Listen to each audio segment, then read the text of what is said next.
Man, what happened last night? We couldn't find anyone to discuss it with because it was... Candace, we're here!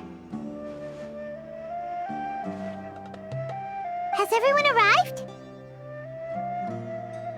Everyone is already waiting inside. Well, what are we waiting for? Let's join them! Please, wait a moment. Before attending the meeting, I hope you can promise me one thing. What do you need? Promise me that you won't commit to anything too reckless.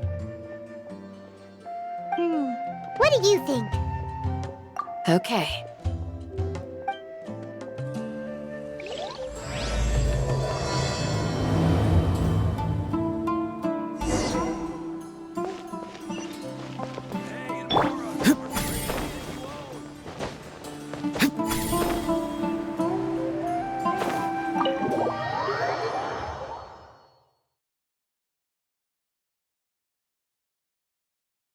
Everyone's here so early! But why isn't anybody talking? We already discussed things a bit. Hey, where have you been? I've missed you too. Are you ready? Very well. Are you sure this is gonna work? I gotta admit, it's bold. Color me impressed. It's worth a try. The point of discussion is to arrive at a solution. Let's cut the small talk and move to the next point. You're making Paimon nervous.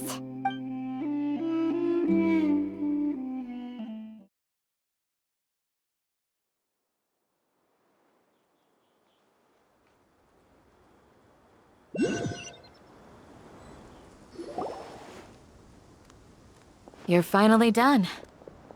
I have some other stuff to take care of. Catch you all later.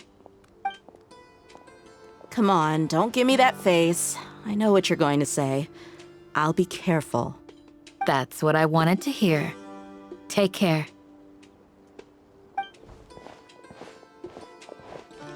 Well, traveler, Paimon, judging from your expressions, the meeting must have been quite productive.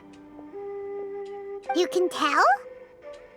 I'm not that good at scheming or strategy, but I can sense people's emotions. And based on your reaction, things must have gone quite well. Paimon's a little worried. Hopefully nothing will go wrong. To be honest, I feel the same. But you're already some of the most capable people I know. So you have my trust. Candace gave us a compliment. Your deeds speak for themselves. Candace, we stayed behind to tell you that, although you won't be coming with us, we'll be sure to remember your words. I'm very glad to hear that. I've said the same thing to everyone here today as I said to you when you arrived.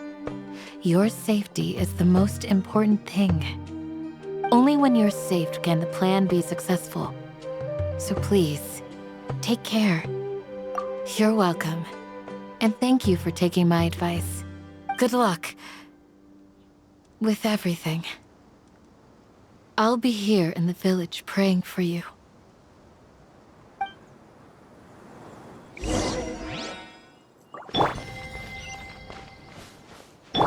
Try and stop me!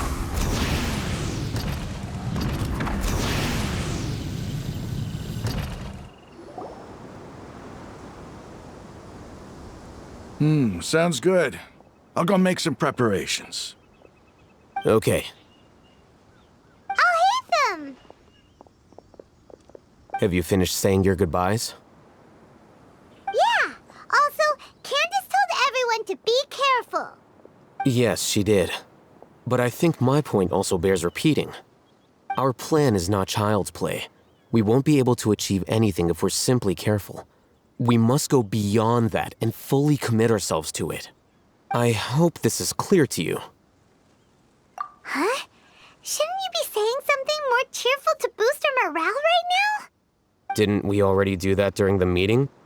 You can never have enough words of encouragement.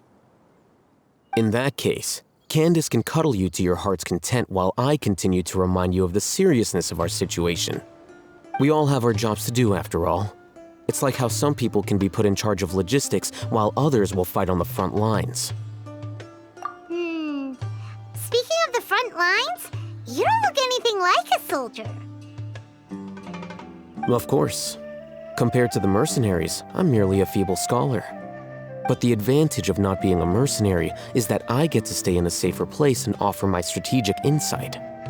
Just think about that mercenary who lost his mind. Mercenary groups are facing constant danger every single day. Well, being a scholar is also a high-risk occupation, and you are a scholar. I'm not like the rest of them. Even among members of the same species, some will exhibit far more potential than others. This guy. Hyman still remembers when those mercenaries in Port Ormos called you a lunatic. All intellectuals are lunatics in the eyes of fools. I'll take that as a compliment.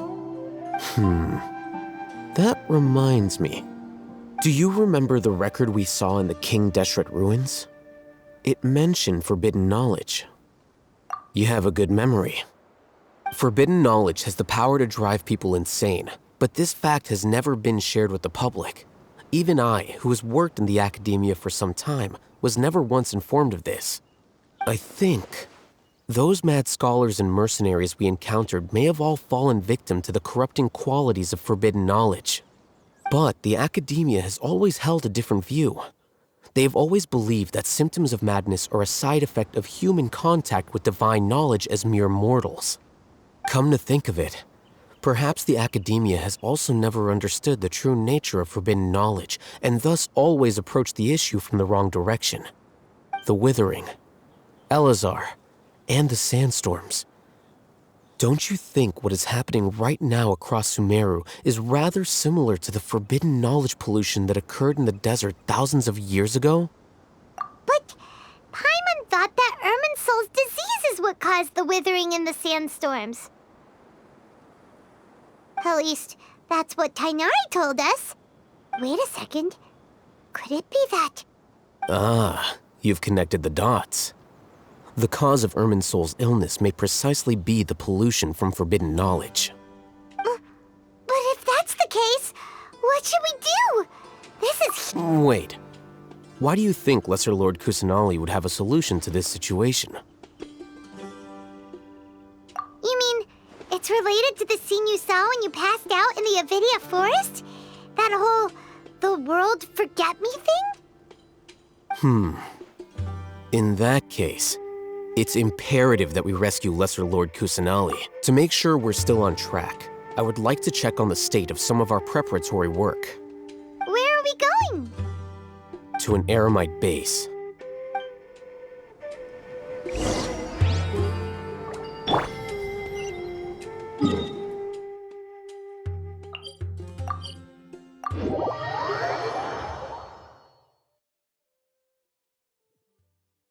I cannot help but feel that you bringing me here is some sort of an assassination attempt.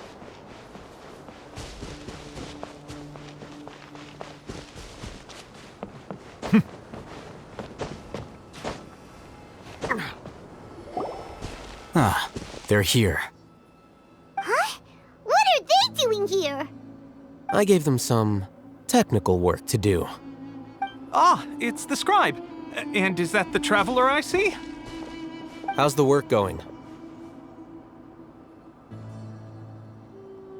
Ah, yes! We have fixed the devices according to your instructions. One of them is already ready for use, while the others are still under repair.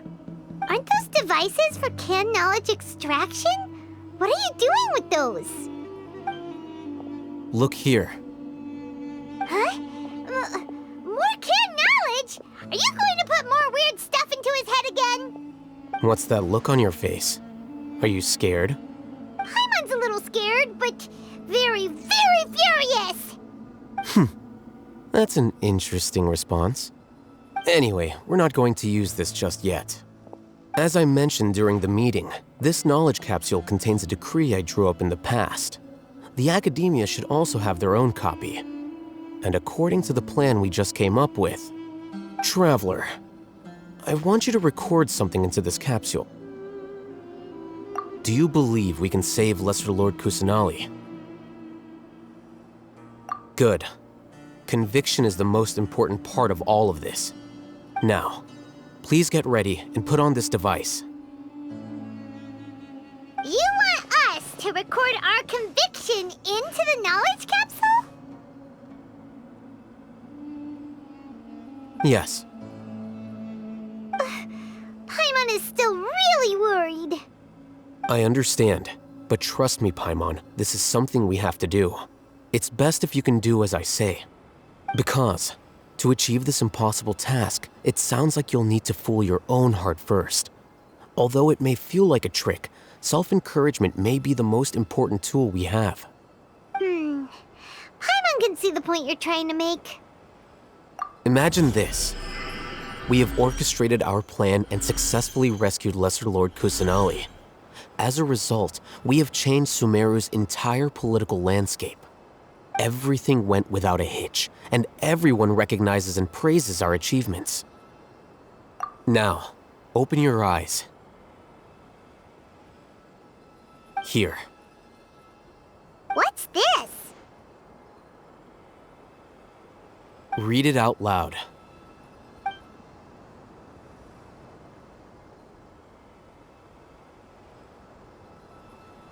It's done. Is your head okay? Does anything hurt? It's just a recording. There should be no negative effects. But what was the point of doing this? Paimon doesn't get it. And that's perfectly fine. In any case, these capsules aren't meant to be used by you. Huh? What do you mean? Have you forgotten? Our plan needs to account for those who have long relied on the Akasha. You may find it hard to believe, but for those people, everything the Akasha transmits to them is nothing short of absolute truth. Imagine if you've been using a device like the Akasha since the day you were born, and this device has always supported you during times of need. After all that time, what do you think you'd become? A fool? A machine? A slave to orders. And that's why rules are so important. In addition, those who understand the rules can delineate boundaries and identify gray areas. But why would you need to identify the gray areas? You could say that those kinds of ambiguous zones can be very interesting. One might even say they're advantageous in the right hands. Things you're interested in are really out there. Are all Sumeru scholars like this? Anyway, that's enough chit-chat. I'm going to take those two to work on some small projects. You can head to Caravan Rebot and start preparing for the next step. Small projects? We're going to tinker with the Akasha terminal and make a few modifications.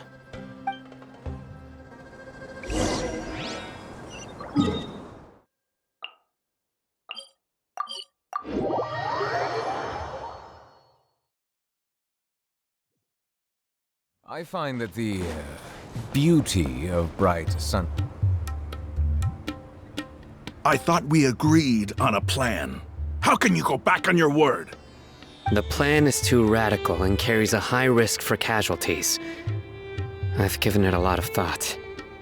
And in the end, I still can't agree to it. But it's still the best plan we have. As a former Matra, you of all people should be able to see the bigger picture and recognize the innate advantages of our plan. I did. And that's how I saw the danger behind these so-called advantages. Al-Hitham's plan is even more radical than I imagined. Huh? Why are you guys arguing? My friend, you're just in time. Why don't you help me persuade Sino? He's turned against our plan. We agreed to work out a plan at the meeting. As mercenaries, you're familiar with the local environment, so you'll take care of the specifics. But then, you went to Al-Haytham for suggestions. Had I known Al-Haytham would give you those kinds of suggestions, I would not have agreed to the plan. Look, you already know that we're all on the same side here, don't you? Mercenaries place a lot of importance on their bonds of friendship, but also will not hesitate to make sacrifices if they deem the situation to be sufficiently dire. I'm sorry, but as things stand, I can't accept your principles. Seems you really do understand the ways of the desert. Traveler, Paimon, this is also something you should know. Rahman's plan is to have me work with the Caravan Reebok guards in my capacity as a Matra. We will arrest the mercenaries and escort them into Sumeru City. Wait, how can we work with the guards? We can't get through that wall easily, remember? Caravan Reebok would never let so many unregistered members of the Eremites enter Sumeru City.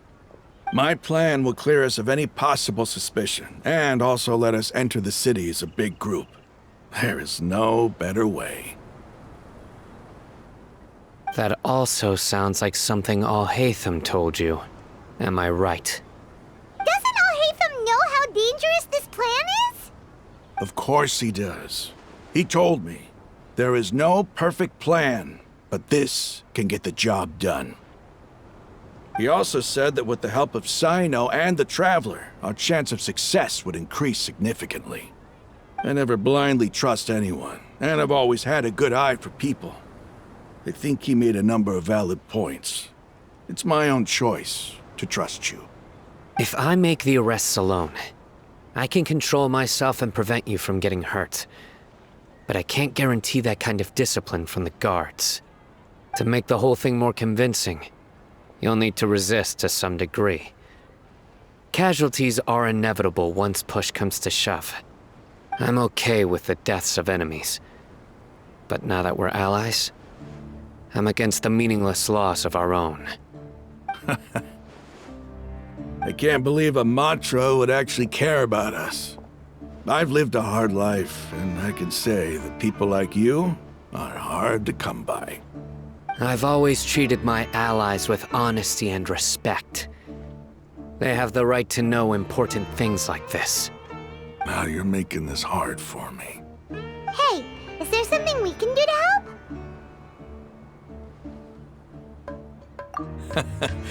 I knew you would say that. We can help fight some of the mercenaries, which should reduce the number of times you'll have to struggle directly with the guards. That should help at least a little bit. Sino, on behalf of my people, I thank you for your kindness. But this is a mission we cannot turn our backs on. We strongly value the lives of our friends, but the goal we are about to achieve is even more important. We have no fear of casualties, because we crave the spoils of victory. So please, lend us your support. We will show you the determination of us desert dwellers. Well, now that you've put it that way, I can no longer refuse. But remember, you need to follow the plan and not do anything reckless. Candace made it very clear that we can only achieve our goals if we can ensure our safety.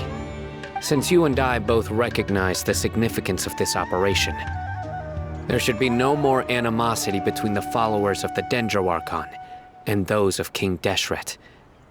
Everyone's life is equally important. Okay, you have a deal. Let's do this for our shared dream. The guards should be stationed in the courtyard nearby. You can find them there.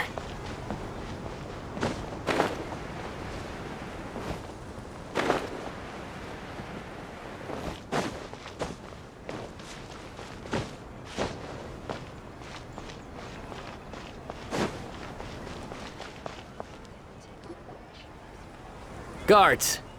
General Mahamatra! To what do we owe the honor? Keep your voice down. This is a secret operation. I'm going to arrest a large criminal gang near this location. According to the Academia's Guide and Regulations on Secret Operations, I have the right to ask for the cooperation of Caravan Rebot. Ah, of course, of course. Mahamatra Sino's order is the Academia's order. Just let us know what you need. But who exactly are you planning to arrest, and how many people are you expecting? Depending on the scale of this operation, we may need to report it to our superiors. They're a squad of Eremites whose number is comparable to Ain el Akhmar in Port Ormos. They're involved in the theft and resale of supplies from the Academia. As many as Ain el Akhmar? This should definitely be classified as a joint operation. Then I suggest that you report this to your superiors as soon as possible, and treat it as a top priority desert operation. I will need personnel. Got it. Please wait a moment. I'll contact them immediately.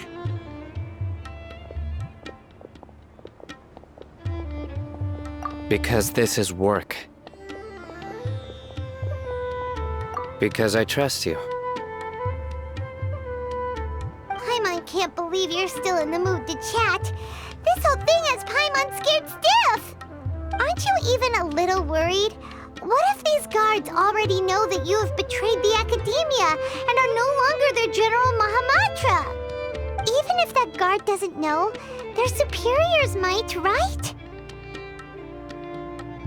We discussed this, remember? The Caravan Rebot operation is of great importance. But don't worry, the guards there shouldn't know that Sino has stepped down. How can you be so sure?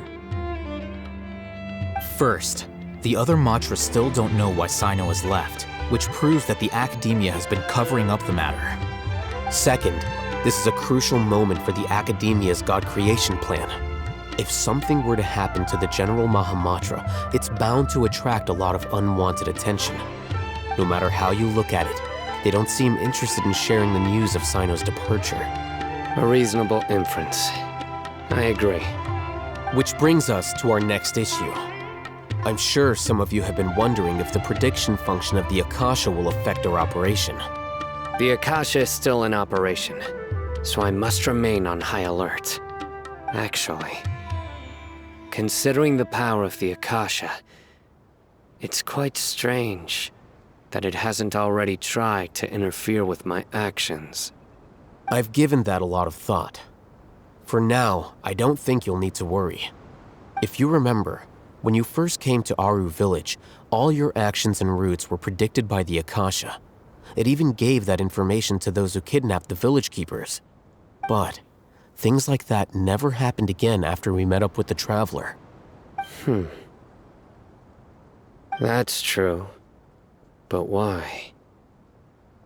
Look at it from a different angle. Why do you think the Akasha will predict your actions?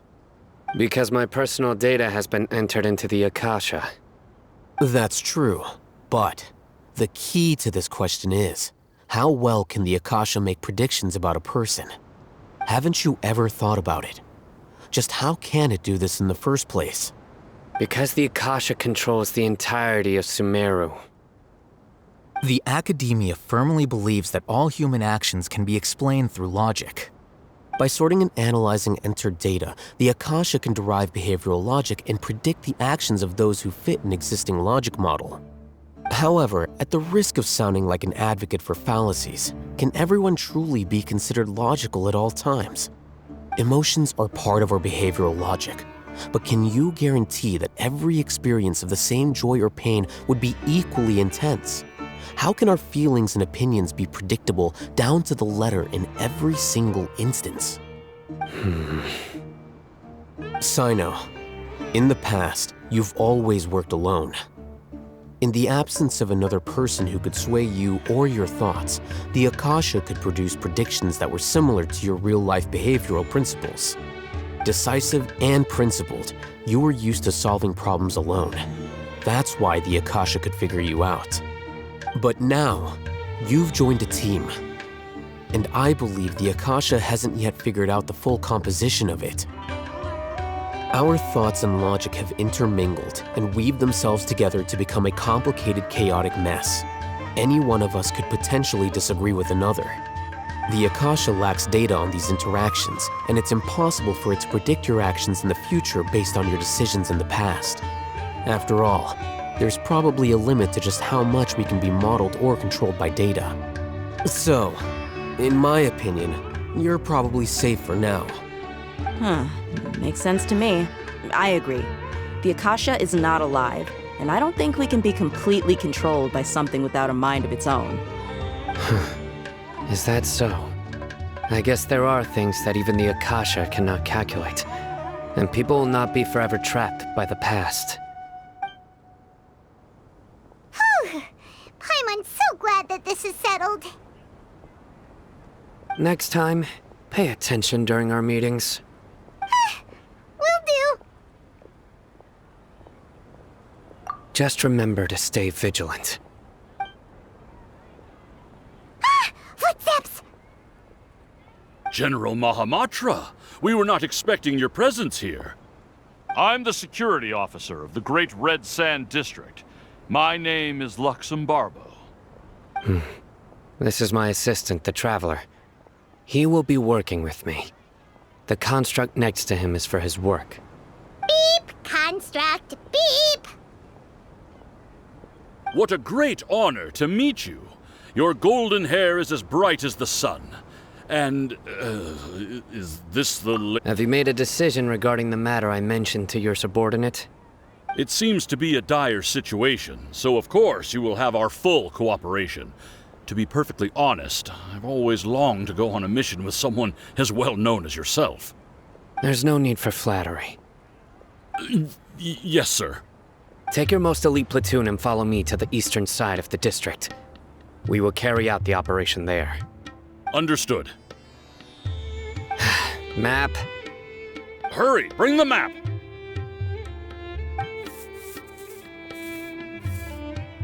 In 2 days, we will engage Rahman's Eremites and capture all of them. Any questions about the time or location? None at all, sir. Good. See you then. Yes, sir.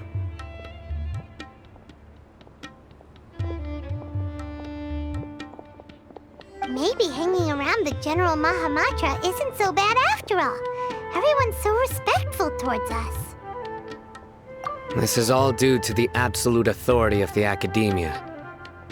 And now, we're going to strike back against that massive pillar of power. Get ready. We will move out in 2 days.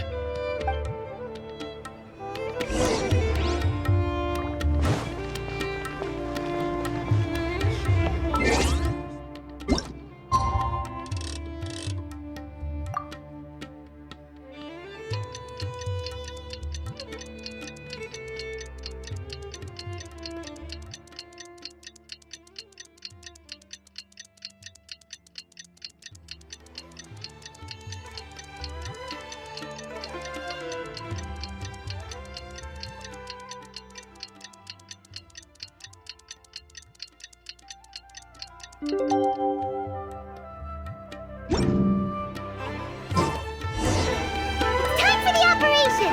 Let's go meet Sino in the desert!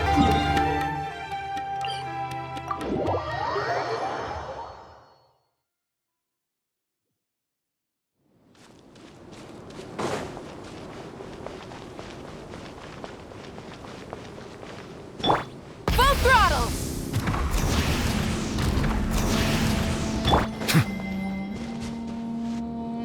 Look! Over there! Our helpers have arrived already! Let's hurry over! Wait a moment. Ah! Oh, it's you! You're my assistant, remember? Being my assistant, you must stay with me. Now let's head over there. It's General Mahamatra and his assistants. We meet again. You're here early. It's to show how important we think the operation is. Since this is a big case for the Academia, we are prepared to give it our best. I'm glad to hear your sense of resolve. Remember, we must capture them alive. They are our only leads for the case. If they die, we will be unable to continue the investigation. Understood. Everyone! The Eremites are approaching from the west! Make preparations and be ready for combat.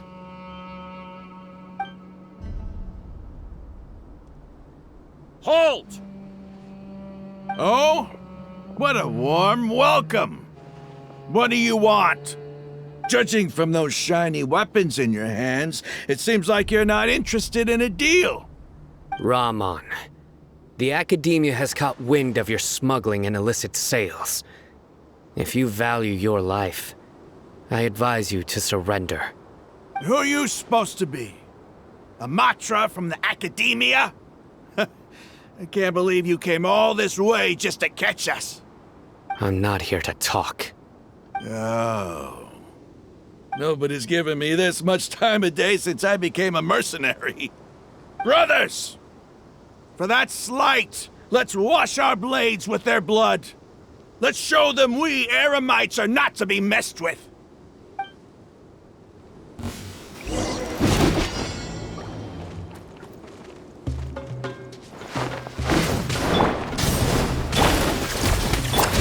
Silence!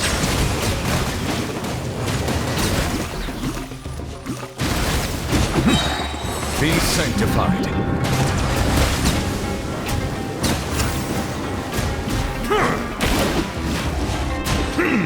Bow your head. It's over. Ah! We have subdued them. The operation is now over. All Eremite mercenaries and related personnel in the area have been arrested. Ah, you pitiful Dendro Archon dogs! You'll regret this! I'm afraid you'll regret it first. King Jeshret will curse you, and you will all! Silence! Oh, Restrain them and take them back to Caravan Rebot. Count their numbers and send them to the Academia as instructed by the General Mahamatra. Yes, sir!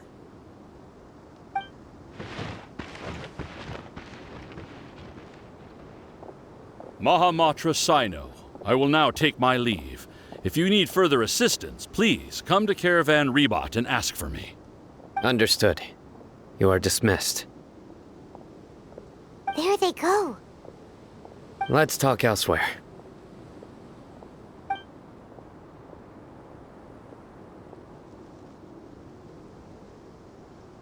This part of the plan went really well.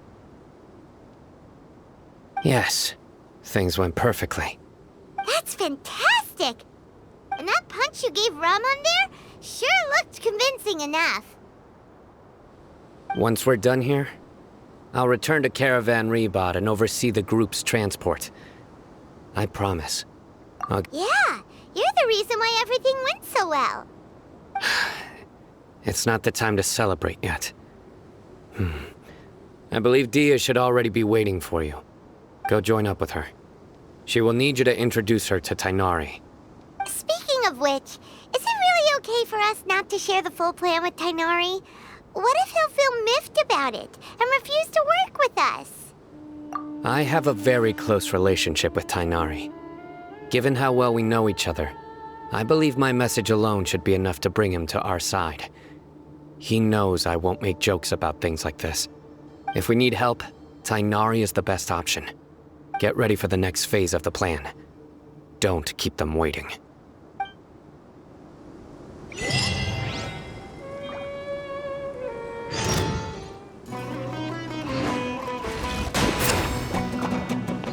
Burn it down!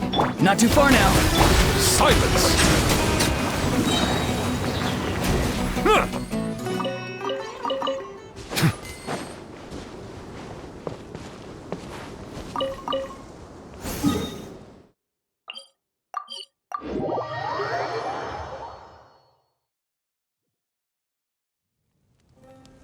The tides beckon.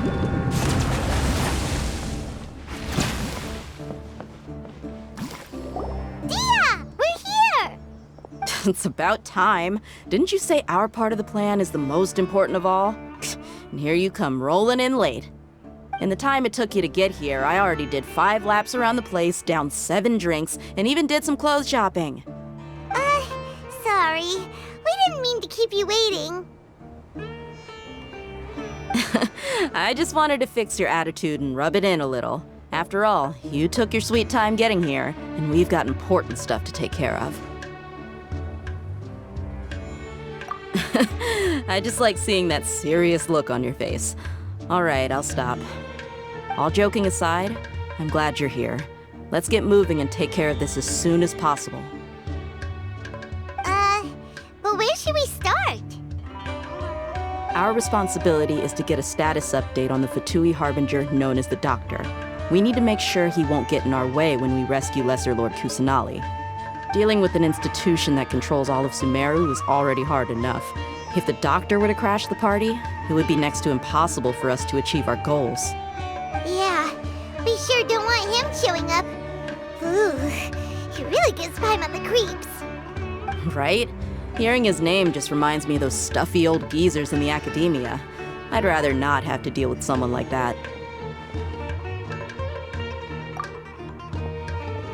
According to the plan, we should first go to Pardis DI and ask for Forest Watcher Tainari.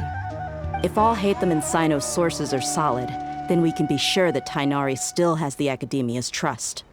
So, we'll find Tainari and convince him to get us the latest intel on the Doctor. Then, depending on what we learn, we'll make any necessary adjustments to our plan. The sages have placed spies everywhere on the other side of the wall. I'll follow you as a bodyguard. You should be honored. I don't offer my services to just anyone, you know. But Paimon thought mercenaries would do anything for Mora. That's certainly true. But when multiple employers are vying for your services, you should always go with the best offer. Let's see. If I were to charge you a bill, I guess I can apply a discount. How much more do you want? I was not sure we can afford it. How much do I want? Hey, how about paying me with a smile? What do you say? I haven't seen you smiling much recently. If you ask me, someone like you must look lovely when they smile.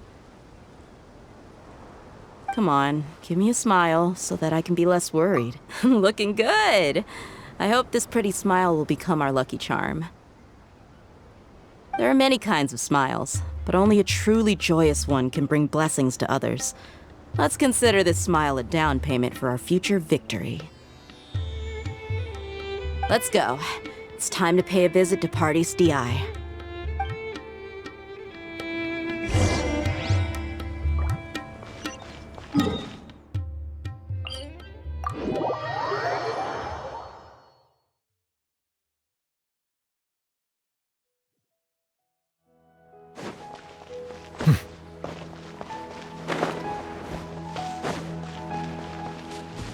He's over there!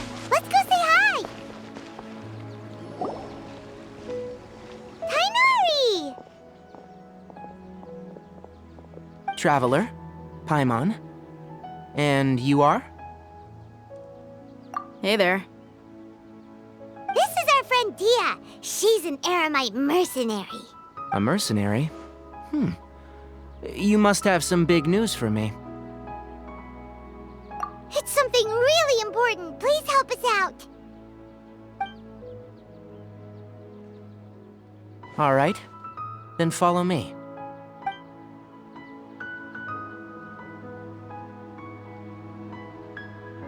This place is better. We won't be disturbed by any passerby. Okay. What is this important thing you want to ask me? The Doctor. He's that strange-looking Fatui Harbinger with the mask. Paimon thinks he has blue hair. Yes, I know him. Actually, he left Pardis DI just a little while ago. He left already? Yeah, he came looking for me. Can I ask what it was about? Sorry to ask you like this after having just met, but your answer is very important to us. For now, all we can share with you is that your friend Sino is working with us. Sino, you say? I see.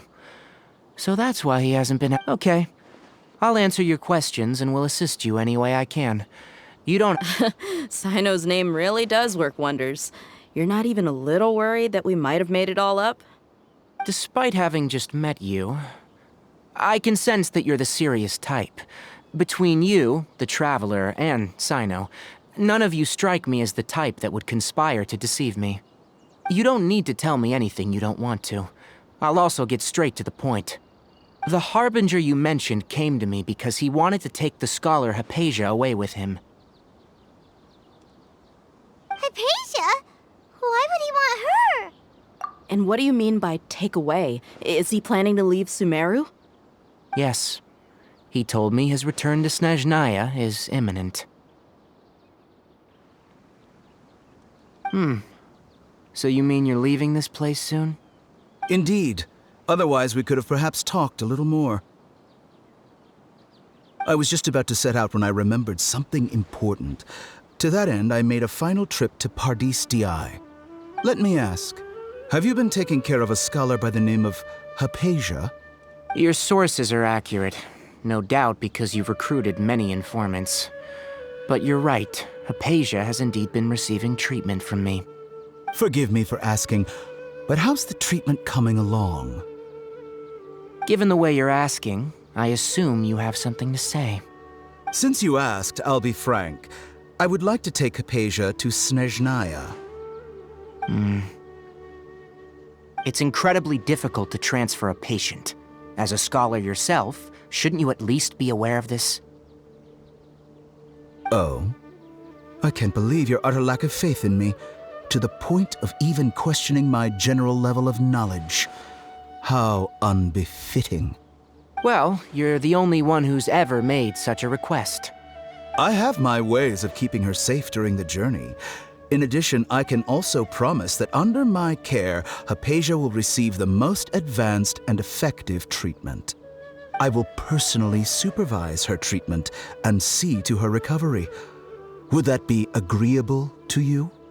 Hypatia was born in Sumeru and remains a scholar of the Academia. Her situation has not become dire enough to necessitate her transfer to another nation.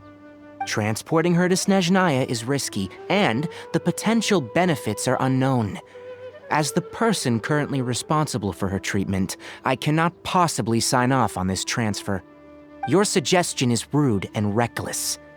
I'll pass. I don't know much about the doctor, but after talking with him, I realized that just like many other scholars, he possesses an aura of arrogance that I've come to detest. It's not so much that he's looking down on others, but more that he's confident in himself and his abilities to a point of near insanity. I would never refer a patient to someone like him. I prepared myself for a protracted battle of wits, and was really surprised to see him just give up on the topic. Still, his reaction really concerned me.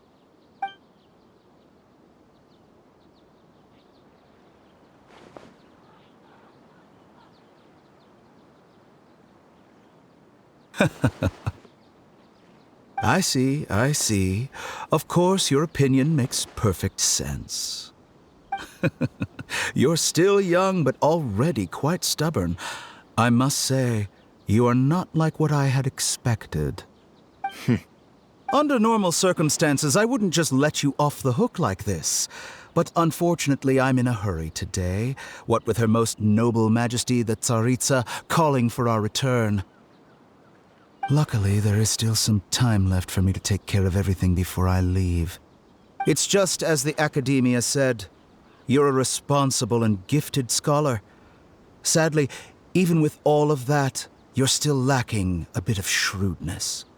And that's also why people like you can never realize that sooner or later, everyone must pay the price for what they've learned.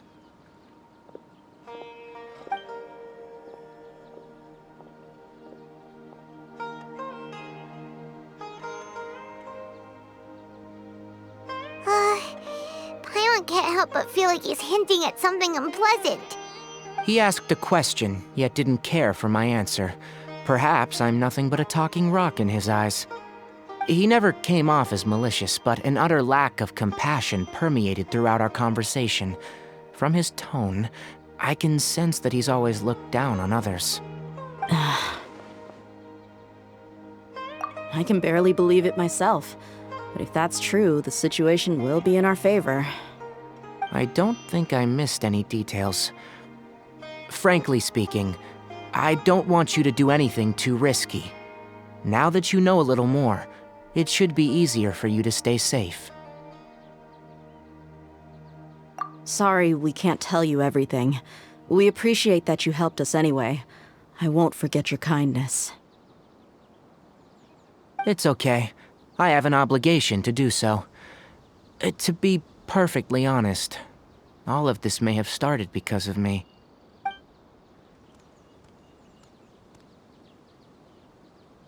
Recently, my master wrote several letters to me, asking me to return to the Academia and assist him with his research.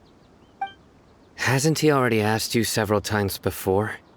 Yes, but there's something off about this most recent batch of letters. The handwriting and the tone are both familiar, but some details have been omitted. My master will occasionally leave a few dots on the back of the letter. 1 dot means that he wrote the letter on a sunny day, and 3 dots stand for a rainy day. This has been a habit of his for many years, but I didn't find any dots in his recent letters. I believe something may have happened to him. I get it. Since you are always at Gandharvaville, you would like me, someone already working at the Academia, to investigate this matter, right? I'd like to ask you to do that for me, if you can keep yourself safe. Please withdraw immediately at the first hint of danger. I can do that, but I have a feeling it won't be that simple. The Academia has been working on a big project. I'm not quite sure what it is, but your master might be involved with it. If the higher-ups really are hiding something, then it will be difficult to remove myself from the situation once the investigation starts. If the situation becomes critical, I'll leave the Academia. If you don't see me there for an extended period, that's your cue. All right, we've got a plan. I'll stay at Gandharvaville to support you. If that scenario comes to pass, you must be extra vigilant. And be wary of any messages or direct requests from the Academia. I must say, I didn't expect a warning like this from the General Mahamatra. Being loyal to the Academia doesn't mean blindly doing whatever the sages say. I know what I'm doing. On that note, aren't you also being quite distrustful of your alma mater? The Academia, yes. But my master is a man of integrity. Even when I was a student, I was worried that he'd get in trouble for sticking to his beliefs. I suppose he's lucky to have lasted so long, but in the end, it's still caught up to him.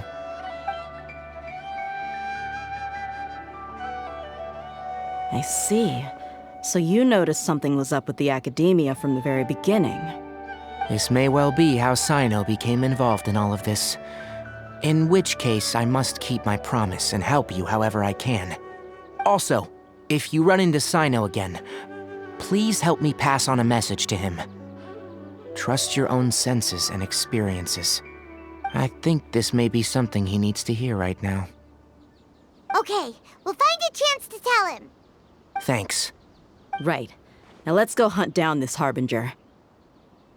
Oh, by the way, which way did the doctor go when he left Pardis Di? That way. Gotcha. Thanks so much. We'll be on our way.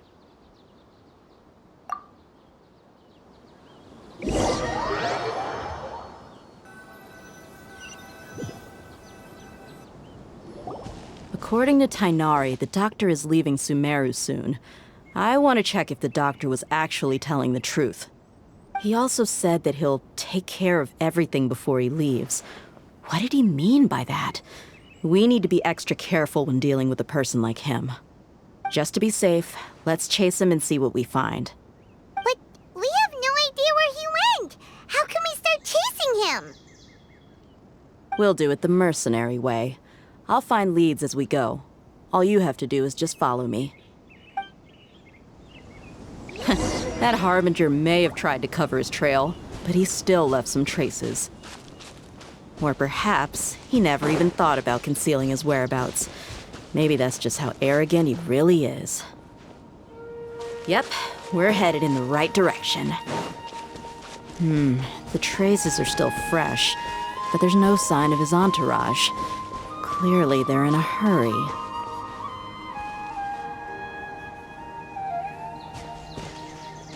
It's just as I thought.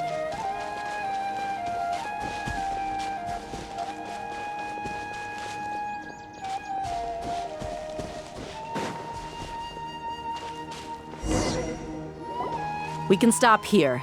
I think I know where the doctor went. To the south of here is Port Ormos, which seems to be where they're headed. Port Ormos? They're going to leave by boat? That's right. Let's go to the port and have a look for ourselves.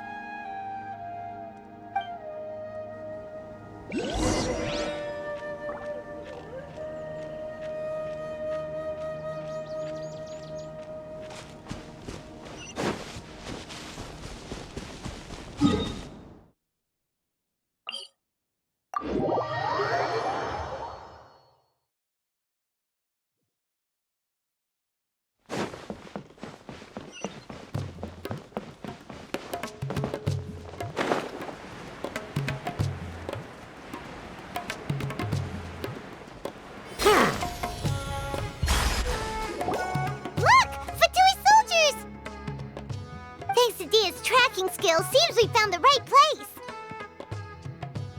Shh! Don't draw their attention. The port is crawling with Fatui soldiers. Let's keep going and see what we can find.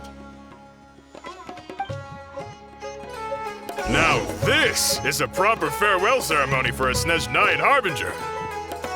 The Lord Harbinger is leaving. I've still only seen him once or twice. I used to hold a position in our homeland, and back then, the doctor spoke. Look! Fatigue's tracking skill. Shh! Don't, the port is crawling. Let's keep going. Now this is a proper farewell ceremony for a Snezhnaya Harbinger. The Lord Harbinger is leaving. I've still only seen him once or twice. I used to hold a position in our homeland, and back then, the doctor spoke. Look! Fatui soldiers! Fatigue's tracking skill. Shh! Don't, the port is crawling. Let's keep going. Now this is a proper farewell ceremony for a Snezhnaya Harbinger. The Lord Harbinger is leaving. I've still only seen him once or twice. I used to hold a position in our homeland, and back then, the doctor spoke in a very different way from the way he speaks now. Maybe the way people talk in Sumeru has rubbed off on him? It's always like that when you spend too long away from home. When he gets back to Snezhnaya, perhaps it will also take him some time to get used to the life there again. Huh? But, sir, that can't be right. No, I remember it like it was yesterday. Both his expressions and tones are now very different. Also, for some reason, he seems like he's all smiles now. You must be mistaken. Nobody's supposed to look happy when they're on a business trip.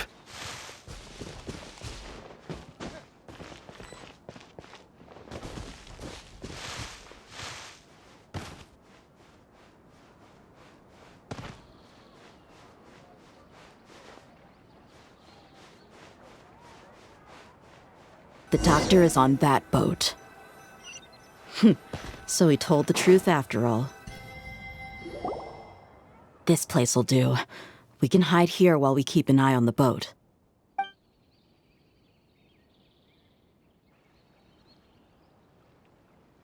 Uh-oh. He saw us. Huh? Is he waving at— It's time to say good... Wait, is he— And where are all the soldiers we saw on the port? They were all here just a few minutes ago. So this was a trap. Wait, don't tell— Luckily, there is still some time left for me to take care of everything before I leave. Oh no. They might be after Hypatia. Let's get back to Party's DI. Huh? What do you mean?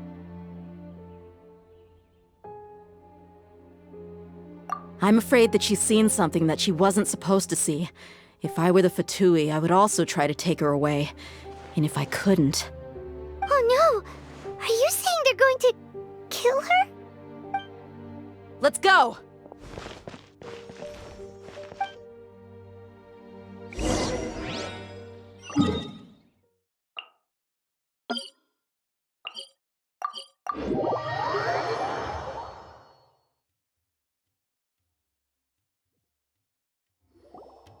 Paradis DI is not a place you Fatui can just show up and do as you please.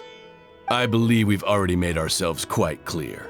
Our superior gave us permission to search for and collect medicinal herbs in Paradis DI for research purposes. But you've been in Sumeru for some time already. I find it coincidental that you chose to only come here today. Even the Grand Sage himself may not have the right to question our research, much less an ordinary scholar like yourself. I've done my duty to inform you. Don't make things difficult for yourself. It would seem that my words have fallen on deaf ears.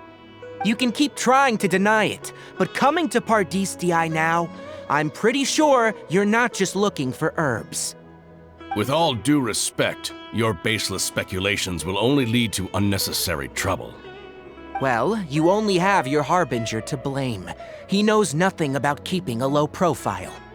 I may be staying at Paradis DI as a scholar, but that doesn't mean I'm no longer a forest watcher.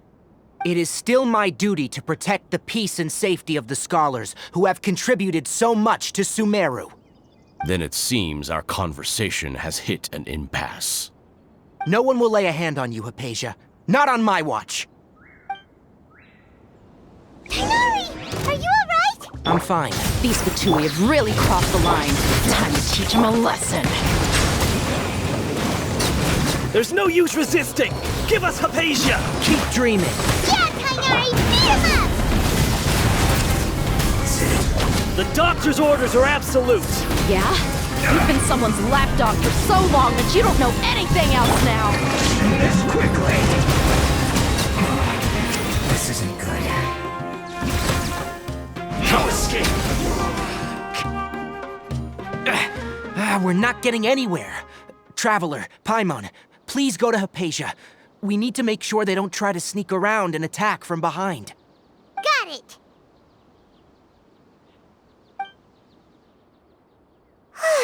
Hypatia's still here. Doesn't look like anyone's broken in.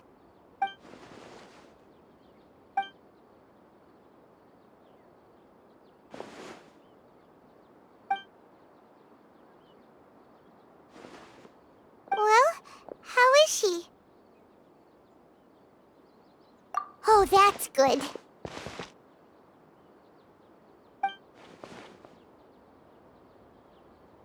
So, you think this is over?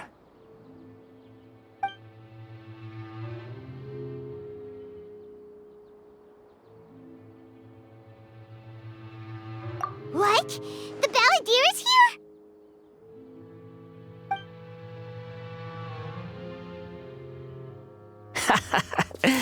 I've missed that look of abject horror. You've given me that look every time we meet. But, where is he?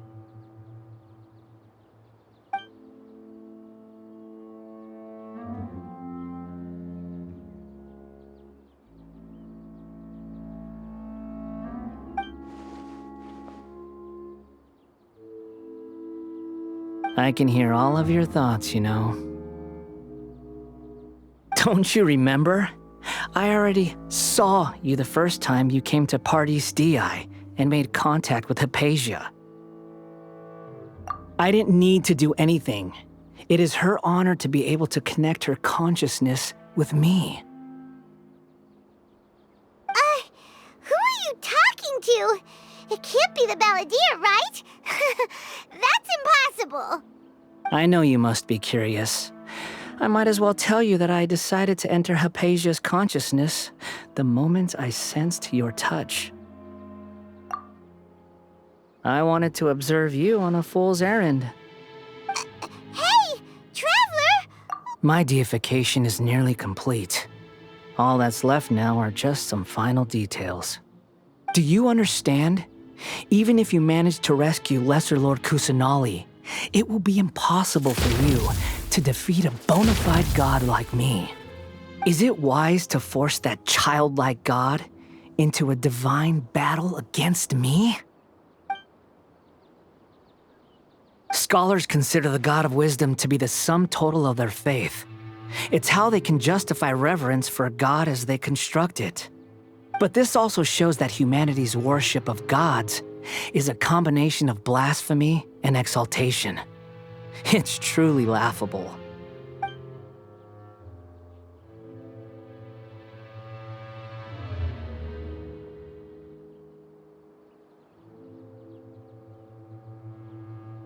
Yes. What is it?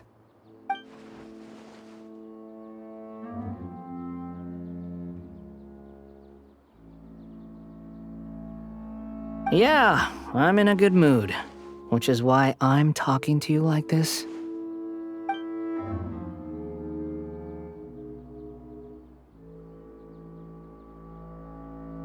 What do you mean?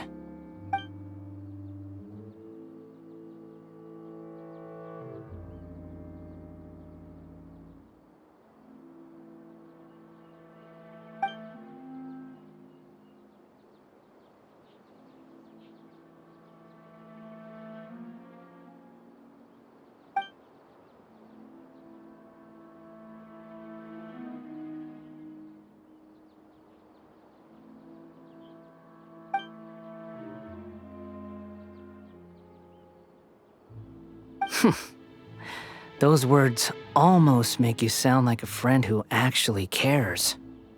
But you're wrong. I'm different from all of you. I was born to become a god. My entire life up until this point has just been a meaningless routine. Just think about a sheet of paper. By itself, it holds no meaning. The content recorded on it is what gives it value. All I had recorded down before were some painful memories and boring human feelings. Such senseless drivel should have been erased a long time ago. Indeed, to me, the sight of you fools in your futile struggles is far more amusing. Tell me, just what has this world done for you to protect it with such zest and conviction? I'm connected to your consciousness, so I can hear what you're thinking and sense the depth of your determination. This is a good conversation we're having. So here's a word of advice. Let go of your misguided guardian complex. You know nothing about the truth. It'll be for your own good, as well as everyone else's. Humans are a species that can only find bliss in ignorance.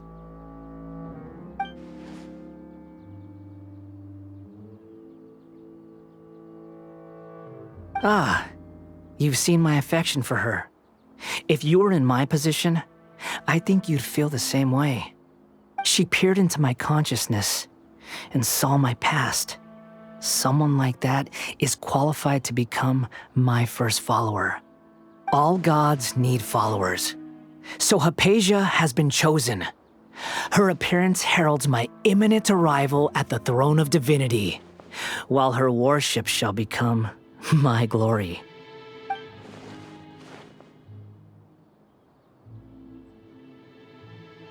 You're doubting me again? No matter.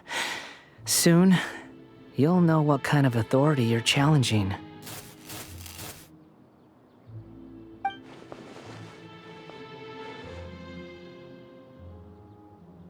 Who wants to hurt my devout follower?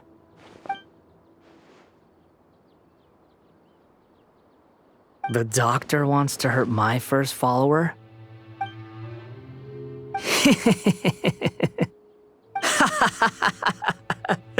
How very amusing.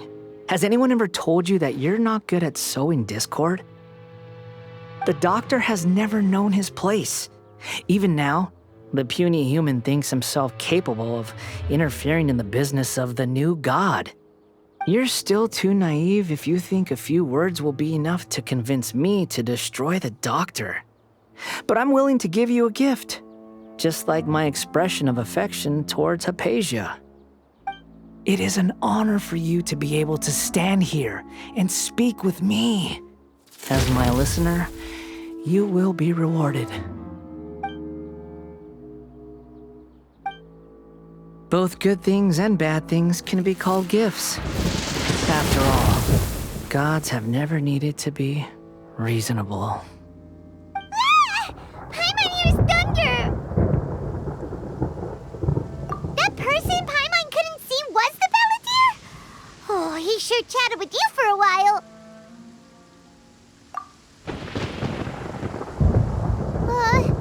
Where is the storm headed?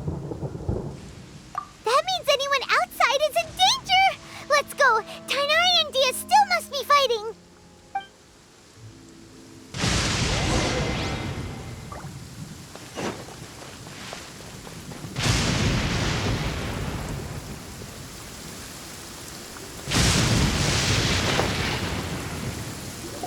Oh!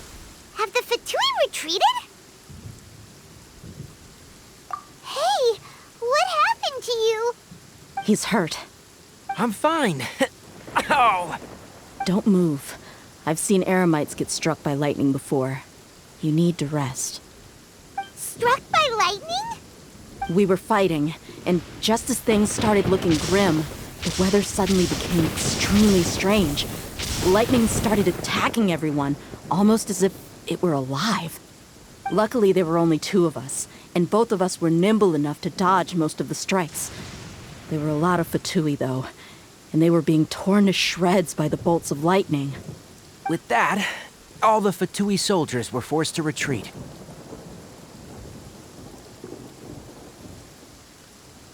Why are you sorry? It's all right. I'm sure you also never expected this to happen. Don't blame yourself. My wound aside, you look like you've seen something unpleasant. Hey, didn't I tell you not to move? Just in case. Let's go to Hypatia's place.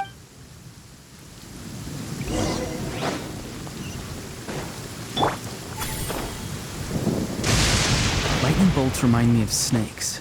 I wonder if people use...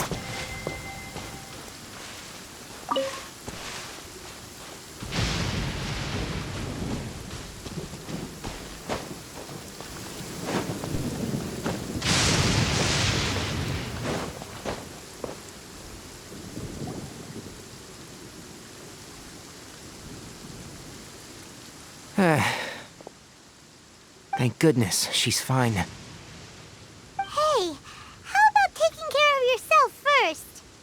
I understand my condition. The wound is not fatal. I'll be all right. Ugh. The more you understand medicine, the worse of a patient you become. I know. They always think they can push through the pain. Oh, he sat down. Let me rest for a bit. Sorry, traveler. Now you may start.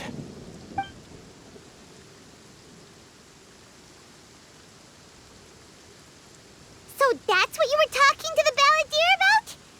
Oh, Paimon can't believe what he's thinking.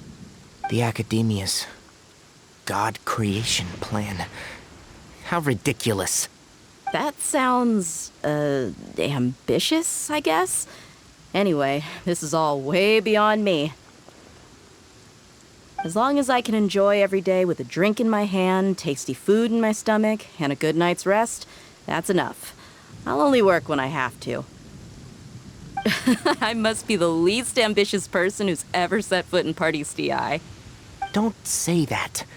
I haven't even thanked you for your help back there. Don't mention it.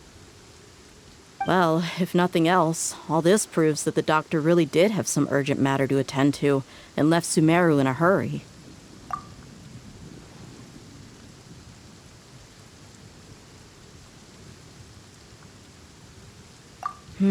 Maybe the Fatui want to cover up some secret of the Balladeer. Is that why they tried to seize Hypatia? You said the Balladeer claimed that Hypatia has seen his past. So... Have you noticed? The Balladeer is not happy with the Doctor's actions. He thinks the Doctor has no right to consider himself as his equal. So, if the Doctor was to show up again, would the Balladeer zap him with lightning? Based on what the Traveler has said, I think he would. Having the Doctor gone benefits him as well as us. In other words, we've successfully completed this stage of the plan. The Doctor is out of the picture now. Yay! That's a big accomplishment! I'm... also... Thank you for the help, Tainari. Make sure you rest. Yeah, all right. Okay, that wraps things up for us here at Party's DI. Traveler, it's about time we rendezvous with the others at the Grand Bazaar. Let's continue to keep a low profile. You can head there once you're ready.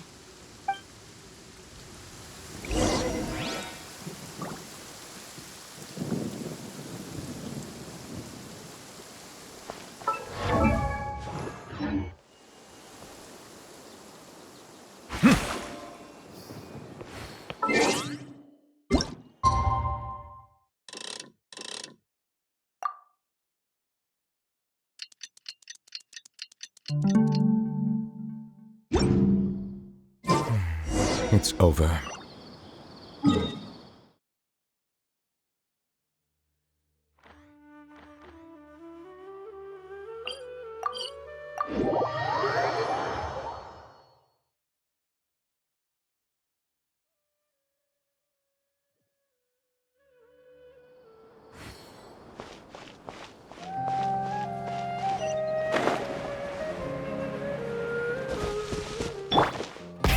Rev the engines!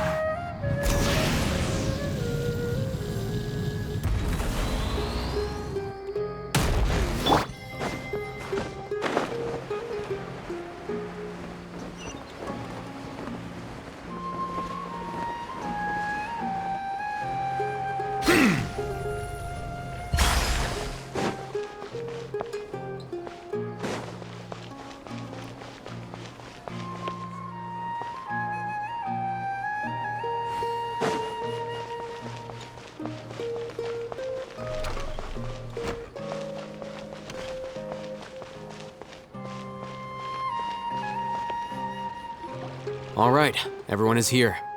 How did everything go? Any luck with your missions? Let's report back one by one. I'll start first. We've made the necessary modifications to the Akasha terminal. In addition, the props required are also ready. I'll go next. The Traveler and I went to Party's DI. The situation was a bit complicated, but we found Tainari. Unfortunately, he was wounded during a fight. Who was behind it? Well, that's the tough part.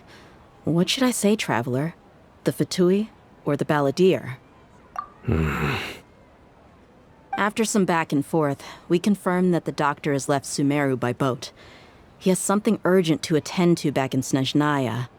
So, we've successfully removed the Doctor from the picture.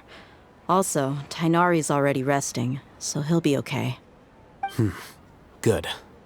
Oh, Tainari also asked us to tell you this message. Trust your own senses and experiences. All right. I'll remember that. Everything also went smoothly on my side. The Eremites should have arrived at their destination by now. To avoid alerting the quarry, they will stay there for now. I can't believe you actually got so many Eremites into Sumeru City. It's all thanks to Rahman and his brave team, as well as their bold strategy. It appears to have been very effective. I'm glad to hear it. Well, is that everything? Okay, this meeting is adjourned. Huh? Wait, you mean that's it? Well, what else is there to discuss? Shouldn't you end with some words of encouragement? You know, to fire us up now? Personally, I'd rather we all go home and get some rest. I'll hate them, Ugh. Oh, and if you wanted someone to say something to that effect, then I must reiterate that I'm here to strategize and not to lead. so you should find someone more suitable to do that. But I thought all of you academia big shots were great speakers. Then I should remind you that I'm the scribe. I know that. So what? A scribe is responsible for recording meetings, not speaking. Fine, whatever. Well, Cyno doesn't seem to be much of a talker either. I guess that leaves it to my employer. Employer? Yep, the Traveler hired me.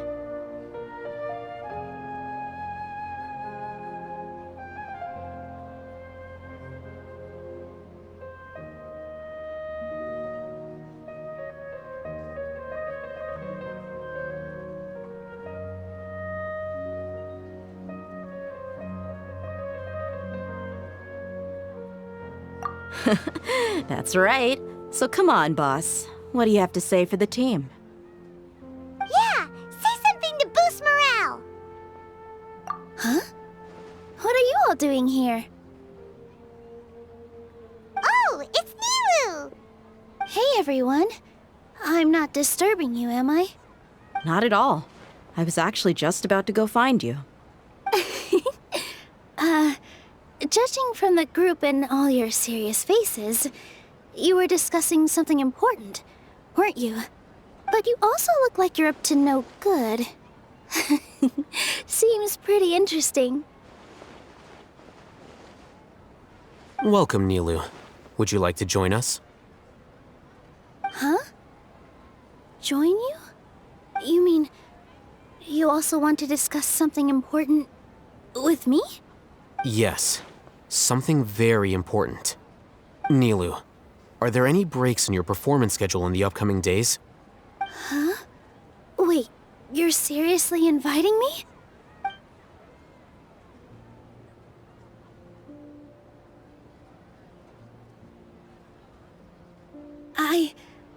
I can't believe my ears. You are truly the bravest and most passionate people of Sumeru, well, that I've ever met. Ahem. Oh, right. The Traveler and Paimon are not from Sumeru, but you are awesome as well. That's right. I must admit that I'm a little scared, but I'll try my best for Lesser Lord Kusanali. If I can somehow use my abilities to help you, then count me in. Remember, believe in yourself. Okay, I'll get my friends at the Grand Bazaar to help us tomorrow. Just remember not to say too much. Be discreet. Yep, you got it.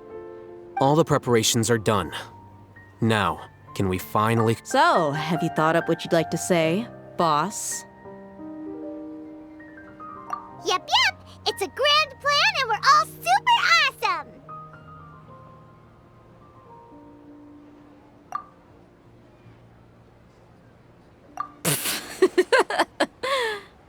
Well said. A good night's rest before an operation can be the difference between success and failure. Thankfully, I've had my place to myself recently. It's been nice and quiet. Huh? Oh, nothing. Alright, let's all go home and get a good night's sleep so we can be up early tomorrow. Okay, so I guess that means it's time to say goodnight now. Yep, good night, everyone!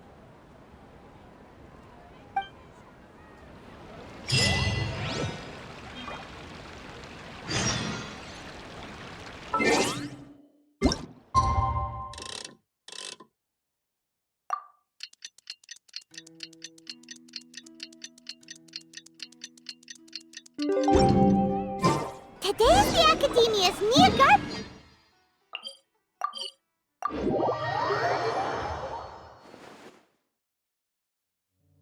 Hello, you two. Sleep well? Not really.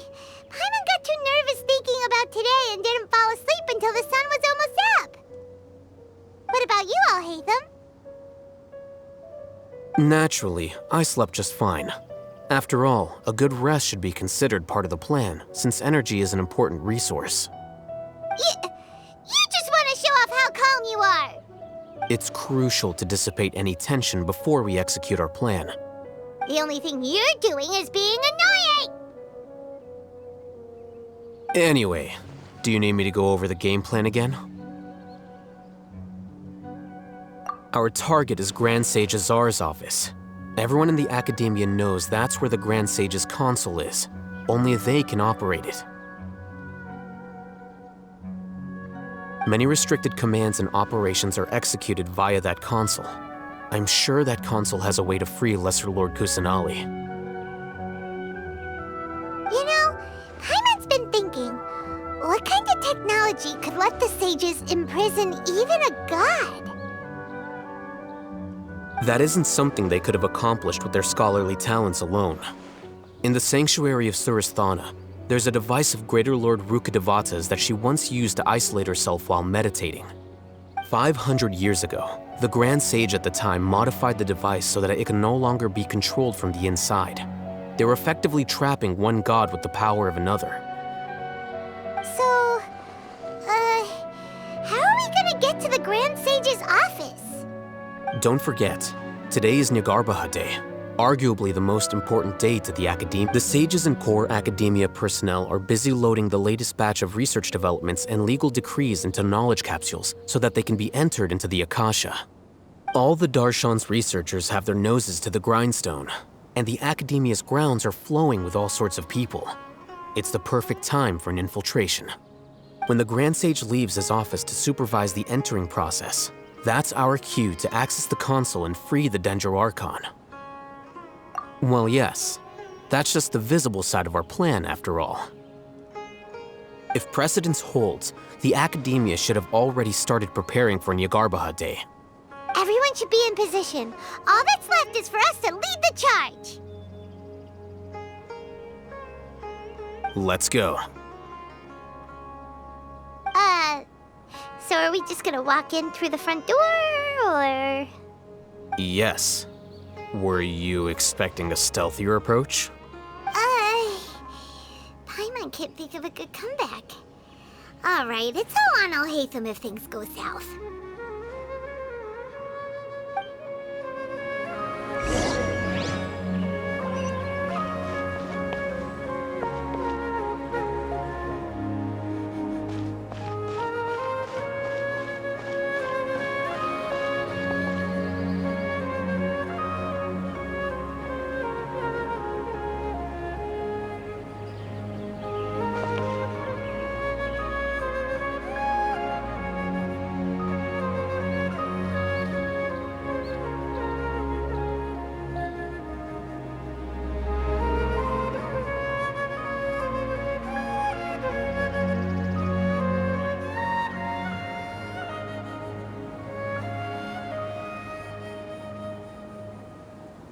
I see the value in my own work, but I also see the meaning in all the endeavors of the people upon.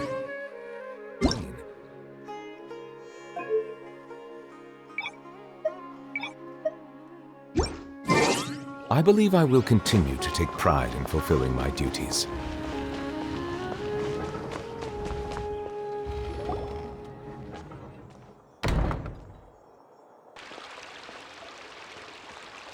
Scribe? Please, wait. Are you Scribe Alhaitham?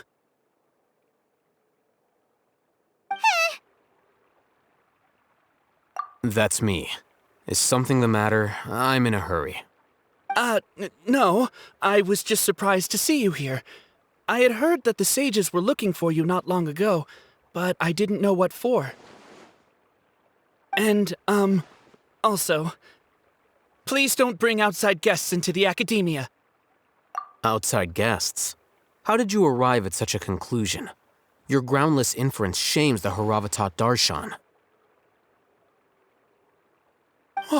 What did you say? I'm the top student in Haravatat, and I earned 3rd place at the last Inter-Darshan debate. Don't look down on me! That wasn't my intention.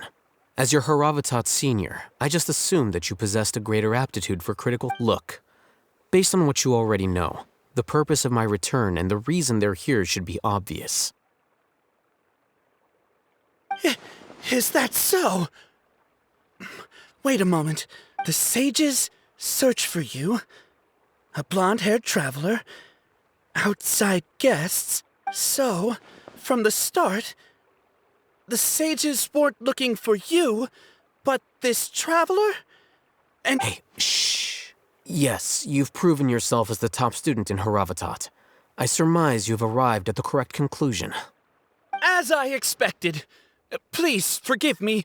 I wasn't thinking clearly just now. It's nothing. We'll be on our way then. All right. Thank you for your contributions to the Academia, Scribe.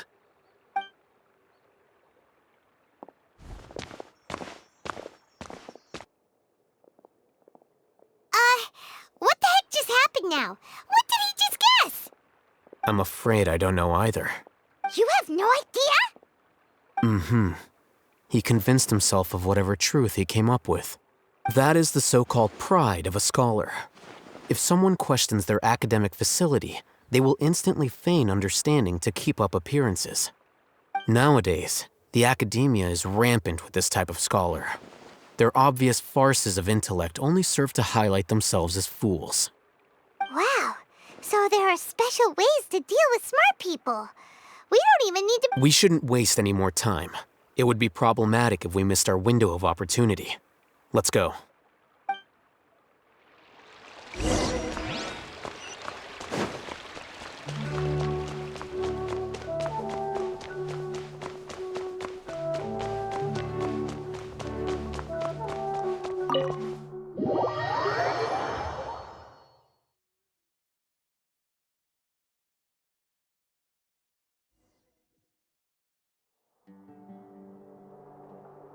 Is this the Academia's library? Indeed. Known as the House of Dana, it is quite possibly the most extensive special collections library in Teyvat. There are a lot of students going through here. Is it really okay just to waltz right in? The Academia marches to a fast beat, especially since it's Nyagarbaha Day. They're all occupied with their own matters. Just act natural. Now.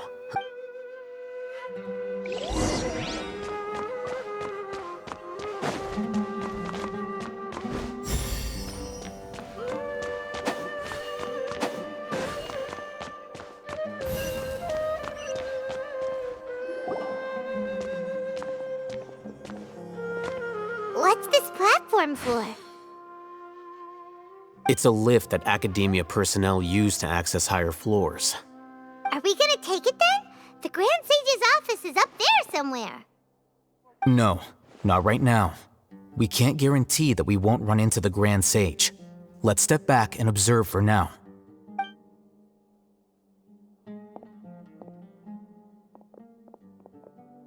You think the Grand Sage will exit from there? And after he does, we'd sneak past him? Oh, Paimon thinks that's really dangerous. Who knows? However, if we can confirm Azar's current location, our operation will be much safer if we— Allow me to offer you a hint. If you wish to know his location, look behind you. You're... What's Grand Sage Azar doing here?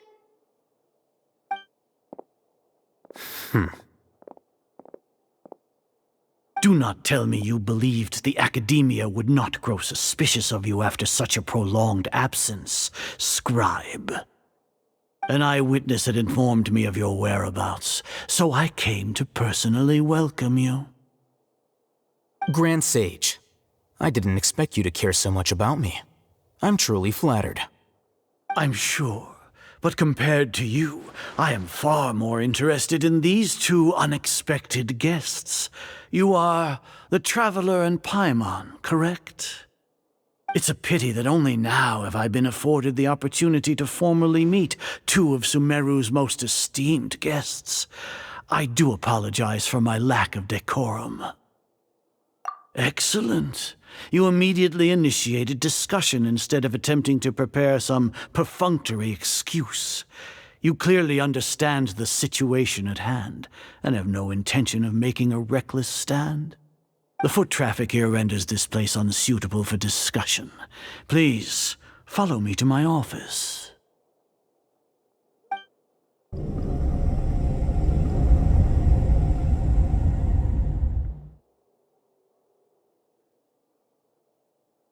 This place is crawling with guards.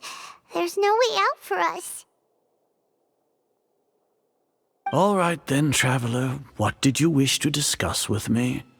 Today is Niagarbaha Day, so I still have many responsibilities to attend to.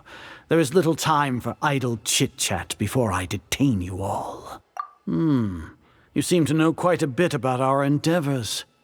If that is so, then you should be praising our great work, rather than using your trivial misgivings in a futile attempt to sway me. Trivial? Then tell me, what do the Fatui want from me?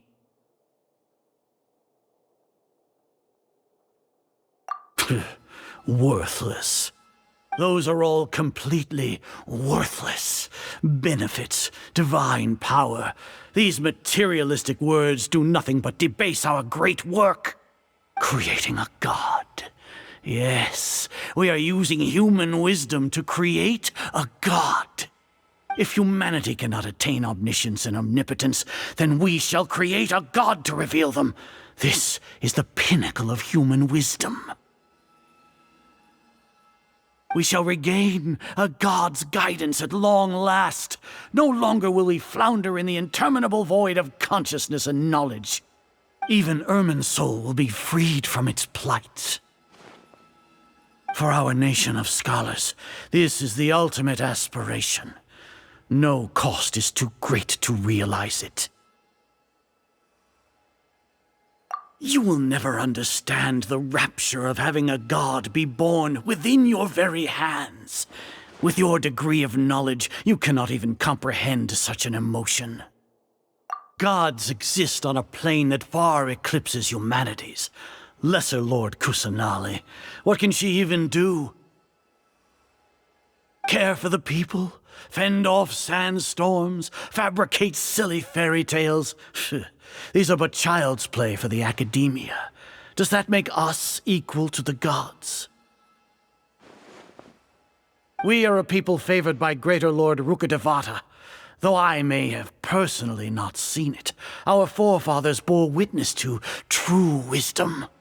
The ascension of the Lesser Lord has brought nothing but bewilderment to the scholars. They all ask, is that truly what true wisdom is supposed to look like? With that in mind, it is better to keep her isolated in the sanctuary of Suristha. What a pathetic justification! Do you really think that only the super smart or powerful should be able to call themselves gods? As per your judgment, Grand Sage, they are indeed dangerous individuals.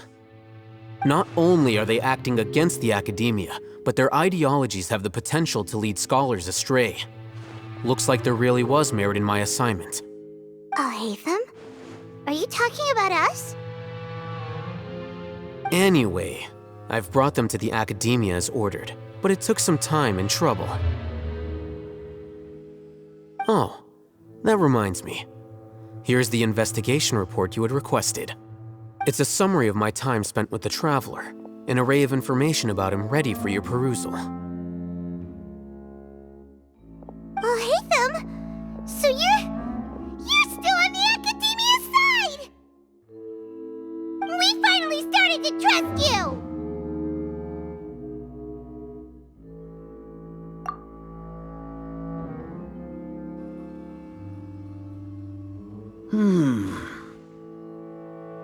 Excellent.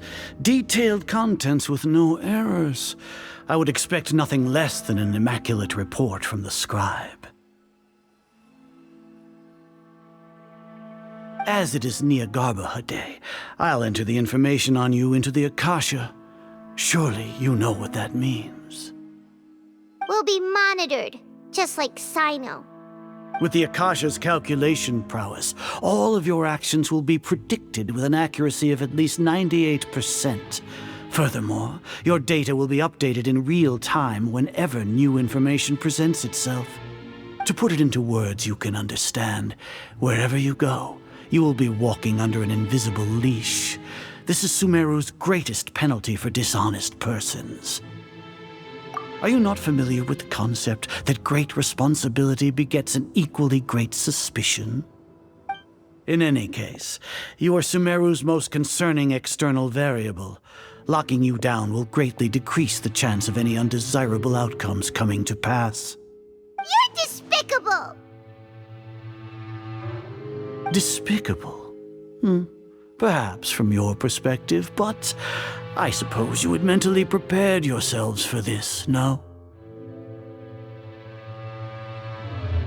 Your ploy was to sacrifice the traveler here, was it not? Lord Azar, I know what you're trying to say, but I've been following your plan this entire time. Why are you doubting me at this juncture? Must I delineate your entire plan?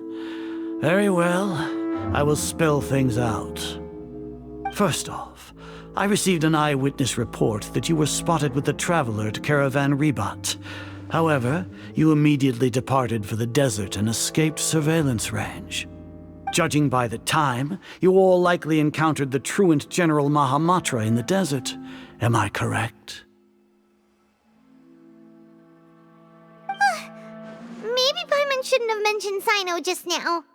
The Academia had not received correspondence from its scribe for a prolonged time. You were also in the company of the Traveler, a close associate of Lesser Lord Kusanali and General Mahamatra Sino, who had defected from the Academia. With their instigation, what was the probability that you would betray the Academia? Rationally speaking, 50%? 70%? What do you think? Regardless, that's only a guess. The facts are that I've brought the Traveler right before you, and I gave you my report. Indeed, your boldness deserves praise. To think that despite status as an outlander, the Traveler is still willing to sacrifice for the sake of your plan. If I'm correct, you have a contingency plan to save Lesser Lord Kusanali and ruin our great work. Sneak into the Academia on Nia Garbaha Day, using Al-Haytham's status as the scribe, for there is a good chance that an opportunity to save the Lesser Lord will arise. Should your intentions be discovered, Al-Haytham will turn traitor and sacrifice the Traveler, thus proving his innocence. He can then stay inside the Academia and continue searching for a way to proceed forward. As for Sino, according to the Akasha's calculations, he will soon return to the Academia and confront me in person. I suppose this is also a part of your plan?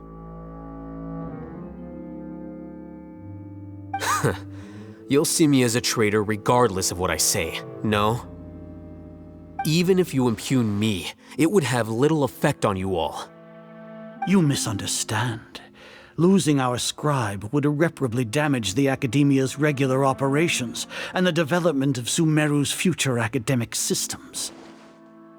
However, under the current circumstances, even that is trivial compared to what we stand to gain from our great work.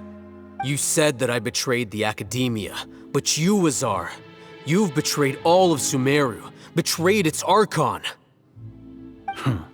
So flight is turned to fight at long last. Guards!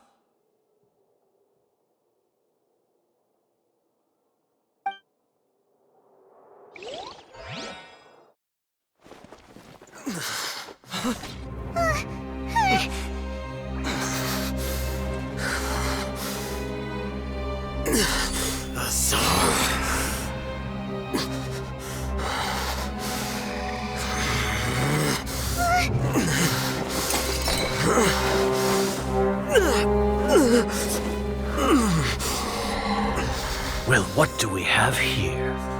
So you stole that divine knowledge capsule? Traitor! You traitor! Even the most rational scholar will yearn for the power of a god in a moment of desperation. Aren't you doing the exact same thing as me, Al-Haytham? Unfortunately for you, no god will lend you their power.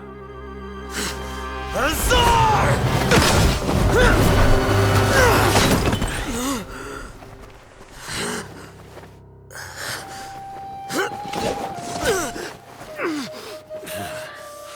He has gone completely insane.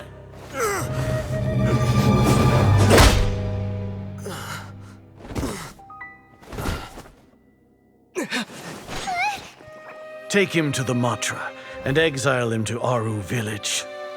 Then find someone to take these two to the confinement room. I'll deal with them later. Grand Sage, we've finished all required preparations for Nyagarbha Day. We may begin to enter the capsules now. Excellent. You may begin.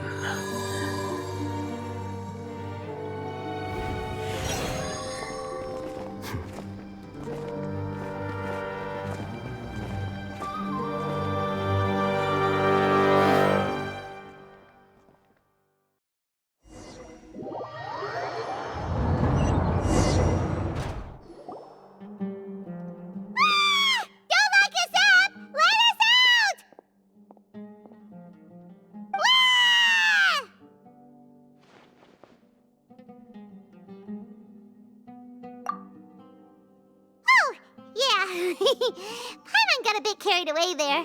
How was Paimon's acting just now? Great, huh? Everything's going according to plan so far. We made it into confinement, and Alhaitham's probably done with his part too. We even managed to trick Grand Sage Azar. Alhaitham sure knows how to cook up a plan. What are we doing next? Paimon has trouble remembering things when she's worked up. Right. Paimon thinks it went something like this. Apart from that, we still have yet another goal in the first stage of our operation, which is to send the Traveler to the confinement room. What? Why do we want to get him locked up on purpose? He's always been the person the sages are most afraid of, as well as the greatest obstacle to their successful implementation of their plan. They are very aware of the risk he poses to them. Once the Traveler is imprisoned, the sages will likely think that everything is under control. And with their guard down, the next phase of our plan will have a much higher chance of success. I can already see the pompous looks on their faces. Oh, that's a super tricky plan. But Paimon still thinks it's not really worth it. That isn't the only reason, of course. He has a more important task once he's in confinement. According to the Academia scholars in Ramon's custody, Lesser Lord Kusanali has sealed off her consciousness in the Akasha ever since she was captured by the Doctor. That way, they can't pry any more information from her. Even if we break into the sanctuary of Surasthana, it will take time to awaken Lesser Lord Kusanali's consciousness. We need to do that in advance. So our job is to wake up Nahida! Okay, totally worth getting thrown in jail for. The confinement room is inside the Academia, close to the sanctuary of Surasthana. It's a completely enclosed space, and you won't be receiving any visitors. I'll work with Ramon's scholars to make some modifications to your Akasha terminal. Once you're in, get as close as you can to Lesser Lord Kusanali and try to connect to her consciousness. However, as for whether she'll actually wake up, that will depend on our luck.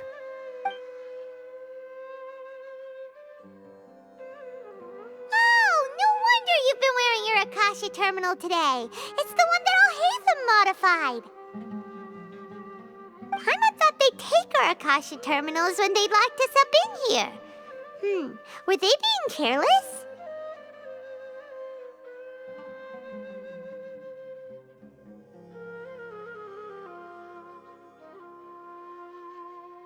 Alright, so what now?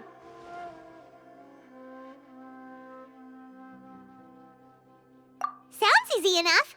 We can finally talk with Nahida after all this time. Let's do it. There's a light flashing on your Akasha terminal. It's almost like... the faster it blinks, the better the signal!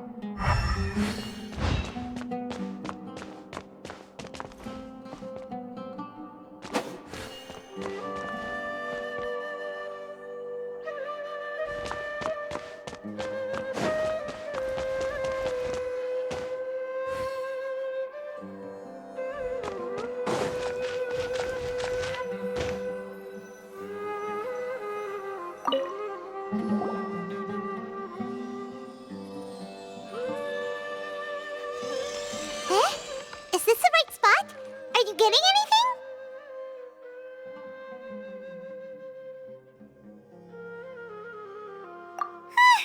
Please work!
Nahida!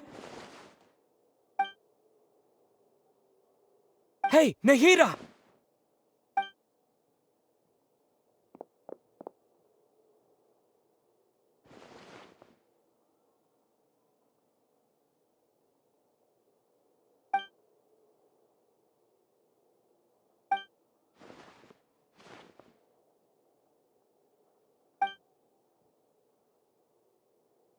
When did it first start?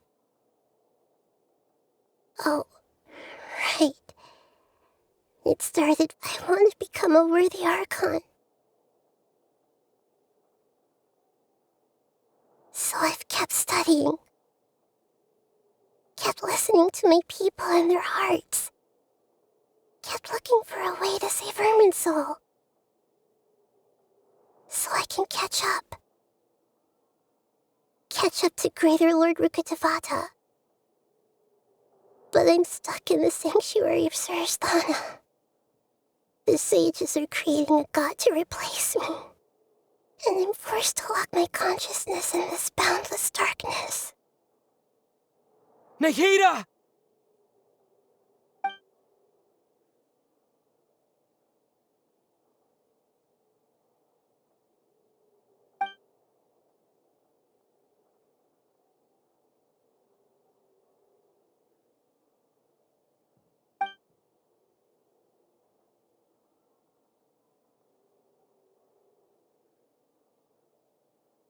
Nahida!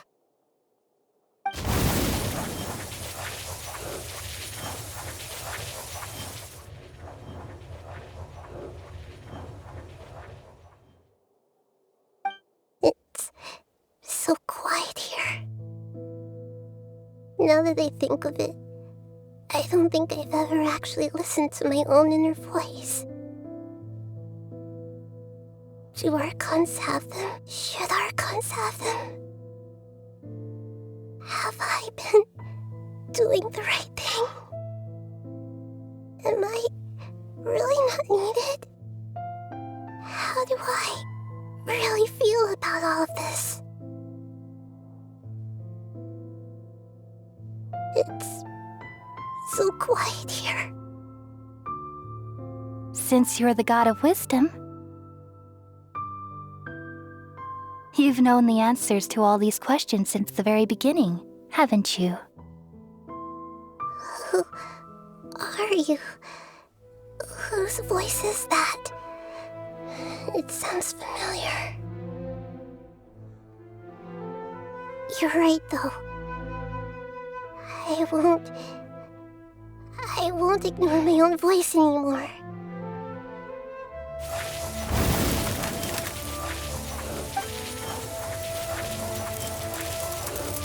Nahida!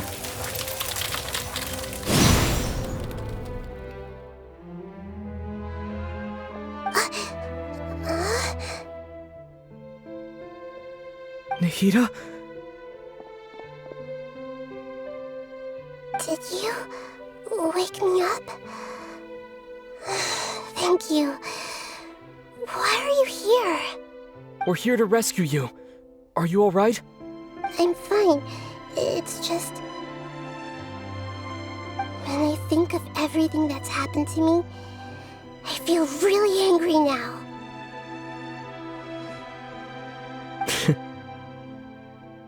You should have been angry ages ago.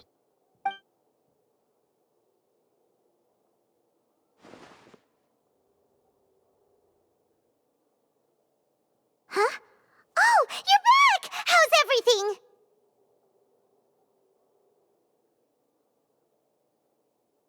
That's wonderful news! Great! We weren't locked up for nothing! When you went to wake up Nahida, Paimon was listening for any sounds outside. You were out for a long time. There are fewer and fewer scholars going about now. You think everyone's done with their Nyagarbha Day stuff? Yep, so that means our next act is Nilu's performance!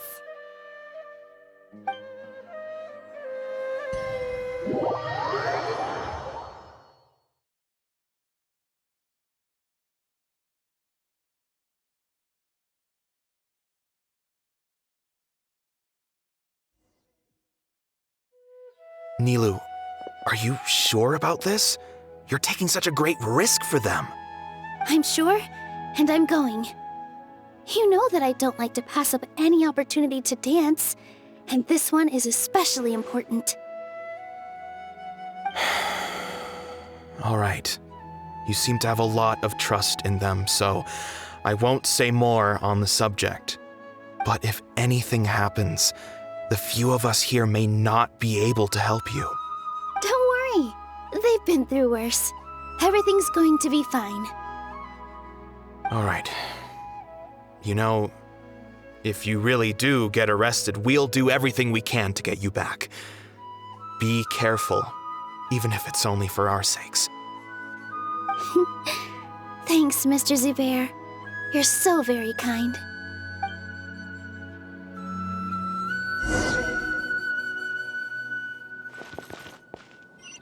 With all my strength.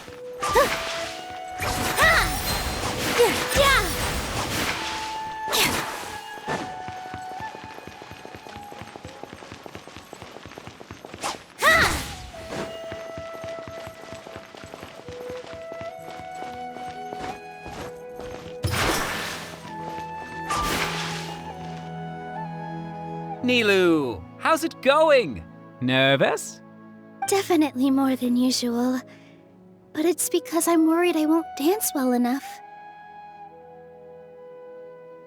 It's okay. Just focus on your performance. We'll take care of everything else. You sure know how to talk. Taking all the credit, even though we came here together to help out. Well, thank you both. I'll have to treat you to a meal after all this ends. I really, really appreciate all of your help. Ooh, that sounds great. Huh? How can we say no to that? All right, let's get back to business. Nilu, we'll be here to keep people from going to the academia so they don't interrupt your performance. I was planning on telling them something like, the Academia's been conducting a weird experiment, and some of their test subjects escaped. It's really dangerous there, so stay away. Oh, you couldn't think of anything better? Oh well, I guess it does sound like something the Academia would do. I think it sounds great. I'm counting on you guys. Don't worry, it'll be a piece of cake.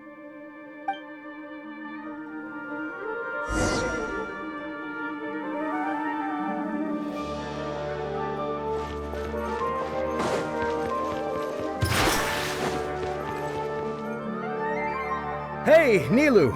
Sorry, it's great to see you, but I'm really busy right now. Our Bait People Away with Yalda Candies plan is working beautifully. Do you want some candy? We have more than we can give out. Vihar, thank you so much for doing all of this. And even dressed up as the Knight of Flowers, no less. I'll pass on the candy, though. I cut back on sweets in the period leading up to a performance, and I'm about to start one. You have a point. The stage is cleared and everything's ready, so you can start your performance at any time. Yeah, thanks to you. I'm really grateful. All right, time to hit the stage. You're welcome. The honor's all mine, since I'll have such a great view of the show.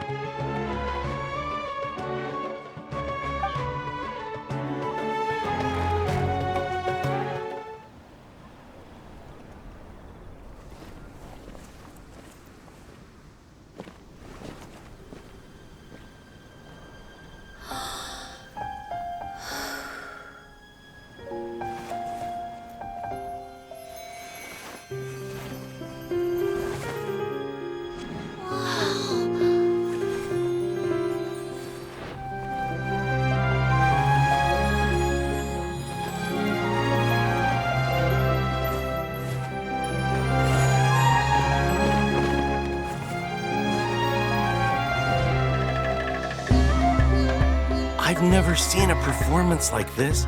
This is incredible. Yeah, but I heard that public performances like these have been banned. I can't believe she's doing this here.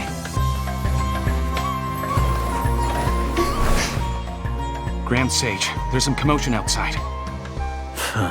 How uninteresting. Issue the new Prohibition Act from the Akasha to the guards. They'll know what to do. Do you think we should, stop her? Let's just watch for a little bit longer.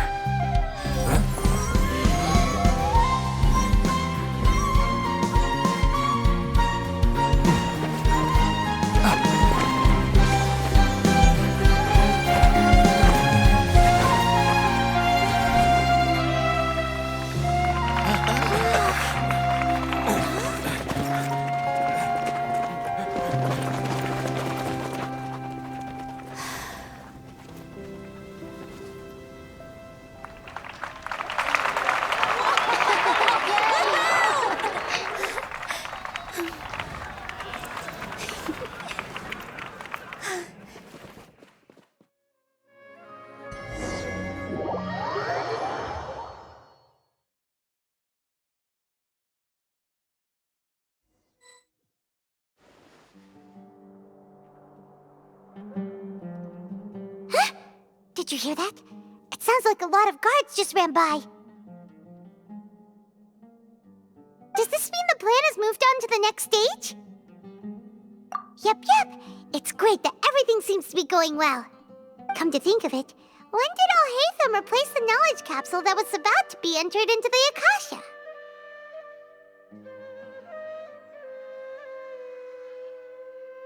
Oh, so that's when he did it! Paimon was too nervous to notice. Speaking of, didn't Al-Haytham also yoink the divine knowledge capsule from that mercenary leader in Port Ormos when everyone else was distracted? It's a time-tested trick of his. Why are we complimenting him? Yeah, he's smart and all, but he still makes Paimon's blood boil. Let's review our plan for this stage again. It's not like we have anything else to do right now anyway, and it'll help us feel more confident. Paimon remembers that Nilou's task was supposed to go a bit like this. Now that Lesser Lord Kusanali's consciousness has been forcefully sealed, the core figures of the Academia and their guards have started to wear their Akasha terminals again. With the Doctor's technological support, they think they have nothing to fear. How despicable of them to rely on such a person. But this is also our chance. I was originally asked to draft the knowledge capsule for the Artistic Performances Prohibition Act when I was still at the Academia. It should be on the Grand Sage's desk right now, and will be entered into the Akasha during the next Nyargarbaha Day. Are they really going to stop all artistic performances? That's horrible! I'll make an identical knowledge capsule, but this time, I'll smuggle some misleading information into it. We only need to find an opportunity to switch the capsules. Once it's been entered into the Akasha on Nyargarbaha Day, if someone were to be seen performing in public, the sages would definitely use that opportunity to announce the ban, and so the misleading information will be disseminated amongst the guards. Sure sounds complicated, but it seems like if everything goes well, we'll be able to get rid of all the guards in the Academia without any effort. That's pretty clever, getting right into their heads. I just have one question. Even if we manage to get the misleading info out to the guards, how can we be sure that they'll believe it? People who are used to relying on the Akasha become less inquisitive, and their ability to distinguish truth from misinformation is significantly reduced. They will view everything the Akasha releases to them as the unequivocal truth. The Akasha will turn humans into machines. I've seen it happen many times. Yikes. Good thing I didn't wear it for long when I was working in Sumeru City. At first, I thought it was a good thing too. By the way, this plan still requires a performer, right? Do you have someone in mind?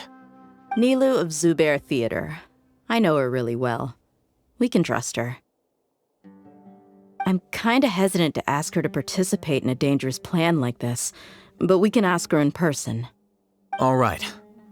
After the guards and the Academia are gone, then it'll be time for me and my stowaway brothers to shine.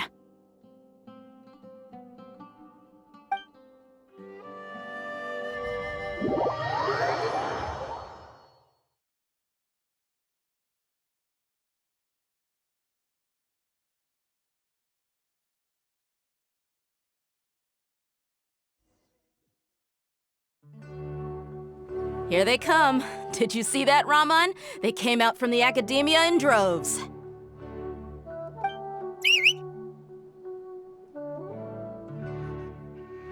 After laying low in the city for so long, this is the moment we've been waiting for. My brothers have already sprung into action. We couldn't do anything to them inside their coop, but outside the Academia, this is our hunting ground. With a lioness like you, the prey sure won't be able to run far. We still need to eliminate the guards as soon as possible. If we give the sages enough time to realize what's happening, the plan's doomed. All they've done is to sit on their cushy salaries and twiddle their thumbs all day while we fought and struggled every day in the desert. The only advantage they might have is their numbers. Speaking of which, most of the guards who report directly to the Six Sages belong to the Corps of 30, but they have a completely different reputation. Following those blasted sages every whim, throwing away all the principles of being a mercenary. As someone in the same profession, I'm obligated to teach them a good lesson today. Indeed, the trap has been set. All we need to do is lead them there. All right, let's each take a road and herd those scattered guards back into one place. Make sure to attract their attention. Isak will be the key. You gave such an important task to that child. Will he be okay? It'll be fine.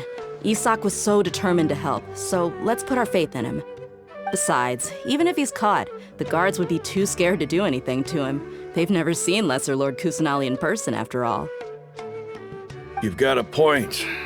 Anyway, I think I see them coming. Let's head out. Good luck.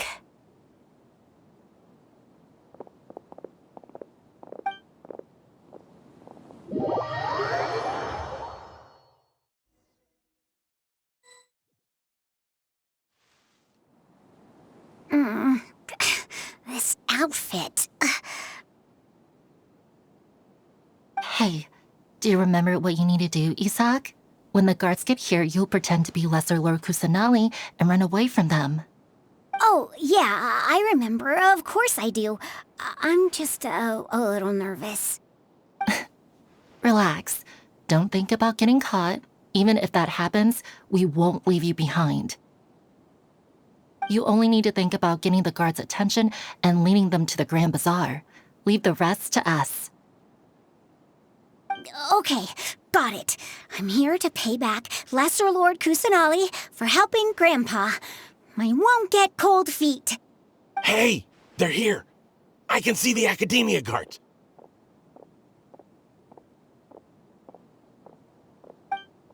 All right, it's time, Isak. Take a deep breath and go. You can do this.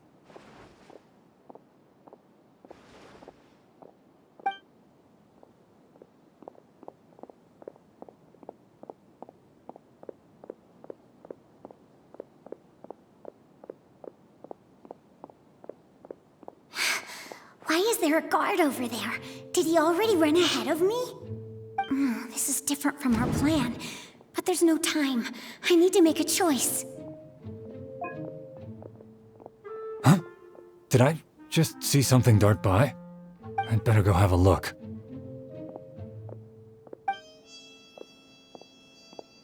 Were my eyes playing tricks on me? I should go check to see if someone's hiding over there.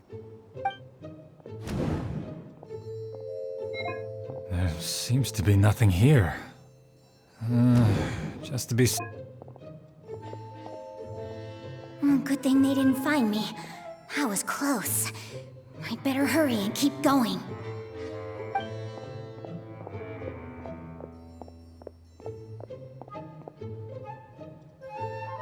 Hey! Lesser Lord Kusanali's over there! Stop! What? Lesser Lord Kusanali? How did I not see anything just now? Oh no, they found me! Where should I go?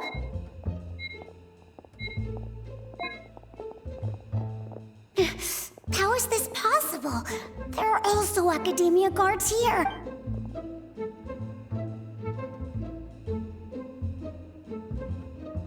Hey! Lesser Lord Kusanali's over there!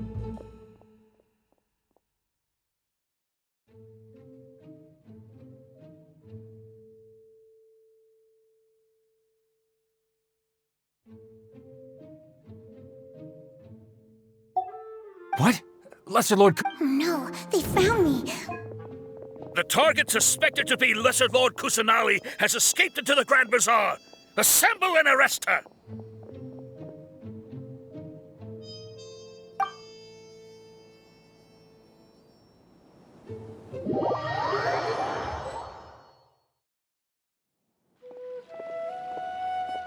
Where did she go? How did she disappear? Did we lose her? Hurry up and find her! Hey, why is your team here? Didn't we say to split up our search? Hurry! Hurry! This place is... Why are you all here? Yeah, isn't it one heck of a coincidence? Everybody's here. What on earth is going on? I suppose that's all of you? Who are you? Did you set us up? What are you planning? Phew, that was rough. I almost got caught. Little brat! So you're not actually Lesser Lord Kusanali. Who exactly are you all? Eremites from the desert? Just some colleagues. Think of this as a business competition, or a personal grudge. After stepping into our traps, stop thinking of yourselves as hunters. Behave like the prey you are.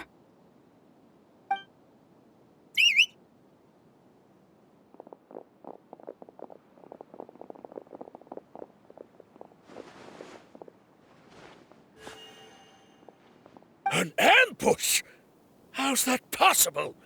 This is Sumeru City, but mercenaries from the desert somehow ambushed us! You've spent all your time hiding away in the Academia. This place has long since become our hunting ground.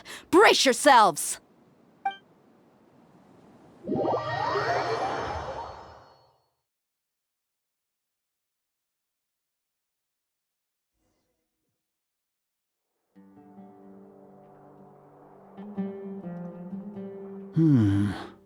This is odd.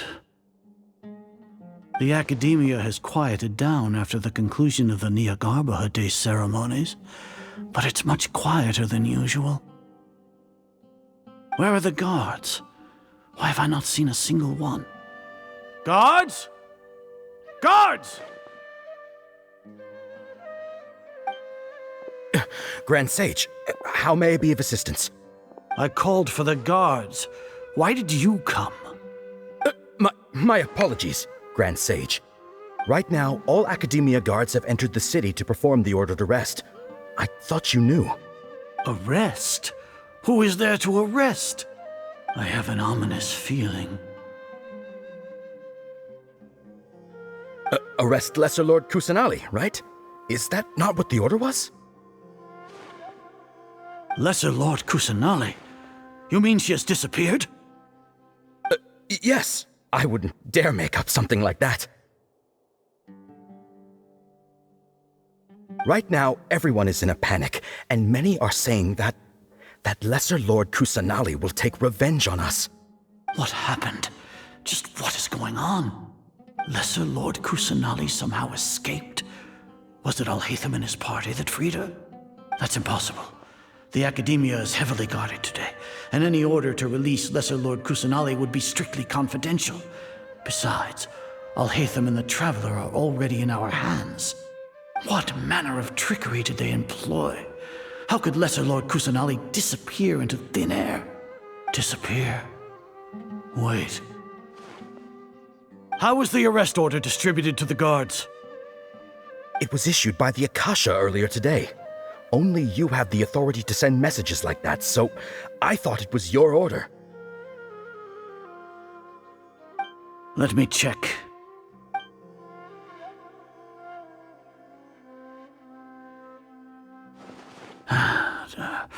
Here.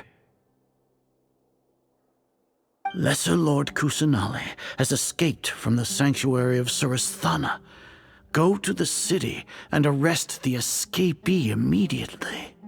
The Akasha indeed contains this information, and it clearly appeared in my mind. How did they bypass my permissions to issue this kind of message? Was it the report about the Traveler that Alhaitham submitted? No. I specifically checked that knowledge capsule before entering it into the Akasha. Could that have been a red herring? Well, even if I figure it out now, it won't make any difference. The important thing now is to confirm Lesser Lord Kusanali's status.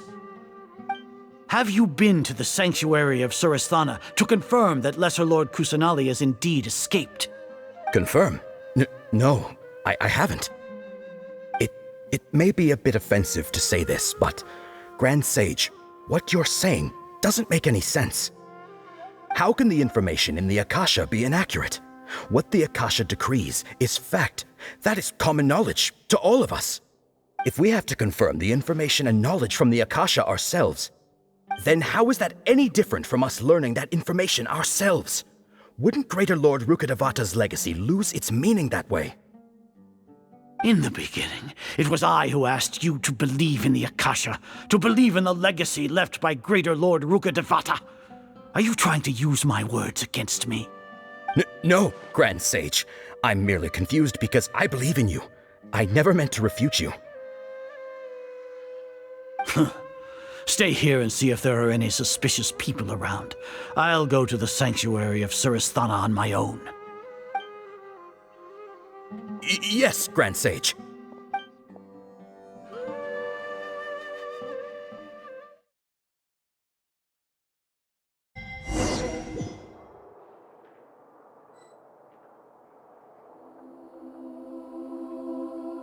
Lesser Lord Kusanali has escaped from the sanctuary of Surasthana.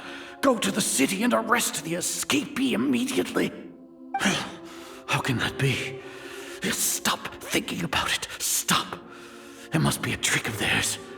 As long as I personally confirm it. Ah! Impossible. That's impossible. There must be something wrong with my eyes.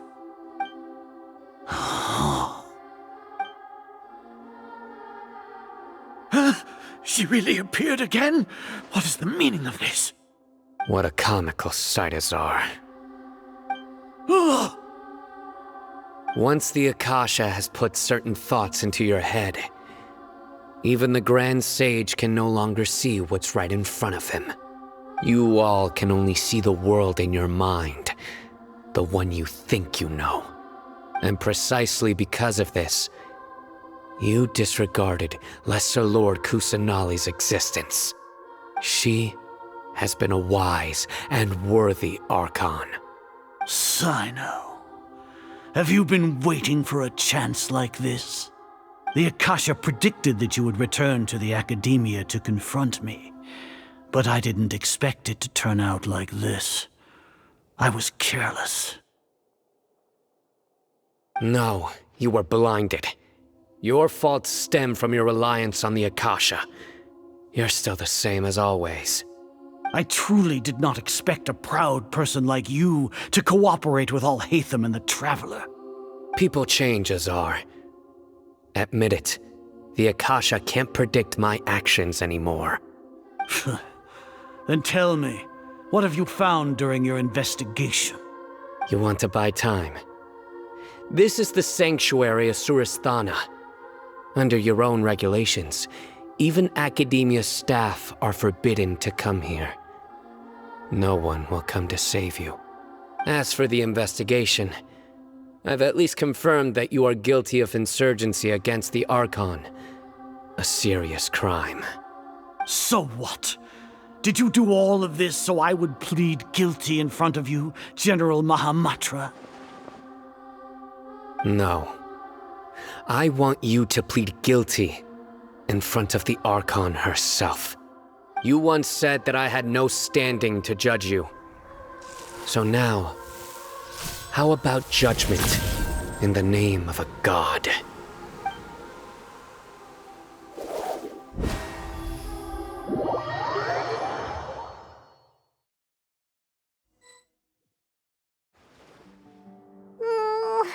How long do we have to wait? Paimon wants to know how things are going out there. Paimon hasn't heard any sounds outside for a while. Hopefully something bad didn't happen. Yeah, but aren't you scared that we might be locked up in here for the rest of our lives? Thinking about it, at least Paimon has you. We could still chat like this. When Paimon thinks of Nahida being imprisoned alone in the sanctuary of Suristhana, Paimon can't help but feel sorry for her.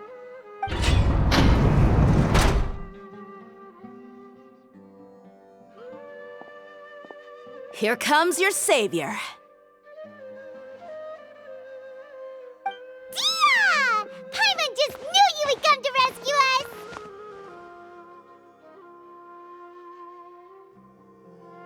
You two really owe me some big thanks. I had to search through who knows how many guards to find the key here. It felt even more tiring than whacking them. I'm exhausted. Thanks a lot. Need Paimon to rub your shoulders? No, that's, I'll pass. What are you afraid of? Oh, are you ticklish? Now isn't the time to talk about being ticklish. Things in the city and on Sino's side are both going well. The guards that stormed out of the Academia are all taken care of. The Corps of 30 is in charge of the city's defenses, but we already talked to Asfand. They've been fed up with the sages bossing them around. As long as it doesn't break their employment contracts, they'll turn a blind eye. That's probably because you've been super great friends with them for a long time. So, how's Sino doing? The Grand Sage is in his custody. Even I know how terrible it is to fall into Sino's hands, so he probably does too. Sino forced him to release Lesser Lord Kusanali. He has no choice but to obey. So, hurry to the sanctuary of Suristhana. Assuming nothing weird happened, we should have already rescued our Archon. Honestly, I didn't expect our ragtag bunch to do this well. We just came together last minute to save the Archon, you know? Alright, you two better go. I still have to clean up some messes in the city. See you around.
do they say? It's nice to meet you? This is the first time we've met in real life. Before, we've only met in dreams, consciousness, or when I was in someone else's body. Thank you so much for coming to rescue me, but I also need to apologize. During this time, I did some self-reflection. My sense of inferiority and yielding to the academia led to all of this, and created so much trouble for you all. Exactly! We're here because you're a good Archon and one of our friends! Thanks, you too. Amazing. So this is how it feels to walk out of that cage with my own body. It's like I just had an endlessly long dream. I can't even tell if I just woke up or was only now born into this world. My concept of self has become so clear. But now doesn't seem to be the time to indulge in this feeling.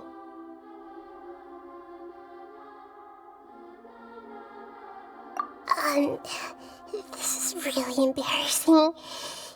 You all just rescued an Archon, and now she needs your help to save her country, and even the entire world. It's okay. With you here, Paimon's sure that everything will work out. There's one more thing. What is it? For all the things the Academia did to me, and for all the folly it committed in the name of wisdom, as their Archon, I will make them pay. Ah!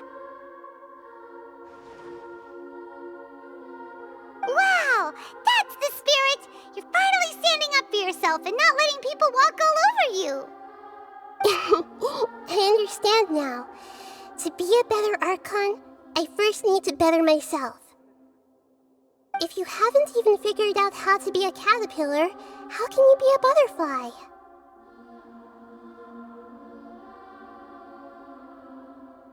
Yes, true. That reminds me. I wonder how far along the Academia is with their God creation plan. We need to hurry and prevent the birth of that false god. I need to make some preparations.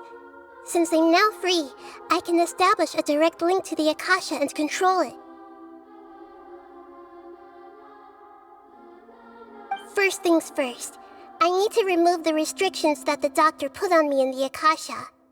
After that, I'll make some adjustments and revoke the sage's permissions. The Akasha will then be like how it originally was, only operable by the Archon. After all, the Academia betrayed Greater Lord Rukkhadevata's trust. This might take some time.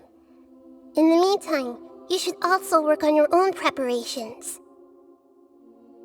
If we don't stop the God creation plan in time, we'll be in for a tough fight.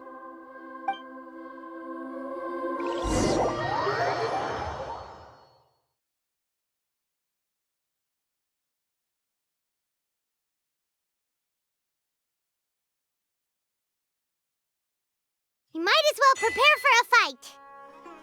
When we're done, we can take a walk around. After all, we missed out on a lot of stuff when we were locked up.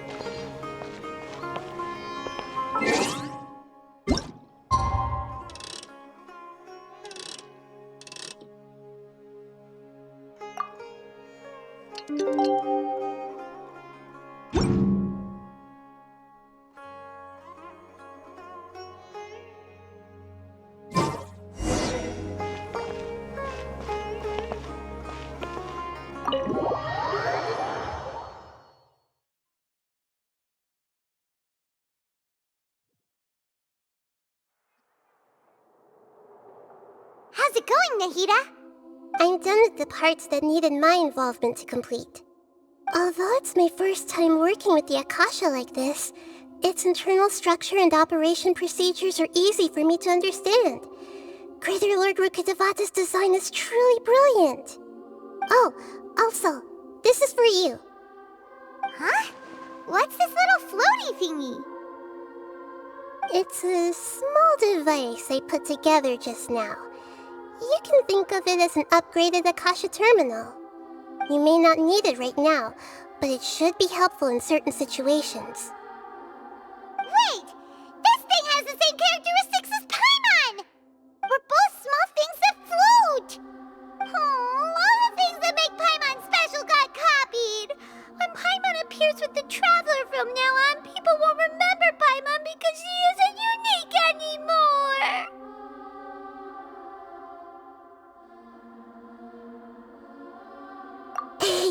It's alright, Paimon. It can't replace you. It's only a flying device, but you're the Traveler's irreplaceable friend. You're so good at comforting people, Nahida. If only the Traveler was as smart as you. I was simply telling you what I feel to be the truth. I wasn't trying to comfort you.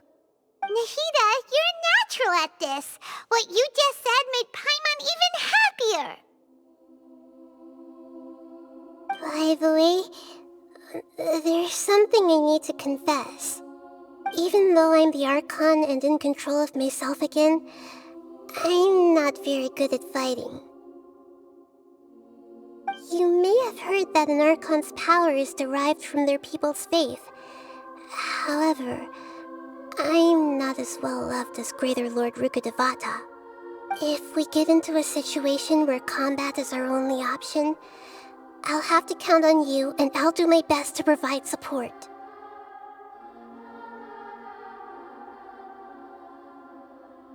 I'm glad I can rely on you. So the God of Wisdom isn't good at fighting? That actually sounds about right. I've located where the false god is. Time is of the essence, so let's skip to it.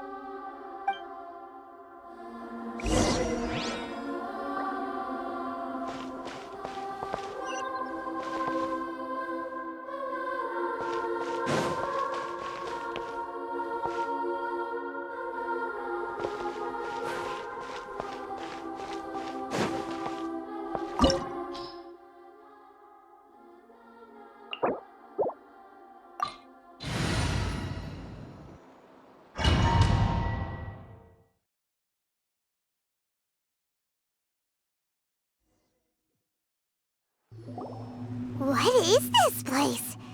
Is this really the way we need to go? Wow. Who would have thought there'd be a place like this hidden right slap bang in the middle of the city? The sages wanted to realize their god creation plan without being discovered. The safest and most convenient way would be to build within the academia itself. That's true. They were already hiding one god, so why not two? Judging from the structure here, the project is a huge undertaking. The sages really saw the god creation plan as their ultimate goal. But this place doesn't look like it could have been constructed by the academia alone. The Fatui under the Doctor sure didn't hold back. They provided a lot of technological support. Yeah, or else they wouldn't have been that generous. Is that so? I've always felt that this Doctor is different from the academia sages. He just doesn't share their sense of urgency. Instead of being interested in the end product, it's like he's enjoying the experimental process. The Fatui Harbingers are all such weirdos. So, the Doctor being weird is actually normal. So, this Fatui that they're trying to turn into a god is called the Balladeer? We had previously come into contact with his consciousness. He harbors particularly strong obsessions. One was the desire for a gnosis, since he was created to be the vessel for one.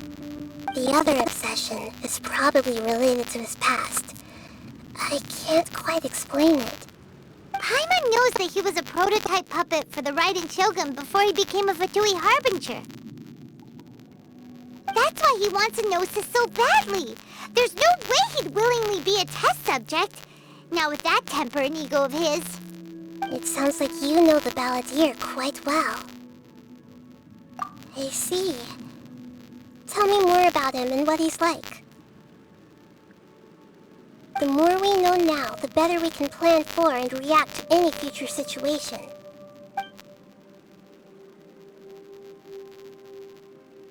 Ah, I see. How fascinating. Alright, time to go. Let's get through here and meet him in person.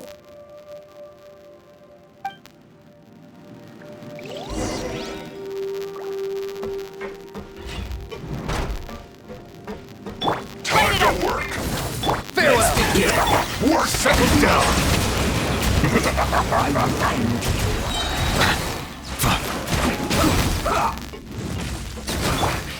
I guess this is it.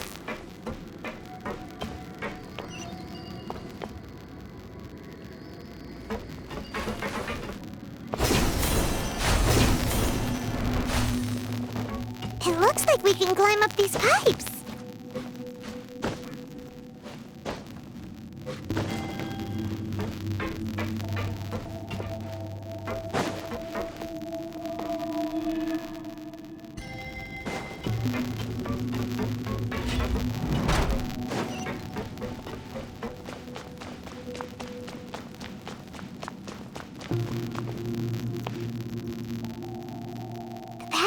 Ground seems all messed up. Let's go around and see if there's a way to fix it.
With the sun.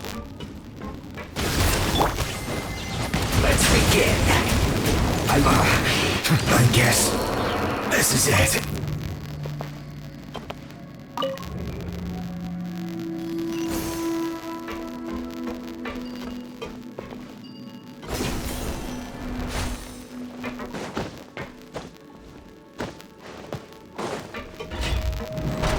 You'll get frostbite. Frozen. It's time for a flash freak. I'm free. Frozen food. Get out of here! Out. Cooked food. Silence. The tides beckon. You can't run from death.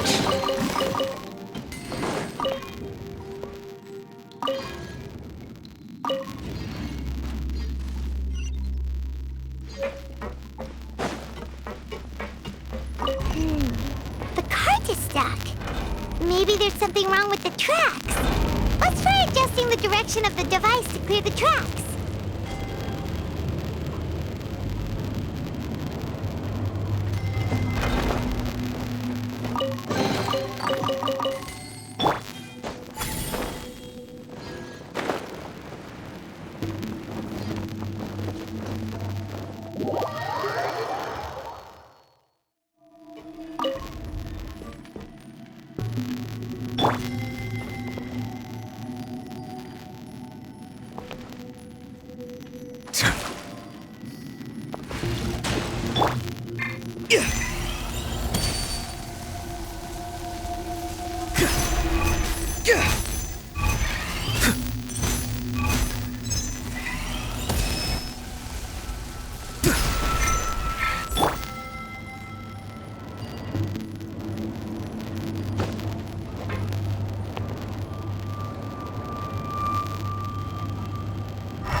Try and stop me!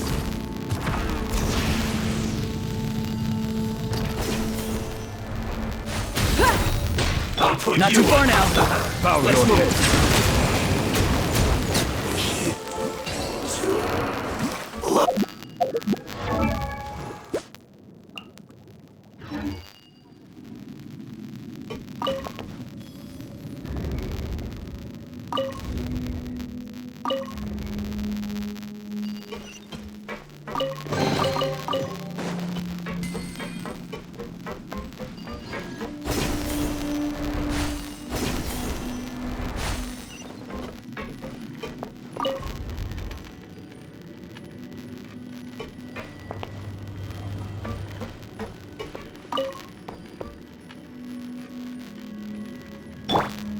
Full throttle!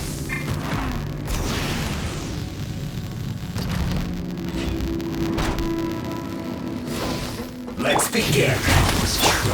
Settle down. Finally, some quiet. Burn it down! I guess. Be sanctified. I miscalculated.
Looking at its operational status, we must prepare for the worst. The god they wanted to create is likely close to completion or already completed. Oh no! What should we do? Paimon can't imagine how hard it would be to fight against a Fatui Harbinger with a Gnosis! Are you nervous, Paimon? If you really want to know, of course Paimon's nervous! Aren't you too, Nahida? Yes, I am. This is probably the first time I faced with a calamity of this degree since my birth. I feel not just nervous, but curious as well. Curious? Curious about what? Curious about our fate. To me, everything we perceive in this world, everything we learn, and everything that happens to us is considered knowledge. And if it's a form of knowledge, then it can be understood. However, only fate is about that which has yet to occur, so it has always drawn my curiosity. So to me, fate is the ultimate knowledge. That's also why I love observing humans and all the things that happen to them. It all brings me great satisfaction. And now, at long last, I'm not just an observer anymore. I will personally experience my own fate with you by my side. Isn't this such a wonderfully exciting thing? Ah, so that's what you mean. Paimon thinks she understands what you're feeling. Agreed. Okay, let's continue on. I can sense his aura from here.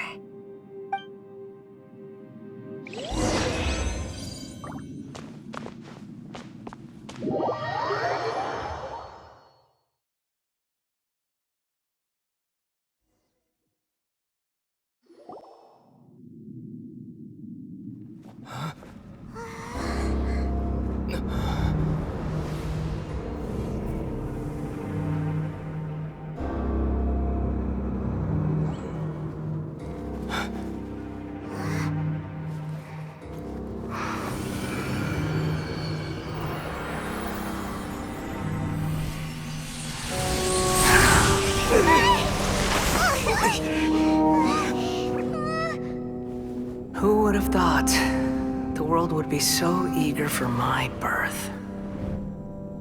I remember you, Booer, the god of wisdom, and standing beside you, the traveler. Is he all-knowing and powerful now like Greater Lord Rukkhadevata? No, I can't feel the same kind of divinity I felt from the Greater Lord. It seems that the sages didn't get the chance to infuse the divine knowledge capsules into him.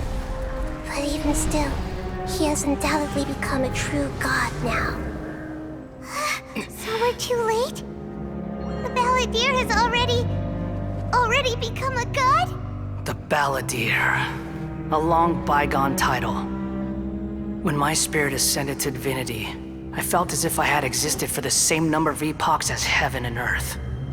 Looking back, the existence of what once called itself Kunikazushi appears infinitely small and ugly.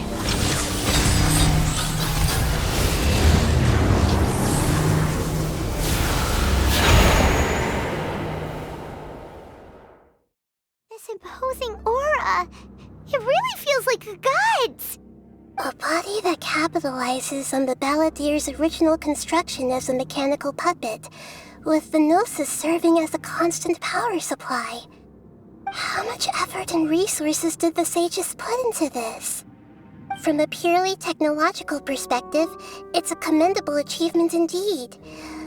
It's no exaggeration to say, this is the culmination of human wisdom. You sure are something! Dishing out compliments at a time like this? But I don't think he's reached the spiritual height of a god. Strife is engraved upon every god and every gnosis brought forth into this world. Can you feel it? The exhilaration of such power, and the thrill of anticipation for our contention. Nahida wouldn't feel the same things as you! Do you not realize that you are interrupting a conversation between gods? Lowly creature, know your place!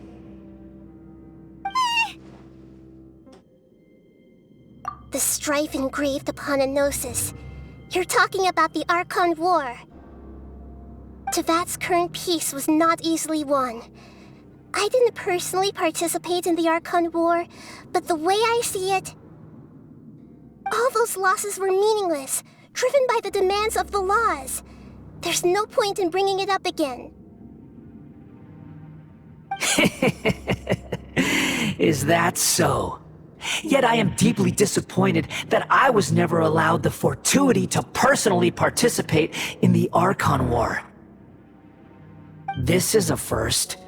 Encountering a god in this world who does not crave power. No wonder your own people have abandoned you, god of wisdom. Your judgment is as your existence, unsubstantial. This is where everything ends, Booer, the god of wisdom. You should know that wisdom cannot solve every problem. Like now, where your only option is to face me in combat. Come! Let us reenact a scene of the Archon War. Come and inaugurate my birth as a god.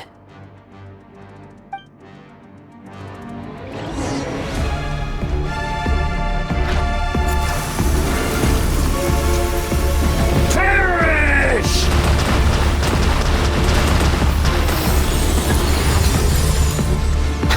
An oversight on my part. Churn! Silence! Time to say hello. Everybody stand back! Drop from the sky! Let the mighty be humble. Bow your head. At my command, you shall fall.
To oblivion! Bow your head.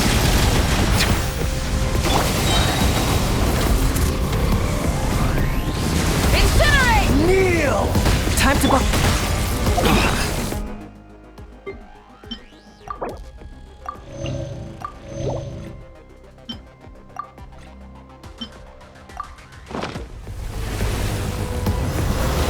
Silence!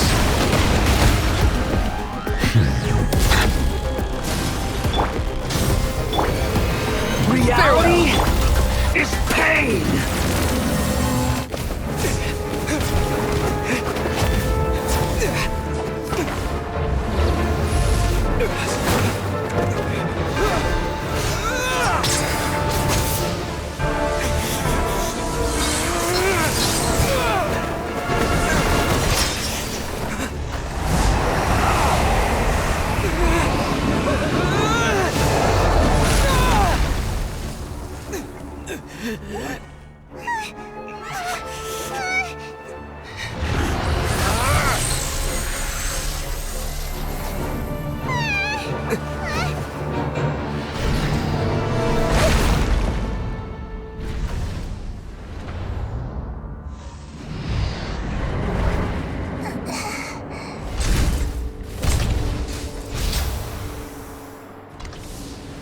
This is supposed to be a battle between gods, yet you choose to hide behind a mortal. And now, you're acting like you'd sacrifice yourself for a human. Are you having fun proving a false sense of heroism to yourself, Boor?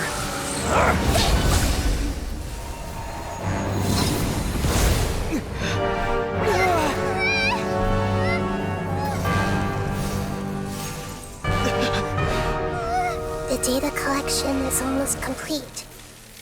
Do you even know how many times you've tried to take my gnosis from me?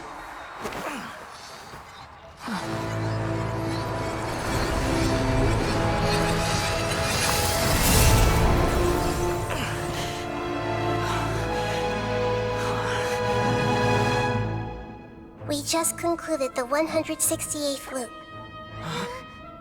Did you know that in the effort to create you, the people of Sumeru were forced to live through the exact same number of Sub-Zerus festivals and Samsara cycles? The power of dreams. When did you use it on me?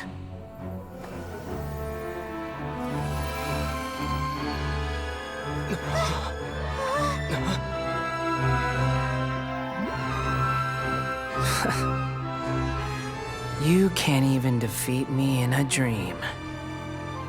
What do you hope to achieve with this little trick? Come, Traveler. Just like before. Allow me to awaken the memories in your dreams. All that battle experience! It's more than that. Compile everyone's wisdom in the name of the Archon. That is the original function of the Akasha. I've sent everything that happened just now to the people of Sumeru in the form of knowledge. I've asked them to help you find a way to defeat the false god.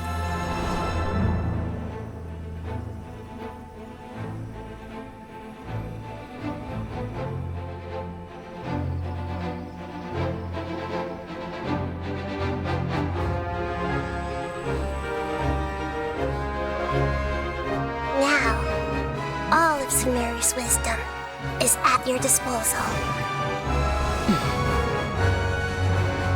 Meaningless tricks won't save you.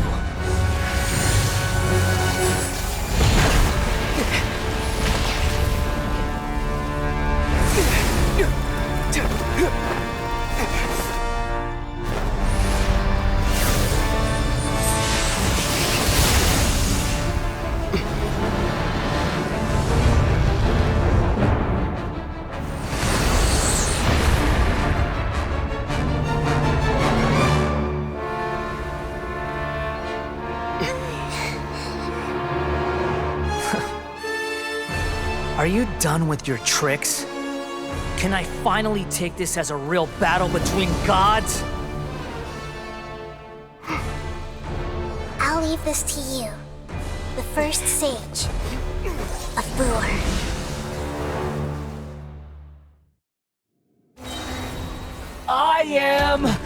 all-knowing God.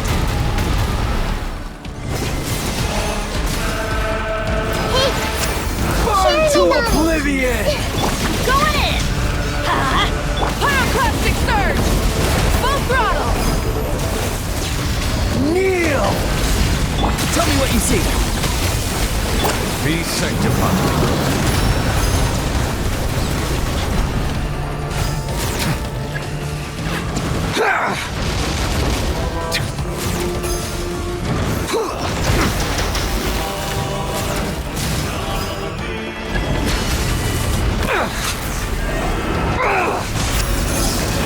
An oversight on my part. Try and stop me! Reality is pain!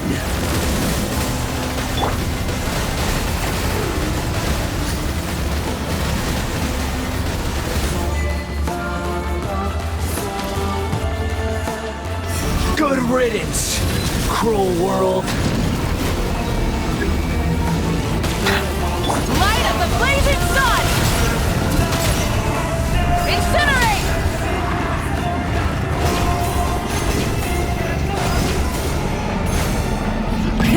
Rev the engines! Not possible.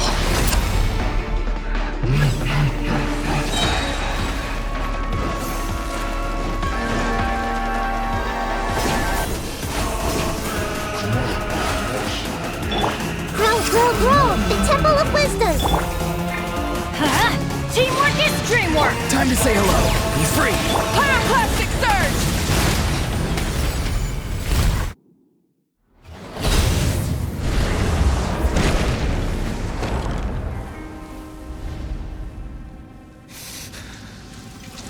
Humans. Filthy humans.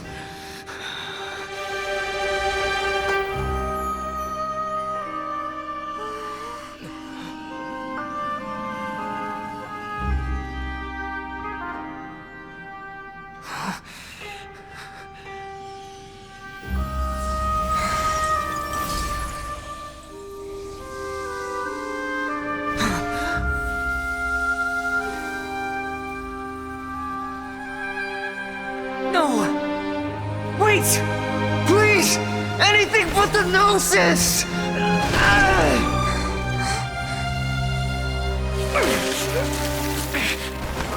That's mine! Don't even try! I'll never go back!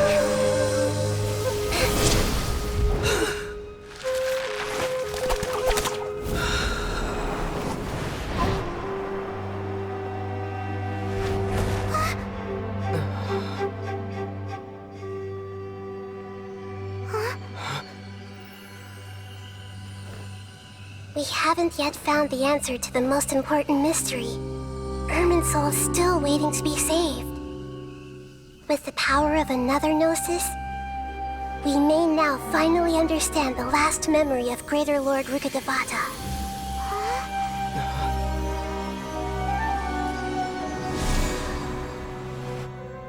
This is... That's right. This is the last memory of my predecessor.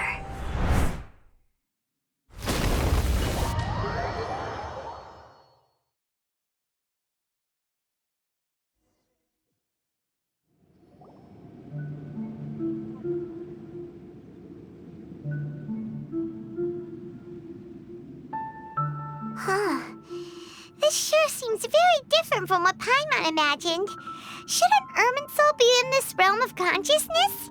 Yes, that is our destination. But I didn't expect the remaining consciousness of Greater Lord Rukkhadevata to be as polluted as this.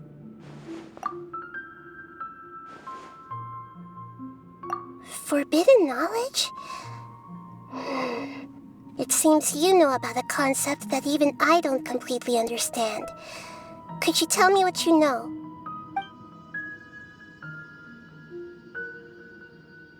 Hmm, Your inference seems logical enough. Forbidden knowledge once polluted the desert thousands of years ago, but was successfully repelled thanks to King Deshret's self-sacrifice and Greater Lord Rukkhadevata nearly exhausting her power. Then, a second instance of forbidden knowledge pollution occurred during the Conria Cataclysm 500 years ago. But I'm afraid it is much more serious this time, with Irminsul itself already in danger. So, if we're in the remaining consciousness of Greater Lord Rukkhadevata, and it's also been affected by forbidden knowledge pollution, then does that mean, in order to save us, Greater Lord Rukkhadevata? Yes. It's very possible that she sacrificed her life in the fight against forbidden knowledge. She didn't completely eradicate forbidden knowledge, but if it weren't for her actions, the pollution would have been far more rampant over these past 500 years. The way that everyone, including me, has forgotten everything about forbidden knowledge may very well be due to her restoration of Irminsul. Aww. Do you feel sad, Nahida? I'm just sharing her pain. The pollution of her consciousness here is severe. There is madness, chaos, and pain all around us. Did she fight to resist the forbidden knowledge pollution in such terrible conditions, all the way up to her last breath? She even used her last remnant of lucid consciousness to leave a clue for us to follow. Yes, her words were distorted by forbidden knowledge, so that's all we could hear. But now, we have a chance to find the answer to this mystery. We can cross the polluted consciousness until we found the right path to meet with our lucid consciousness. And then, we'll let Greater Lord Rukkhadevata tell us the truth in person. Each of us need to be mindful of the state of our own consciousness while we are here. Even with the Gnosis' protection, we must always keep a clear mind. Otherwise, we could go mad at any moment. That's so scary. Don't worry, it should be easy enough for you to keep that mind of yours clear, Paimon. Let's go.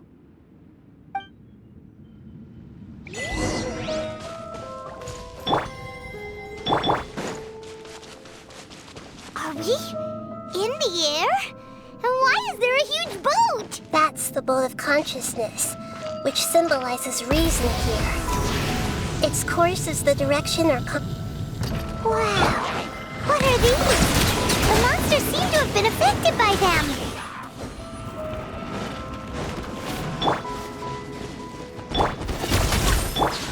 Let's light it up!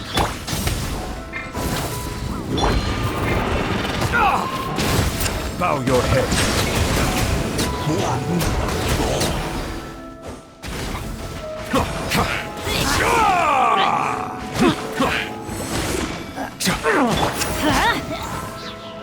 Off we go!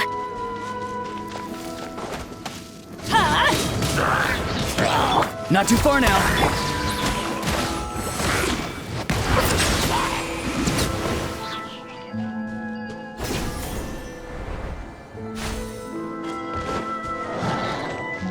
Everybody stand back! Wrath from the skies! Full throttle!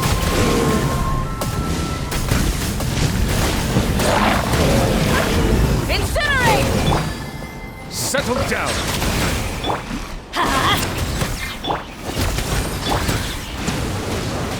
Look! Four-leaf sigils have appeared in the sky!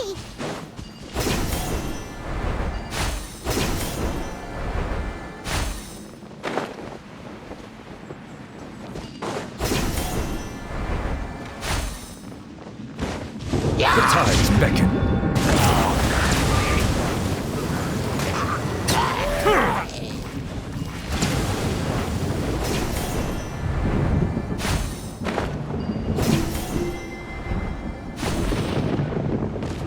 Teamwork is dreamwork!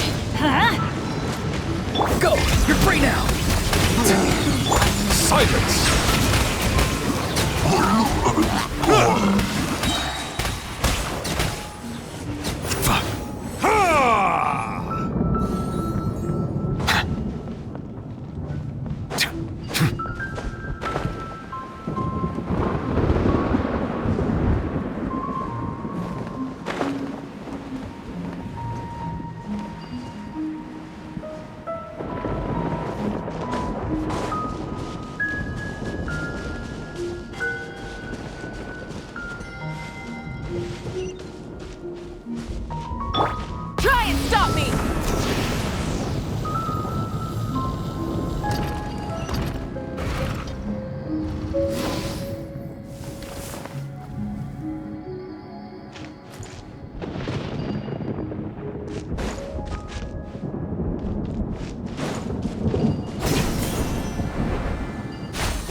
Rise with the sun!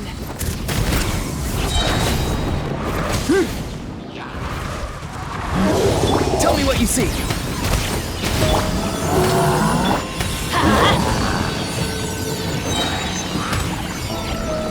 I'm going in! Light up the blazing sun!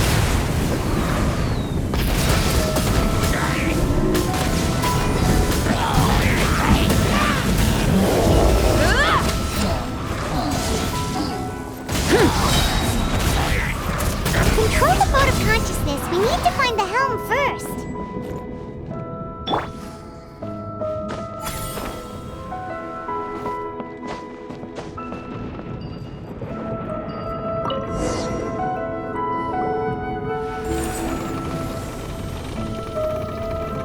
We changed direction. Are we still going the right way, Nahida? Judging from the current route, the boat of consciousness will soon take us out of here.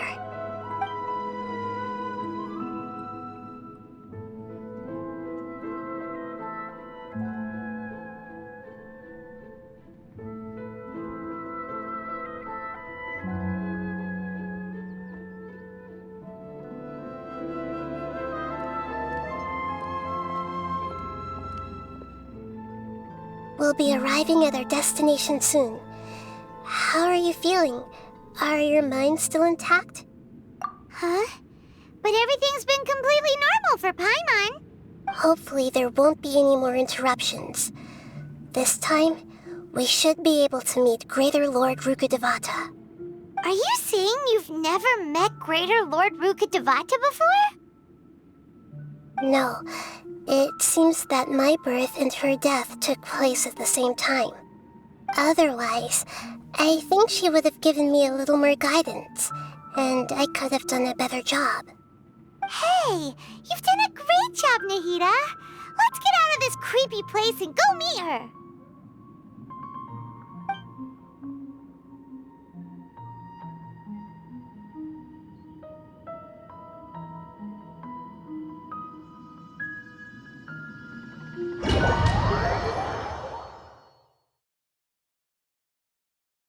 So, is this the place you were talking about? The base of Irminsul?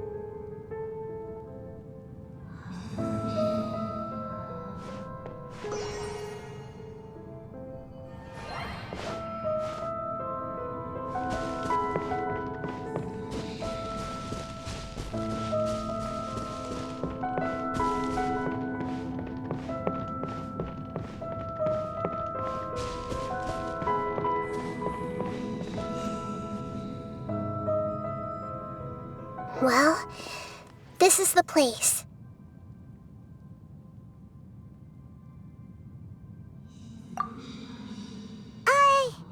We're here to find Greater Lord Rukkhadevata, right? But the one standing over there is... Is that... me? She looks exactly like me. Are you Greater Lord Rukkhadevata? Yes, that's me. Are you surprised by my appearance?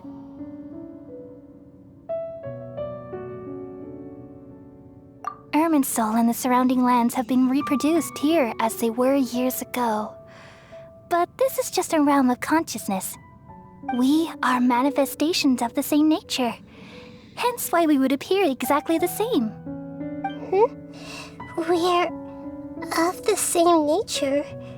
Why? Because you are me, and I am you. You are me in the new samsara. The new samsara? As Greater Lord Rukkhadevata, I'm the avatar of Irminsul. And you are the purest branch snapped from Irminsul. Imagine it this way.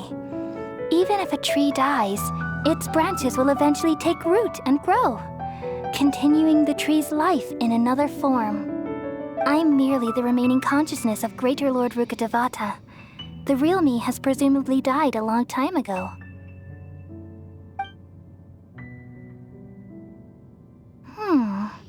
Judging from your appearance, I've probably been dead for 500 years. But you're finally here. My new self in the samsara. If this is true, then am I going to be a great Archon like you someday? Though we share the same nature, our fates are bound to be different. All things have their own fate. When a branch grows into a mature tree, it won't be the same as the original tree. That's why fate is the ultimate knowledge, isn't it? That's a great insight. Yes, very good. It's also precisely why you won't become like me. Really? But perhaps you may become an even greater Archon than I. I already see a determination in you that I didn't possess in my time, and the future that it leads you to will be yours alone. Along with the blessings from your past experiences. Don't worry. The growth of wisdom is like that of a plant. You only need to wait quietly for the flower to bloom.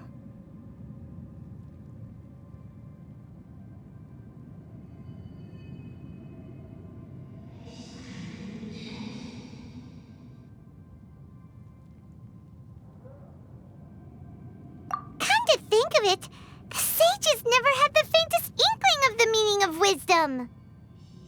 Thank you. Nothing makes me happier than discovering that the Archon I always admired was in fact myself in another fate. It's so nice to speak with you, Greater Lord Rukkhadevata. I've always wanted to meet you. The feeling is mutual. From the moment I snapped the branch off Irminsul and created you, I've also looked forward to talking with you. Could you tell me why you wanted to create me? And what exactly happened when you died? Ah, I see. You're here seeking answers, right? Everything that day, even the sky itself, changed into a color like this. At that time, the seven were all summoned to the nation of Conria. Except for me. I had a more important task to attend to. I had to protect Irminsul.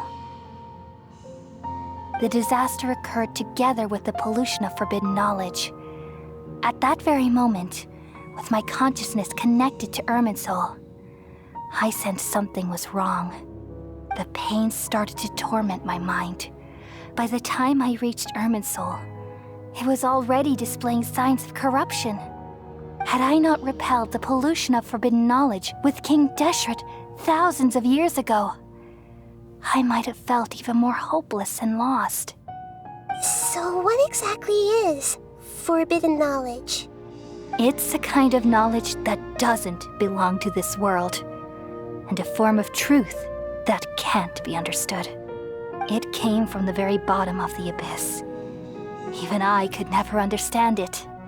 The world is constantly rejecting it, leading to all kinds of bad phenomena.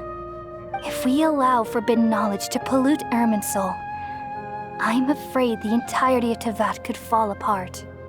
So, there's knowledge that even the God of Wisdom can't understand?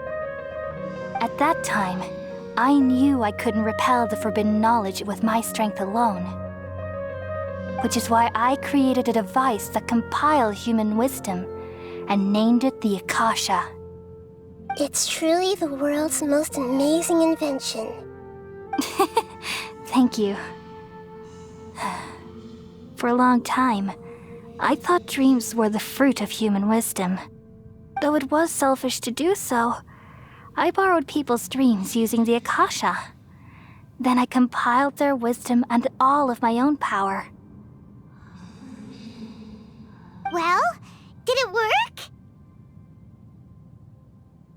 Thanks to the wisdom of the people of Sumeru, almost all the forbidden knowledge was cleared from Irminsul. But things didn't go as smoothly as I thought. I had a terrible headache, which gave me an uneasy feeling. And then, I remembered that my consciousness was also connected with Irminsul. It brought me knowledge and wisdom, but vile corruption as well. From the very beginning, my existence had been polluted by the forbidden knowledge. Oh no! How could that happen? I've experienced that pain in your consciousness. It must have been a horrible experience. Yes, but my feelings weren't important. The important thing was that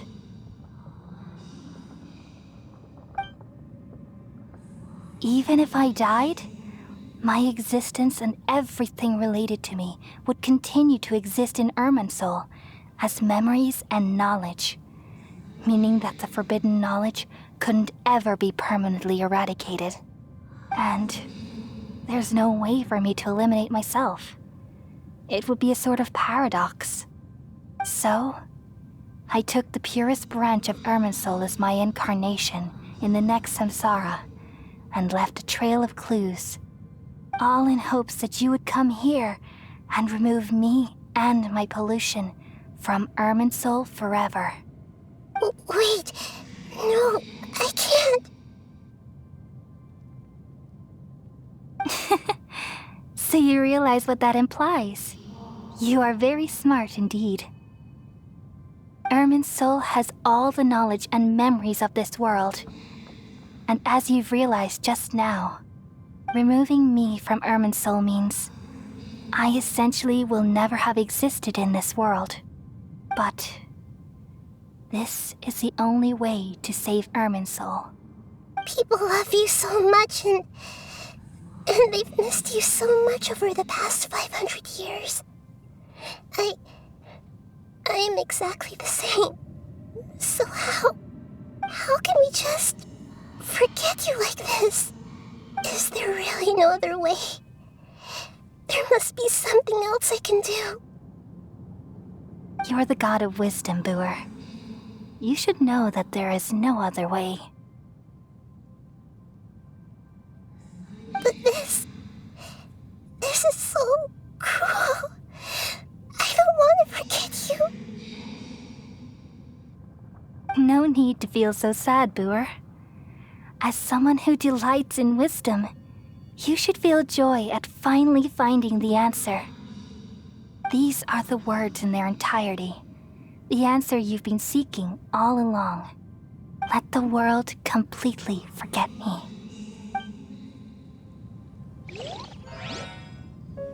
We all nestle under the great tree of wisdom, peering out to perceive the world. From the earth and from the rain, we perceive its wonders until we become a white bird to perch atop a branch and finally snap off the most important leaf. Once upon a time, I alone dreamed in this world. In my dreams, everybody would also dream after they fell asleep. Wild and wonderful thoughts would emerge from their minds. Some tumbled to the ground, and others floated to the sky, connecting all things in the world into one dazzling net. Among a plethora of worlds were numerous smaller worlds, all of fate, finding within the tapestry their brilliant glow. I gradually understood that these indescribable and constantly changing things are the most profound things in the world. Only they can completely repel the madness. Only dreams can awaken consciousness from the deepest darkness.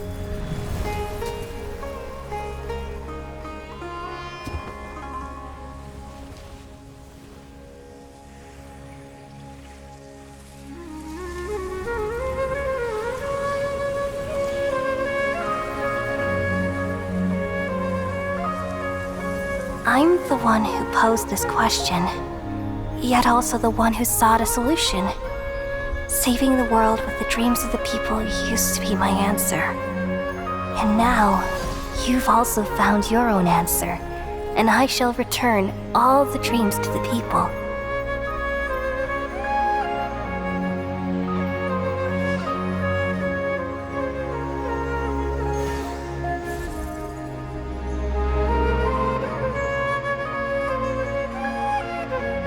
Goodbye, people of Sumeru. May you be blessed tonight with the sweetest of dreams.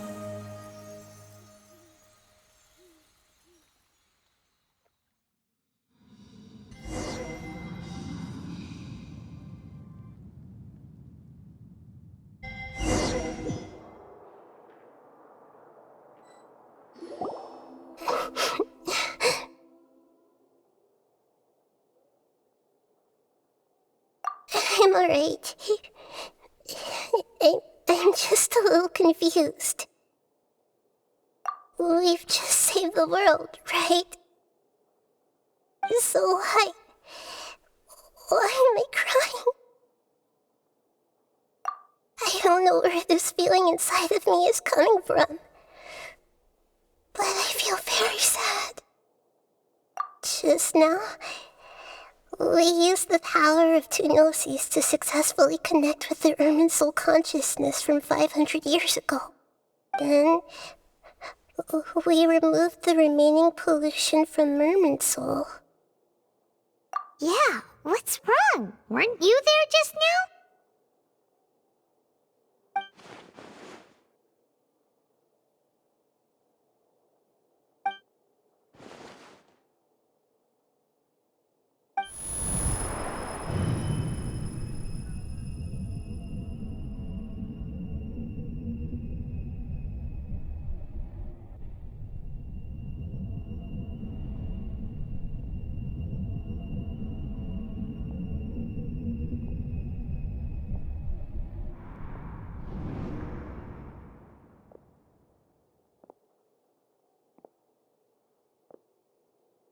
Huh?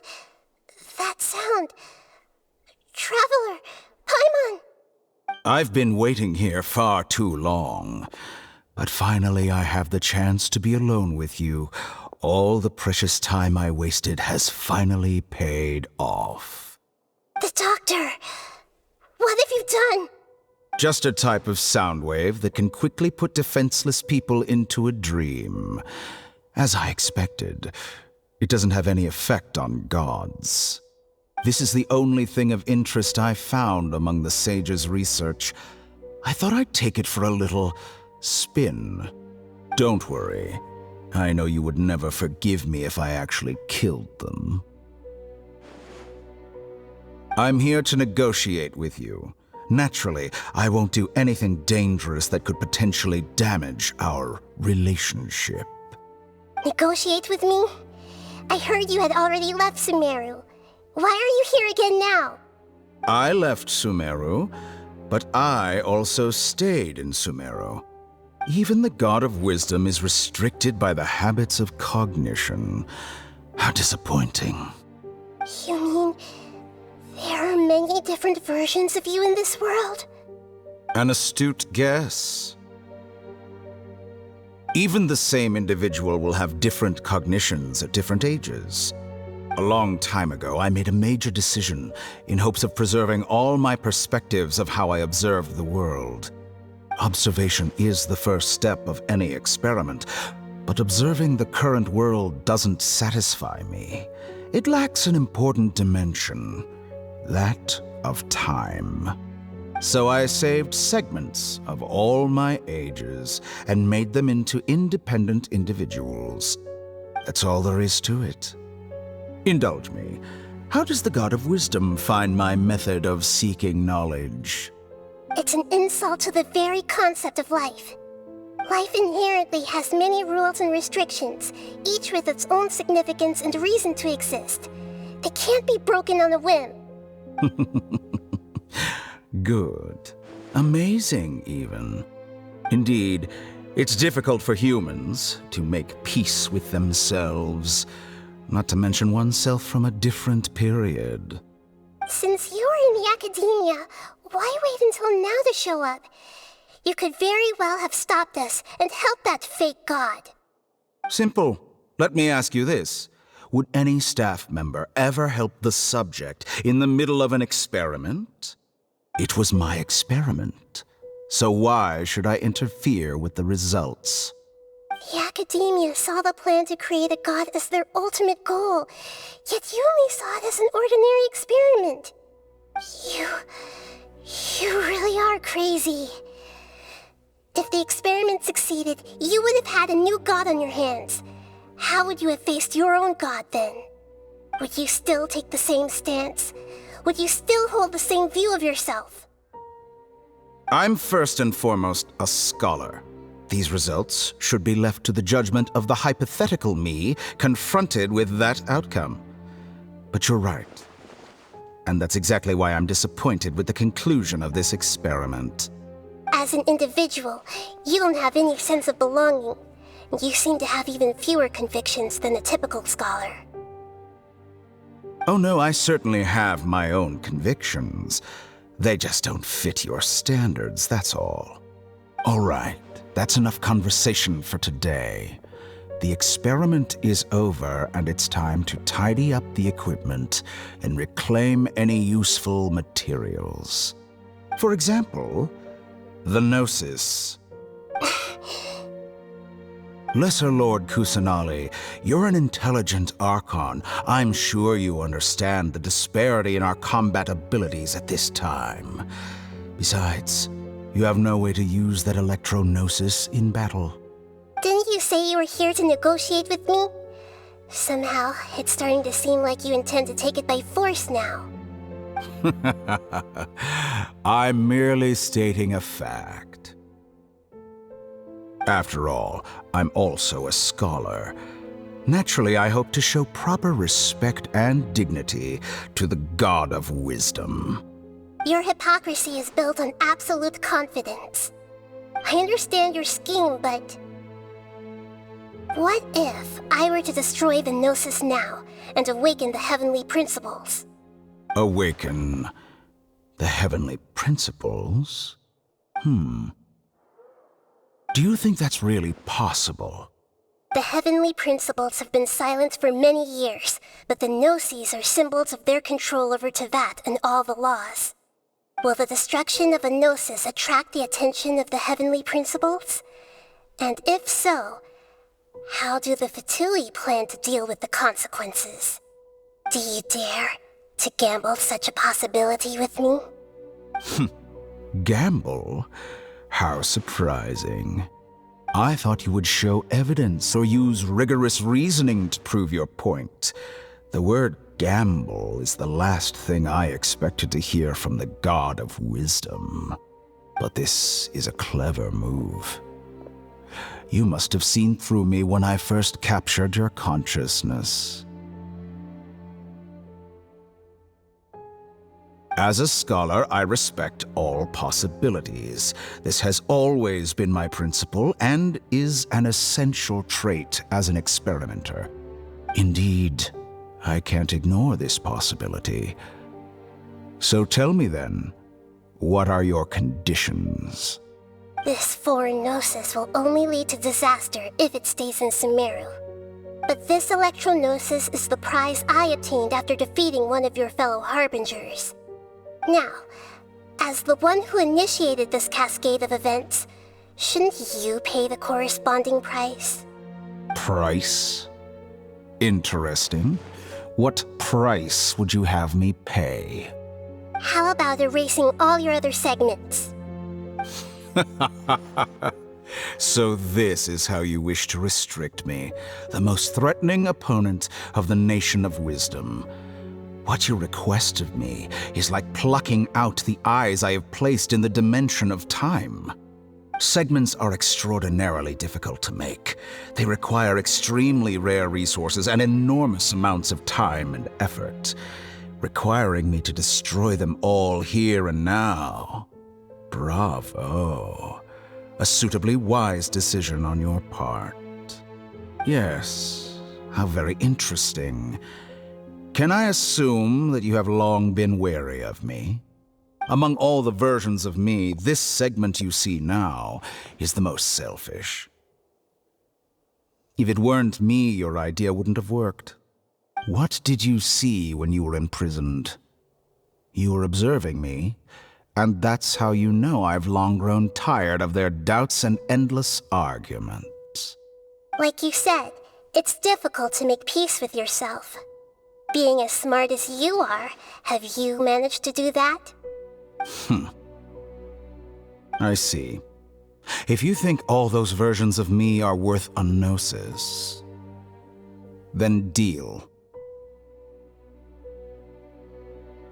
You sure didn't hesitate much. Is the relationship between all the versions of you really that bad? I don't think there's any need to dwell on that. The surplus versions of me can be exchanged for a gnosis. Do you think anyone can offer themselves at a higher price? Besides, with my abilities, it's only a matter of time until I find better perspectives. Perhaps it's best to say, you're just temporarily ahead. But what I'd like to know is, how can you be sure that I've really erased them? I can see your remaining honesty.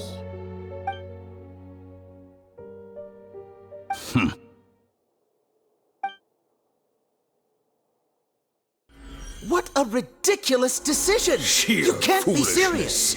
How could I have been so short-sighted. You think this is the end? Wait, I'll have my revenge! You'll make Good this riddance. moment count.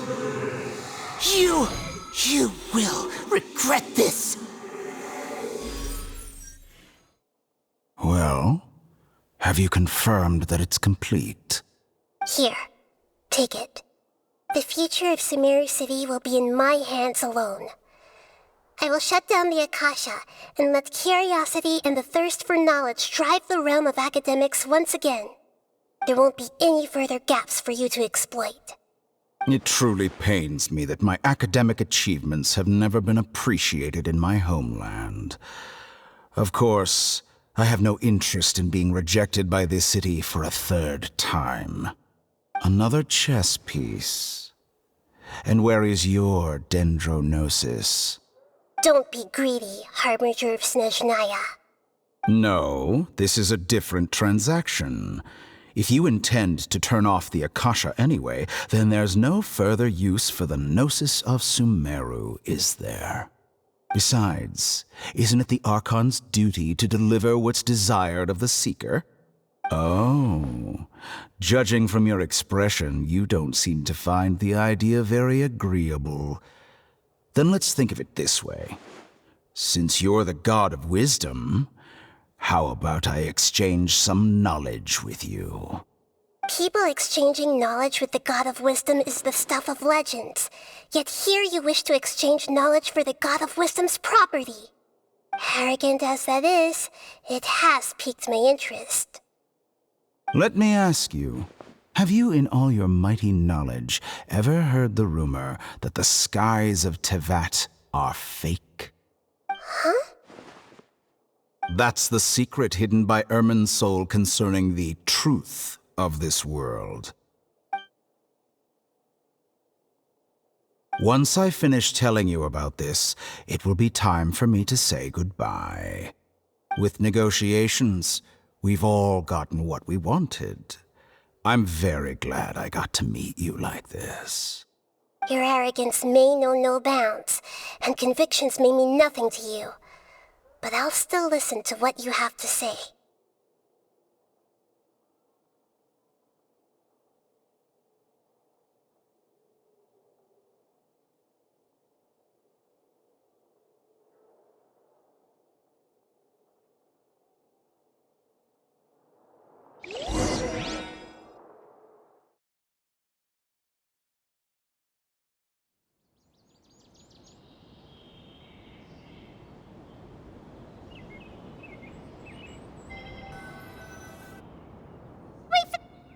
Together! Okay. Wake him up.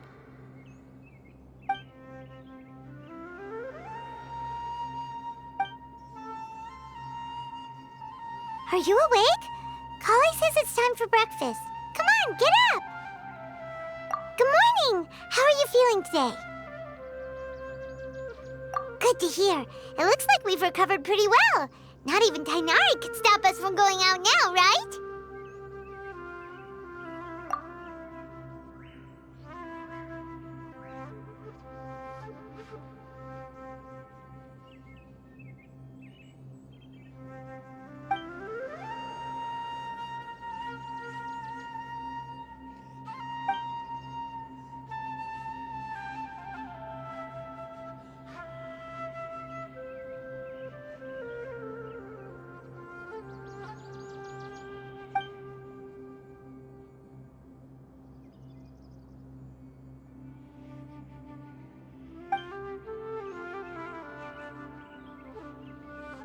Traveler. Let's go.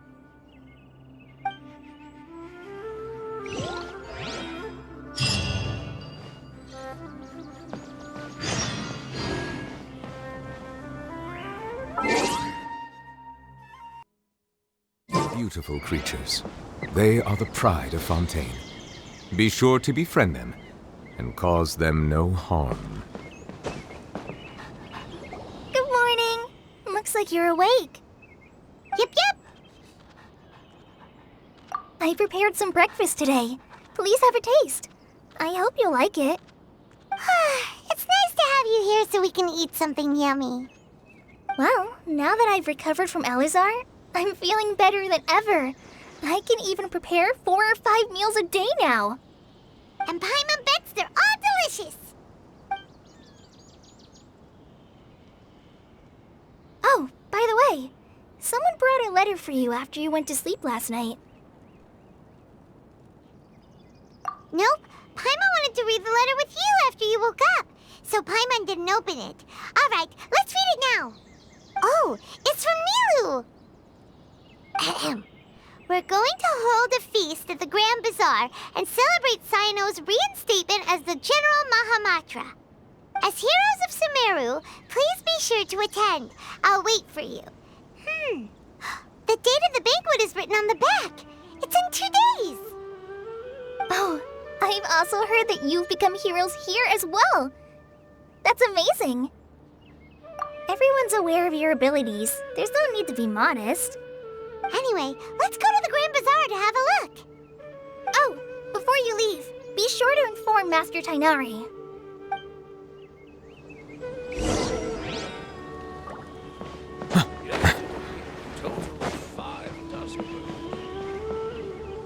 Tainari!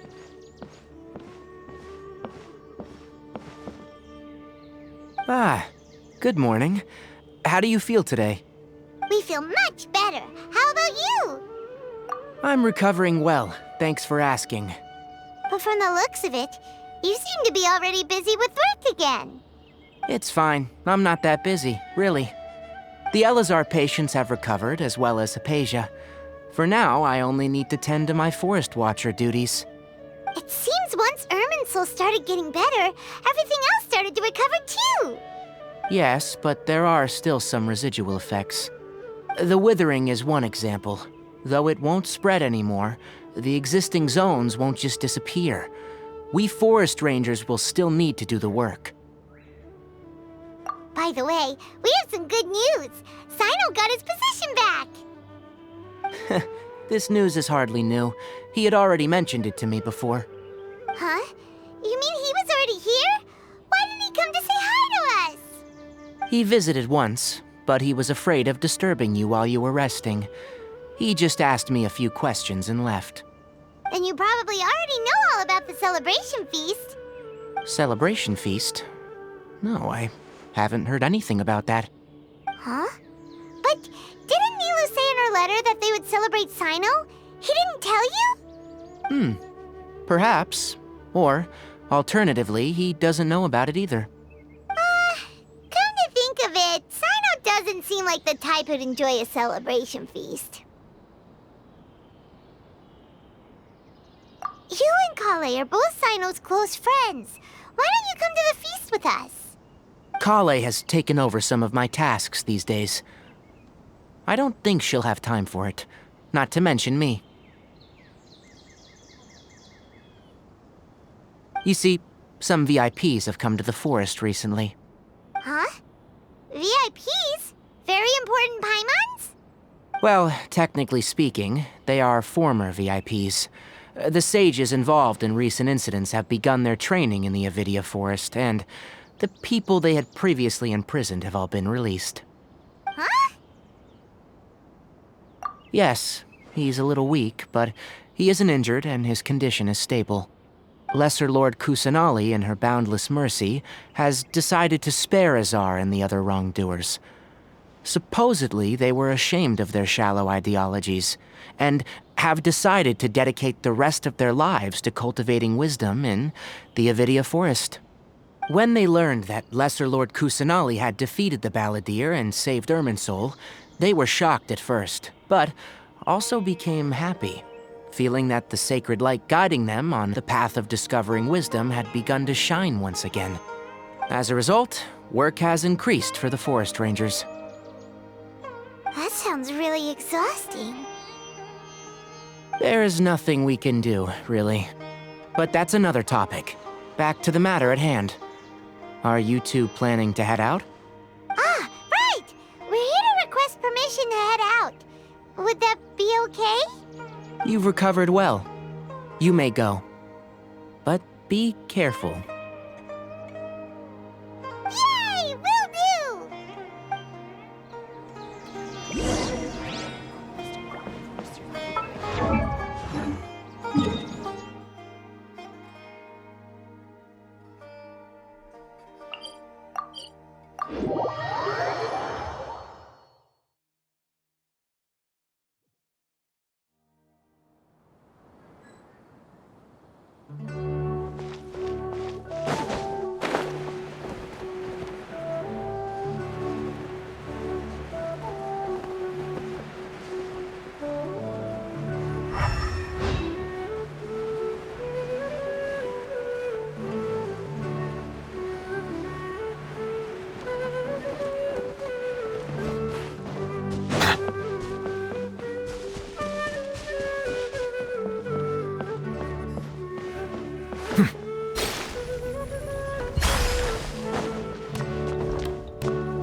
Well, there won't be any problems if the feast starts at that time.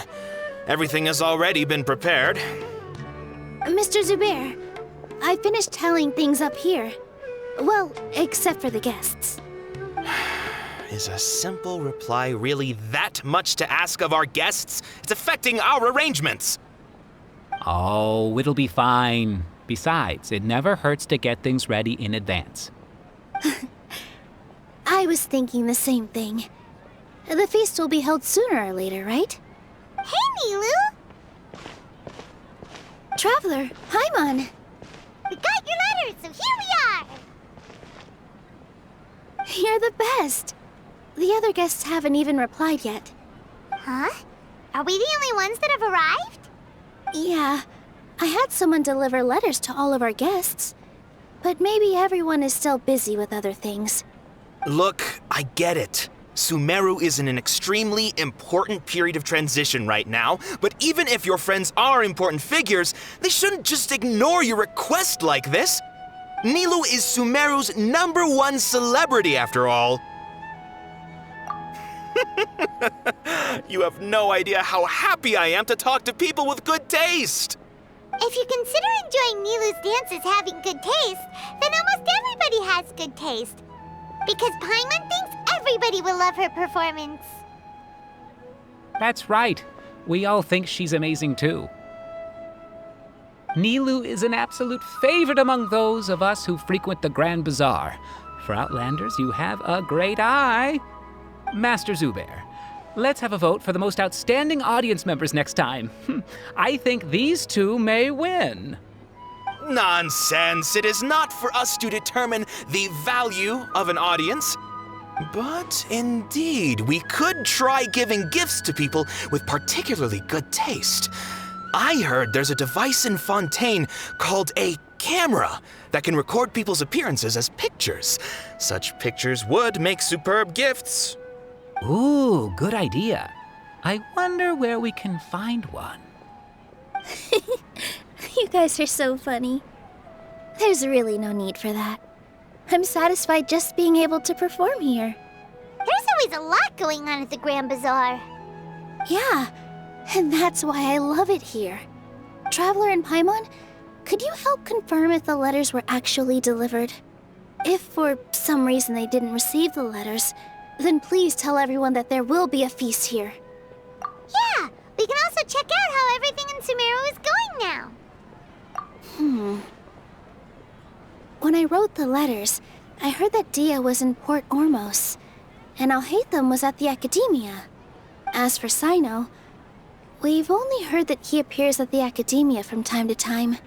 I'm not too sure about Ramon's whereabouts. My guess is that he's with Dia.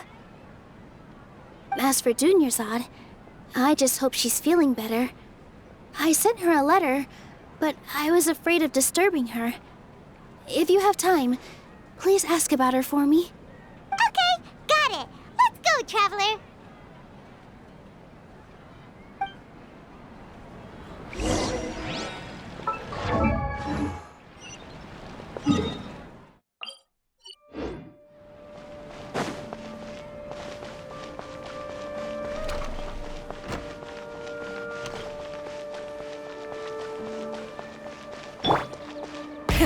Rev the engines!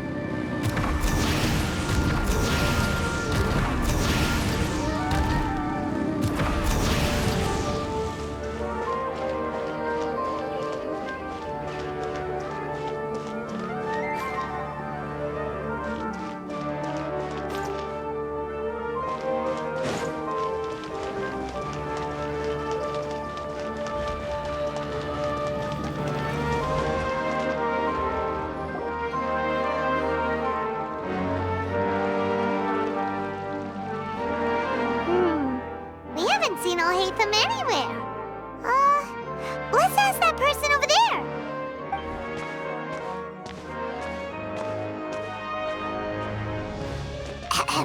Hey there, have you seen Alhaitham around? Yes, it seems Scribe Alhaitham has gone to the House of Dana. You should be able to find him there. But you're already the second group of people I've seen looking for him today. He must be quite the busy man. Oh? Who else was looking for him? Mr. Cave was just here asking about him. You wouldn't believe how terrible their relationship is. And now you two are here. Don't tell me everyone's here looking for gossip about the sages. No way! We're strictly here on business. Ah, I see. Sorry, I thought maybe everyone's as interested in rumors about the sages as I am.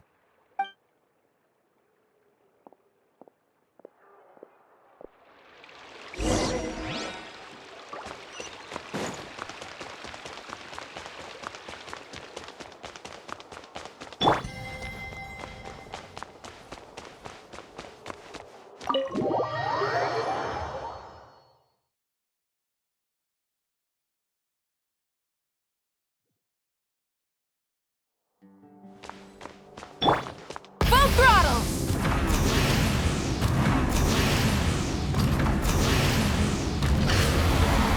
Alhaitham should be around here somewhere, right? Oh, he's over there! But it looks like he might not have time for us. Just put down that worthless book and tell me what happened in the Academia. This is not just some worthless book. Do you have any idea how difficult it is to find a physical book like this in Sumeru? It doesn't matter. It's probably just another thing that you used your authority to get your hands on anyway. Just put it aside. Listen, I came back today only to hear that the sages have disappeared. Oh, you sound surprised. I thought you would already know the inside story. Would I be here asking you if I knew? You're the scribe, not me. So just tell me what you know already. Well, I almost became a sage. Huh? Oh, don't sound too surprised now. You're the renowned Kaveh, light of the Ksharawar. Besides, As a master builder and craftsman, chances are you'll be appointed as a sage too. Why do I feel like you don't really mean it? Huh. What makes you say that? Why would you question my heartfelt sincerity? Maybe it's because you've never said anything good about me before. Yeah, well, I share a similar sentiment, and anyone who knows you as well as I do would surely do the same. Oh, you... See? This is why I hate discussing anything with you. Your ridiculous and arrogant attitude always gets in the way. It seems that you really can't stand my personality. Ha! What was your first clue? Well, then you might as well move out of my house. Are you threatening me? Stooping to a new low, I see. Ugh, and don't change the subject. You, a sage? What a joke. The academia might as well just close tomorrow. Are they having a fight? Forget what's going on with the academia. Haven't you been busy with your construction project? Tell me, when are you going to build yourself a mansion? Don't get me started. I get angry just thinking about it. So, what great building did our master architect work on this time? Like I need to tell you. Keep your nose out of my business. No, I think we deserve to know. Where were you when Sumeru needed you most? I was in the desert for a large project, but considering Haravatat's utter ignorance of architectural and aesthetic matters, you probably wouldn't understand. Which is truly unfortunate. I can only pity the man who doesn't understand the first thing about beauty and romance. Unlike a true... Hold on, wait a second. What do you mean by when Sumeru needed me most? Well, while you were out fiddling around in the desert, many people came together to save Sumeru from a crisis. Ha! And you think I'd believe that? Look, all you really need to know is that Azar and all his accomplices have all been overthrown. Huh? What nonsense are you talking about? It's no skin off my nose if you don't believe me. It's not like my Darshan was the one trying to apply for funding from the Grand Sage. Yours, though, on the other hand... You know what? I'll ask around. I'm sure someone knows what's going on here. You're dead if I find out you're lying to me.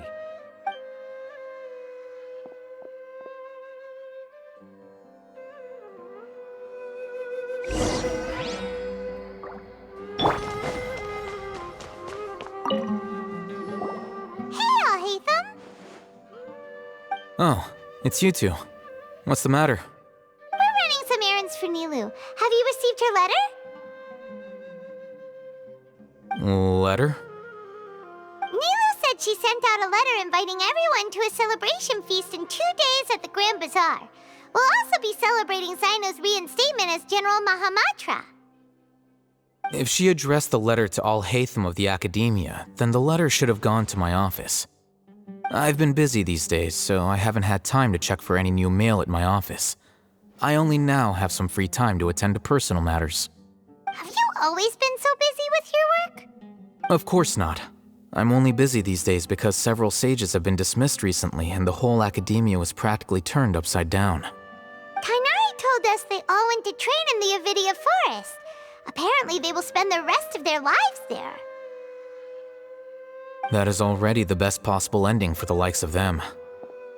4 of the 6 great sages were possessed by their desire for power and attempted to create a new god. In order to pull it off, they even imprisoned the other 2 rational sages. To imagine such things could take place in the academia. I don't know where to begin. Yeah, you're right. Feels kind of strange to hear them called that after all this time. But then again, the 6 great schools sounded pretty impressive too. Yes, at least that's how they're supposed to sound. It's said that when the academia was first founded, the Sumeru Archon herself established the 6 great schools, each representing one of the 6 different types of wisdom. Numerous Darshans have sprung up and faded.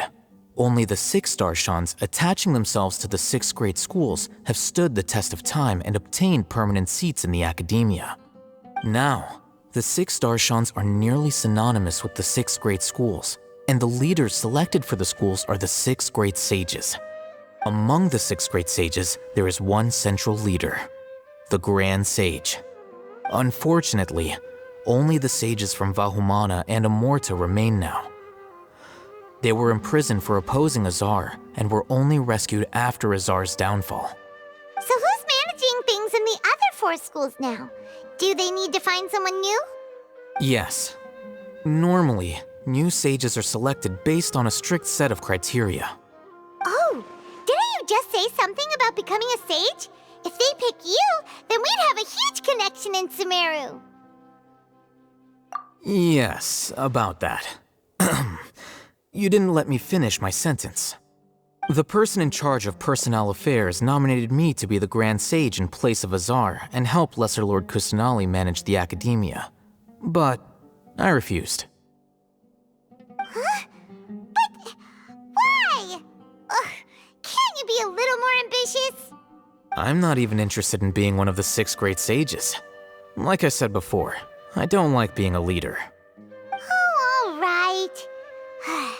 So are you busy these days trying to find others to take the job?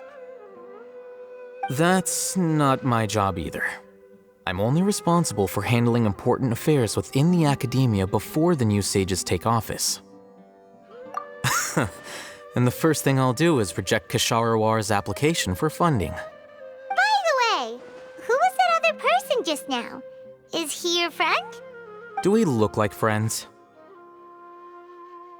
Paimon doesn't know. That's why Paimon's asking. His name is Kaveh, my roommate. You could say he's the representative for Ksharawar scholars. Which is exactly why he always has so many problems.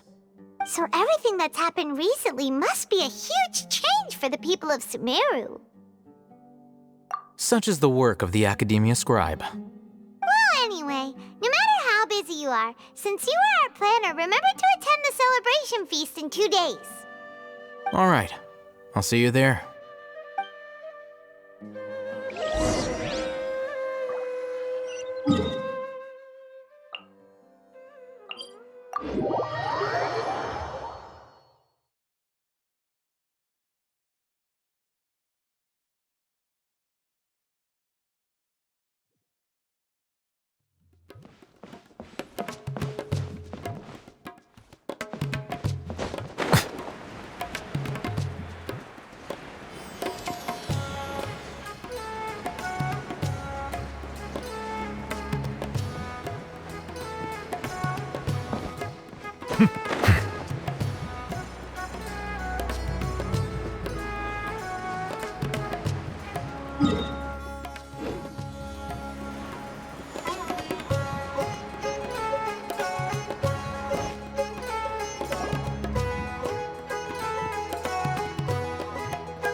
This is Port Ormos.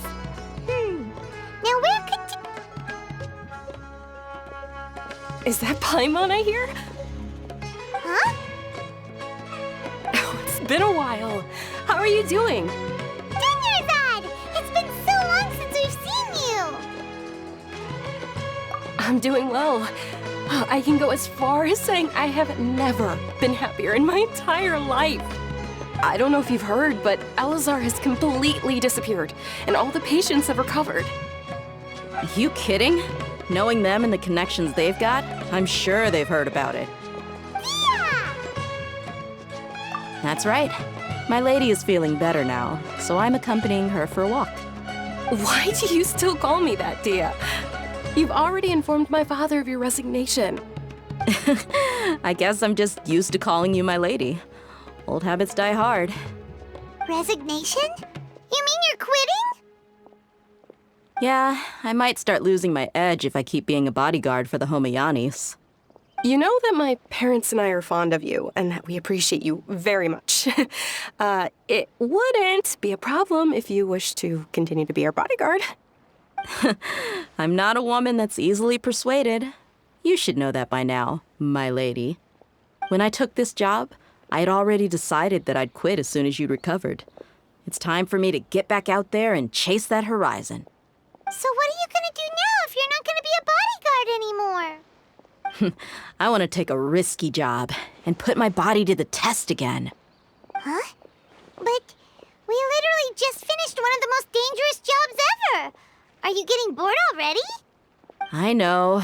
If I hadn't joined in that plan with you, I wouldn't have come up with this idea. I guess I still get fired up by that feeling of going all out in a fight. It made me realize that I'm still a mercenary through and through. Life is short, and I'm happy that I got to be a part of that operation.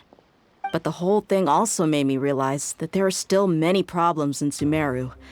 And as a desert dweller, I'm still not completely ready to settle down on this side of the wall. Well, I remember a friend had someone bring you a message. You mean I'll hate them? I didn't expect him to still remember that.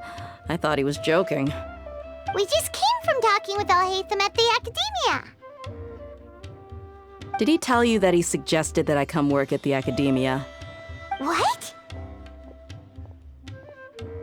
I heard that Azar and his cronies fell from power, and Alhaitham told me that now was a good time to find a job in the Academia, but only if I wanted to. Whoa. Paimon can't see you being anything other than a mercenary. Me neither. But I think Dia would look great dressed up as a scholar. Ugh, forget about it. I wouldn't last 10 seconds in there. Alhaitham probably just liked the way I worked and knew I'm good in a fight, so he suggested I find some work in the Academia.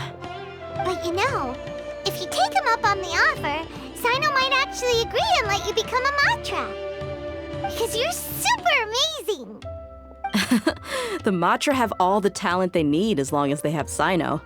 I prefer to be free to live however I choose. In fact, I chose this job from the very start because I knew it'd be right up my alley. Even if being a mercenary means facing all kinds of danger. A lion has to return to the wild sooner or later. If anything, being your bodyguard has been unfamiliar territory for me. I don't want to see you go, but I'll respect your decision. I'm glad to hear you say that. Come on, no need for the sad face. It's not like we'll never meet again. Once the whole Sumeru Archon thing is settled, everything in Sumeru will take a turn for the better. That makes me happy too. But a peaceful society will probably mean less demand for mercenaries like me.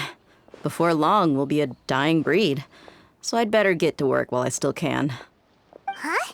But wait a second! You make it sound like you're leaving now! Well, no, not yet at least. I promised my lady I'd stick around until next week. So, have you been in Port Ormos this entire time? We were wondering if you had received a letter from Nilu. Oh, did Nilu write to us? She heard that you were seen in Port Ormos, so she sent the letter here. Huh. It was probably sent to the inn that we're staying at. My lady has been very energetic lately and keeps taking me on hikes, staying out even into the night. By the time we get back, the receptionist is usually off napping on the job. Right, and we tend to leave quite early in the morning, so the old man on duty is also usually dozing off. So what it really sounds like is that the person on duty is always asleep. I bet the letter's at the reception desk. I'll go check later. No wonder there wasn't a reply. You never received the letter. Good thing Nilu asked us to come and check on that. Sorry to make you two come all the way out here. It must be something important for Nilu to specifically write to us like that. Yes, she said they were preparing a victory feast in the Grand Bazaar, and will also be celebrating Sino's reinstatement as General Mahamatra. She was hoping you could come. Great! I'll be sure to attend. Count me in too. But is there some sort of dress code or anything for the feast? Can I just show up looking like this? Since it's being organized by Nilu, I don't think she'll be too picky about that. If anything, I think she wants to see us as our most natural selves. All right, then this is how I'll show up. The feast will be held in 2 days, so don't forget. Sure. Thank you so much for letting us know. We'll see you there. Oh, by the way, do you happen to know where Sino and Raman are? The General Mahamatra always comes and goes without a trace. Normally no one knows his whereabouts. Oh. But last time we met, he mentioned that he had something to do in Aru Village. You can try your luck there. As for Raman, your guess is as good as mine. I only remember... Don't mention it. Alright, on to our next stop.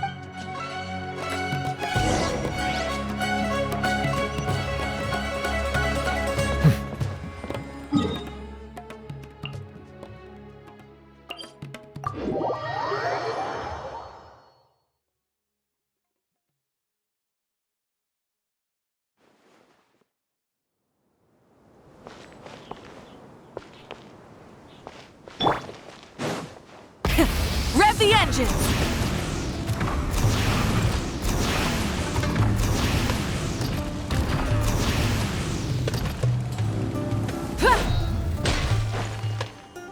It's been a while since we last visited Aru Village. Ah, there's Sino!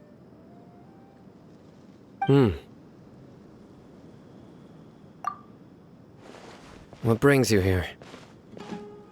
We recovered well, and Tanari agreed to let us leave, so now we're out and about again.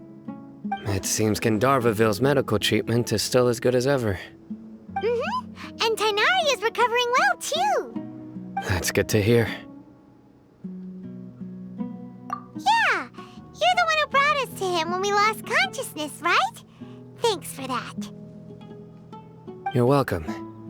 Tainari has excellent medical skills, and Kale is quite attentive. It was the best place for you.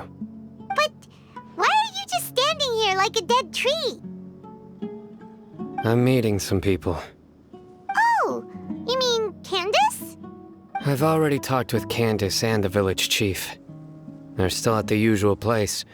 You can go there if you'd like to see them. But you know one of the people I'm meeting as well. Oh, by King Deshret's blessing, my friend suddenly appears in the desert. Don't tell me you've run into trouble and need us to help now. Roman! And... huh? Sataria? Oh, you know me? Oh, well, you're pretty famous in the academia. Don't worry, these are our friends. No need to be so guarded. I see. I'm doing well. Many good things have happened recently. Same here. Really, I feel that my whole life has started to shine after suddenly finding a new direction. Oh, tell us everything. Yeah, you go ahead. Alright, well, I suppose I should start by saying I've decided to leave the academia. What? It's not that I've given up on being a scholar. Instead, you could say I've found a new identity. I will no longer pursue research like a typical scholar, but I have not completely given up on my relationship to knowledge either. I can see what you're saying now. What do you mean? I plan to leave the academia and return to teach here in the desert. Wow, so you want to become a teacher? Sataria will return to support education here and teach people from the desert. She can't teach everyone on her own, but there are many of us Eremites all over Sumeru. She came to discuss a collaboration with me and hoped that I could bring her ideas to the Eremites. Yes, it's my hope that the Eremites can help me select a group of smart people with the best aptitude for teaching. I'll teach them, and after they've finished learning from me, they can go educate more people. That is the true meaning of education and the spreading of knowledge. The people of King Deshret suffer from sandstorms, exile, and ignorance. Miss Ataria is more than welcome to come teach here. Her arrival is like a star shining in the desert night. The stars have always guided caravans, thieves, soldiers, and travelers who get lost in the night. They lead those in the dark out of trouble and back to safety. Oh, please. Where's all of this coming from? I'm starting to feel a little embarrassed. You deserve these compliments. Mercenaries are accustomed to danger and don't fear death, which is why we recognize extraordinary actions that common people would easily overlook. Sataria's idea will bring much good to many people. At first, I feared it was destined to fail. Everyone knows that the Academia doesn't allow scholars to teach in the desert without permission. As you know, all knowledge is under their surveillance and control, and very few desert dwellers are as lucky as me. But what I heard at that time has been haunting my heart, as if there were lightning bolts constantly bombarding my soul. Sataria, you tread a treacherous path, and the longer you ignore it, the tighter the Academia's grasp on you will become. Sataria, why haven't you gone home? Never forget that the desert that belongs to you lies elsewhere. Miss. These words sparked something in me, and I knew that I had to bring something back to my people after going home. I gathered up the courage to approach the Grand Sage, only to find that he was no longer at the Academia. Lord Sino told me that Azar didn't belong there anymore. Azar has received much-needed punishment. Though, if you ask me, it may have been too light. Lord Sino helped me obtain permission to leave the Academia for the desert, and accompanied me here to discuss collaboration with members of the Eremites. My plan was able to go smoothly thanks to him and Rahman. You're all doing so much for the desert. Aside from that, I also have some other business to discuss with Sino. Lesser Lord Kusanali has allocated many resources to support and develop the desert. I've done some business for her, and part of it required the assistance of the Eremites. I applied for a few batches of educational materials from the Academia, and sent them to several groups in the desert, as instructed by Lesser Lord Kusanali. I believe the people will make good use of them. That's exactly what the people here need. Physical books and other related items. If it weren't for Sino and Lesser Lord Kusanali, I'm afraid we'd never be able to get our hands on them. Apart from this, the Academia is also recruiting scholars that are willing to teach in the desert. I'll let you and Sataria know as soon as I have any more news. We must be persistent about this, and maintain these resources to ensure long-term effectiveness. This is the first time in hundreds of years we've had a glimmer of hope. I think this may be the turning point for the desert. Remember these words. Here lies our faithful priest, Kasala.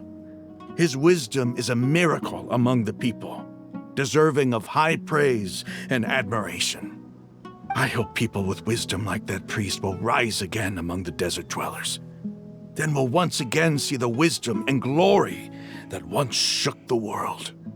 Enough about us. Are you here to discuss some business too? No, not at all. We're actually here on behalf of Nilu.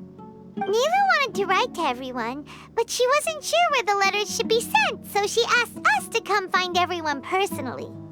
A celebration feast will be held in 2 days at the Grand Bazaar. She hopes that all of you will be able to attend. At the feast, we'll also be celebrating Sino's reinstatement as General Mahamatra. Although, judging from your appearance, it seems you've already been reinstated. Paimon thought you would only start working for the Academia after the feast. Celebration? Feast?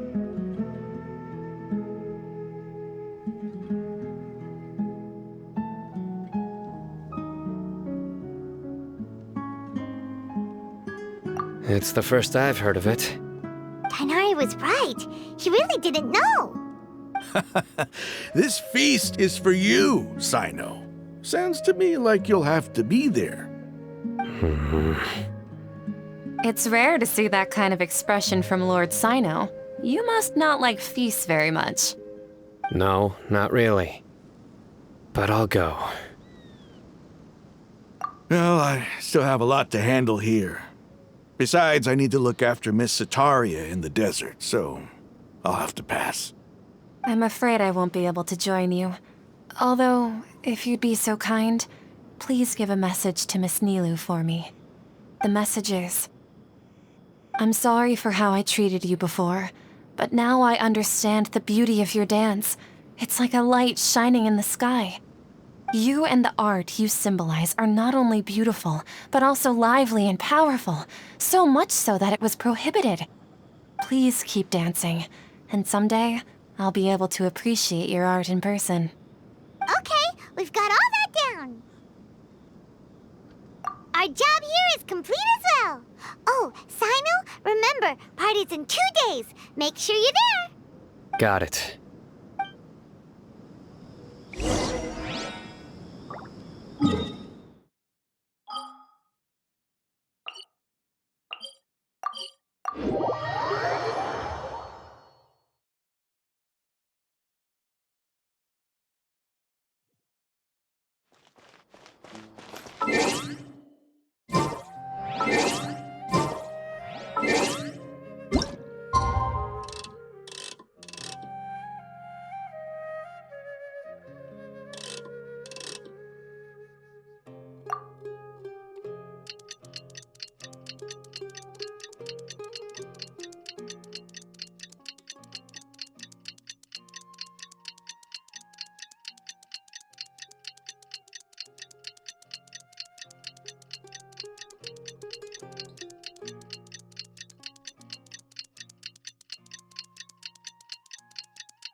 Full throttle! Today's the big day!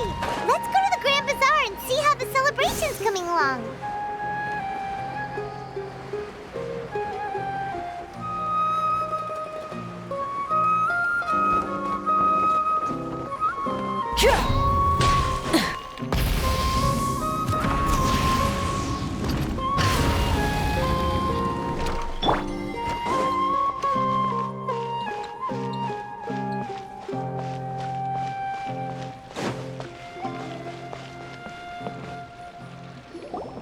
Everybody's already here.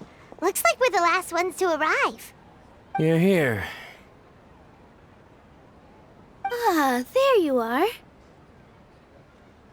Well, look who finally decided to show up. You look like you came here immediately after finishing up some work. I'm very happy to see you here. But we're not late, are we? It's just that everyone else arrived ahead of time. I propose that the last one who arrived be put in charge of today's speeches. Nah, there won't be any speeches today. Oh, really? Well, even better. Come join us over here.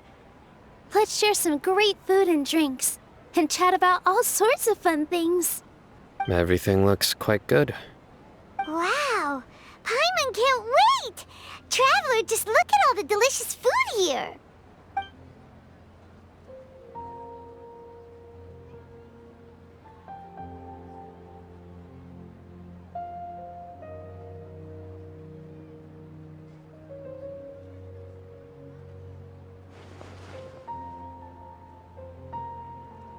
Whoa! It's so delicious! Oh, this grilled meat tastes amazing! The food was specially prepared for you by everyone in the Grand Bazaar.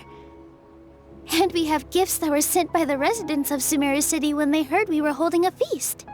Everyone that came said that you saved Sumeru and wanted me to thank you all on their behalf. Ah, feels kinda nice to be seen as a hero. I could get used to this. Being a bodyguard is also a hero's job. You've always been amazing, Dia. My lady sure has a way with words. Thanks. I'm glad to hear it. And I'm happy to meet everyone that participated in the great plan. Don't mention it. Come to think of it, we've really done something impressive together. It's unbelievable. We owe it to our abilities. And luck. Really? Why do I remember everybody thinking that luck was against us and feeling like we hardly had a chance of succeeding? That's how I remember it too. It's luck that brought us together, and it was luck that let us form a team.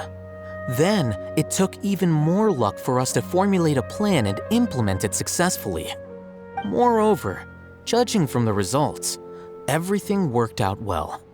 Yeah, everyone gave it their all when it mattered most. It was almost like a performance.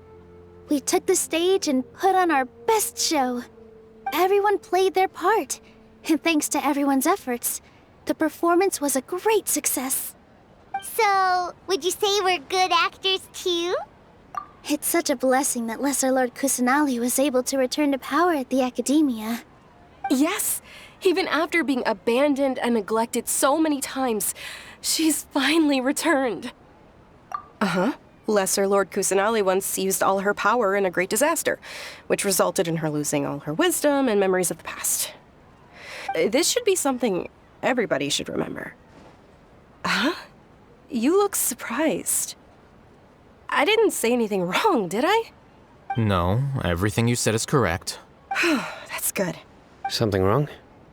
Yeah, what's with that face? You knew. Even if those two giants of the academia are here, I still have to say, those sages really have some nerve. 500 years ago, Lesser Lord Kusanali used all her power for the people of Sumeru.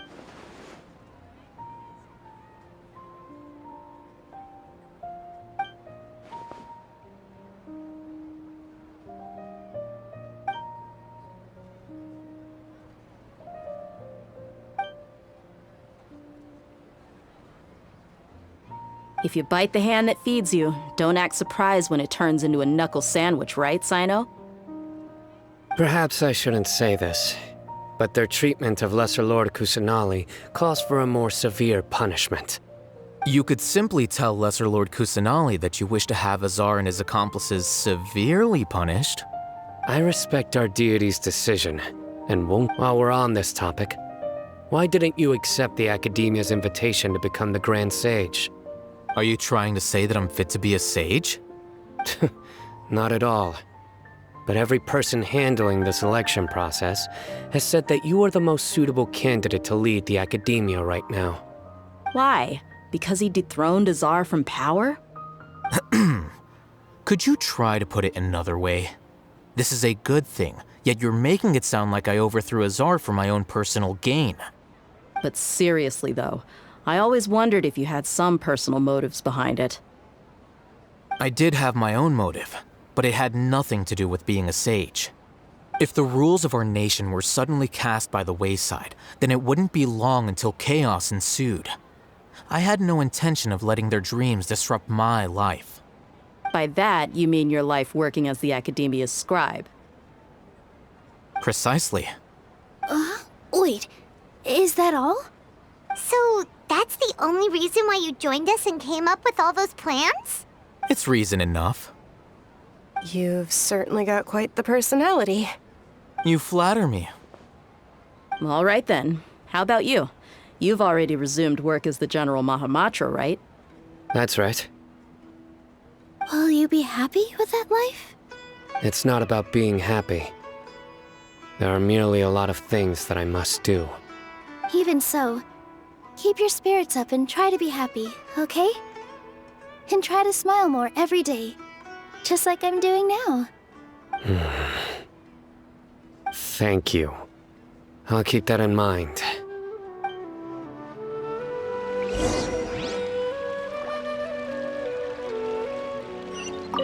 I seldom participate in such lively gatherings, but the atmosphere here is quite good. No. This gathering today has a unique meaning.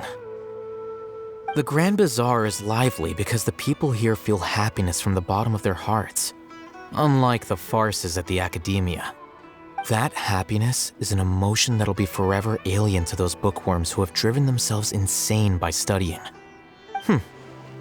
I seem to have taken both keys when I left the house. Oh well.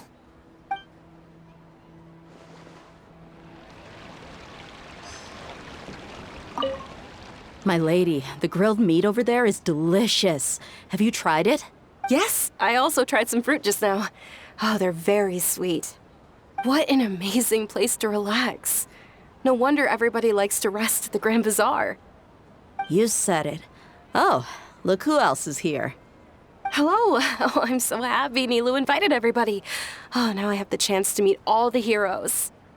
Hey, less of that polite chit-chat and more eating and drinking. The feast is about having fun, not stuffy formalities.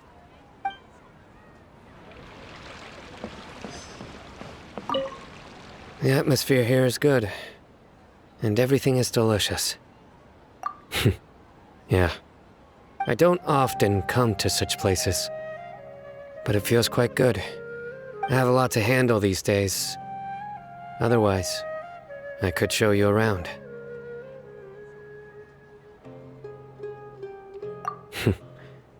There's always next time. We're friends after all. This feast is pretty good. I like it.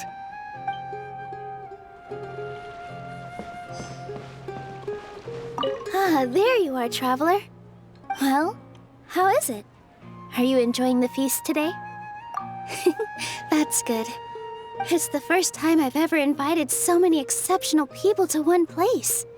I was a little nervous myself. You see, every guest here is quite extraordinary. It's unbelievable that we've got everyone together here. Almost like a fairy tale. Make sure you live it up tonight. I'll be happy as long as you're enjoying yourselves. I'm honored to have her think of me this way. If I have a chance in the future, I would really like to invite her to one of my performances.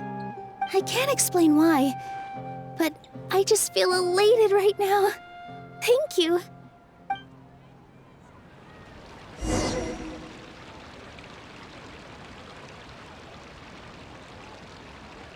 Hey, what's wrong? Your head is starting to droop. Hey, you can't just fall asleep here. Paimon will go find something delicious for you to eat. You wake up, of course. Just wake.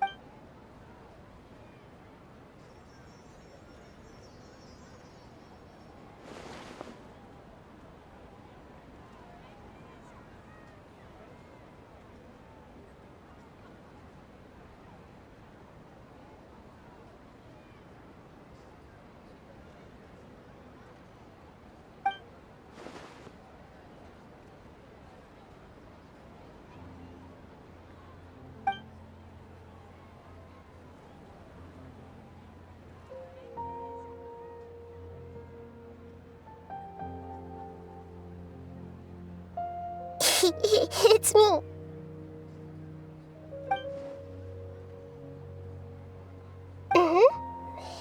You may blame me for being a bit too self-indulgent.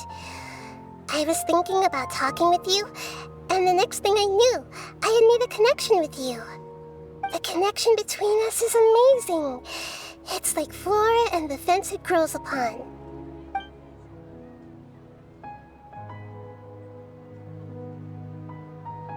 I heard there's an amazing celebration feast today at the Grand Bazaar. I wanted to have a look for myself, so I snuck in. Lately, I've been so busy dealing with all the fallout from recent events, so I really haven't had any free time. Although you've already helped me with a lot, there's still one more thing I hope you can help me with.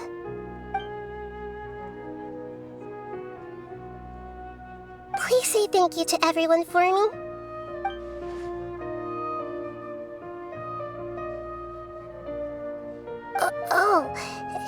Is it not convenient for you to do that for me?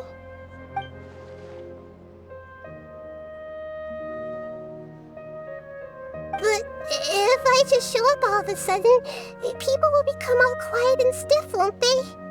What if I end up scaring them and ruining this wonderful feast? That'd be the last thing I want.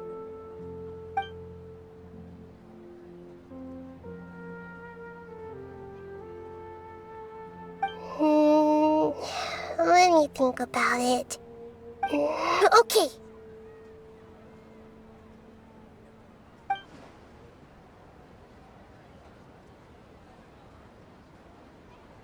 Yes, I have.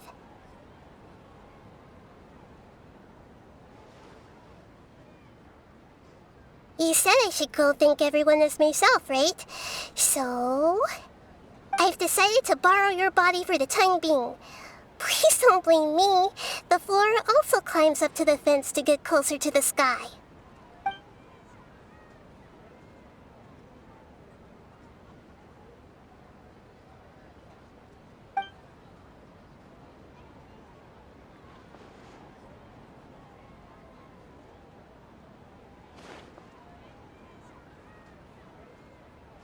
Everyone!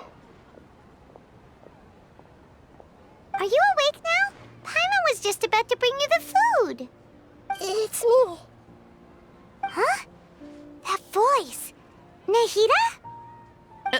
hold up. What's going on? I didn't expect to have a conversation with the consciousness of Lesser Lord Kusanali in the Grand Bazaar. Interesting. Is this also a part of the feast? No, of course not. Are you Lesser Lord Kusanali? Hello, Nilu. You know who I am? Yes, I already know every one of you. Nilu, Alhaitham, Sino, Dia, Paimon, and Dunyarzad.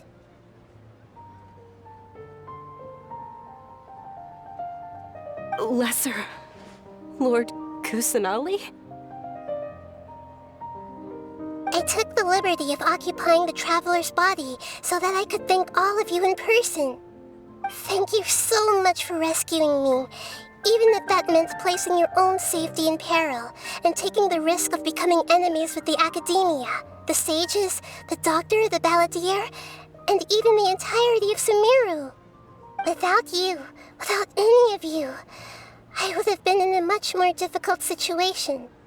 Had you not helped me to resolve the crisis, not only I, but Sumeru and even the entirety of Tevat would have suffered great misfortune.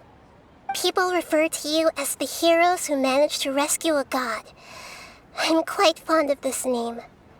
It not only explains your identities, but also bears witness to your relationship with me. Please, allow me to present to you my most sincere gratitude. Lesser Lord Kusanali, you have done so much for Sumeru, and I didn't even have a chance to do anything for you. You don't have to do this.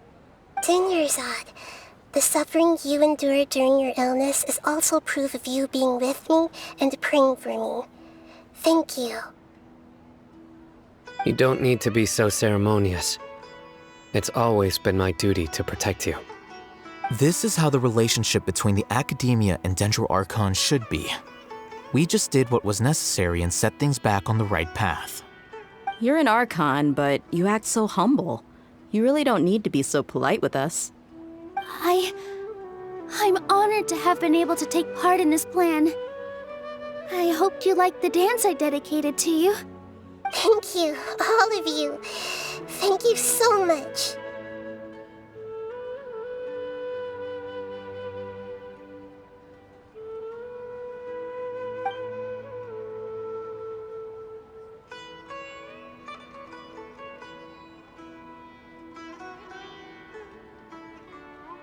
Yeah.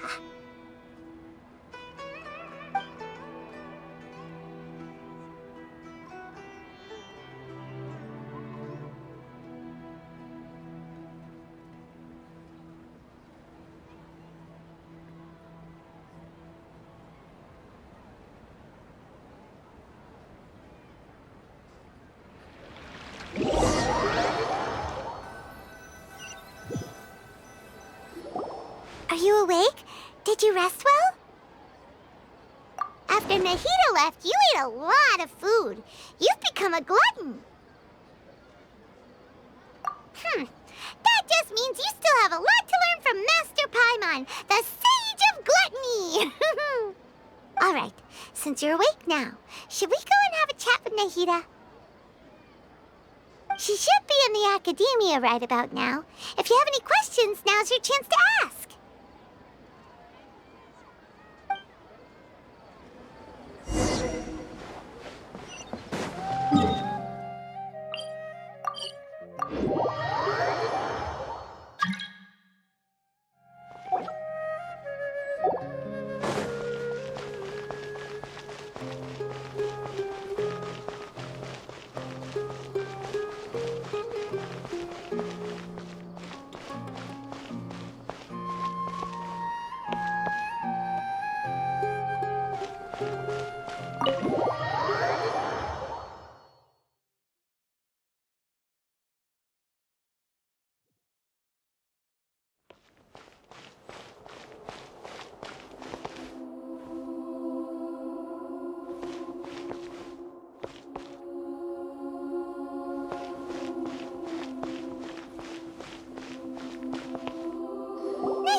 Hello, Traveler and Paimon. I'm still immersed in all the happiness and joy, like a candle floating on water.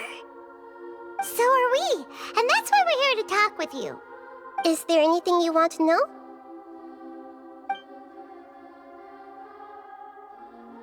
After recent events, the Akasha can no longer function as it used to. I've given it some thought, and have decided to shut it down permanently. But this is definitely not a bad thing. Even from the beginning, I've been planning to shut it down. The Akasha's centralized administration of knowledge has always restrained people's curiosity and curtailed the number of paths available to them. I don't think this is good for Sumeru.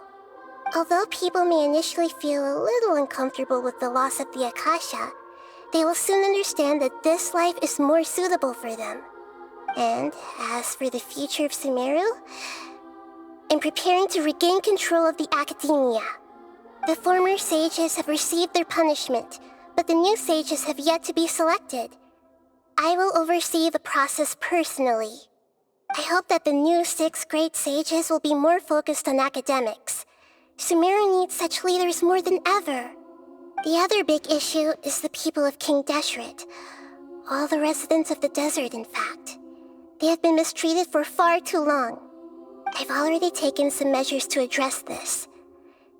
It will take some time to rebuild everything, but no matter if it's culture, friendship, or trust, we will rebuild it.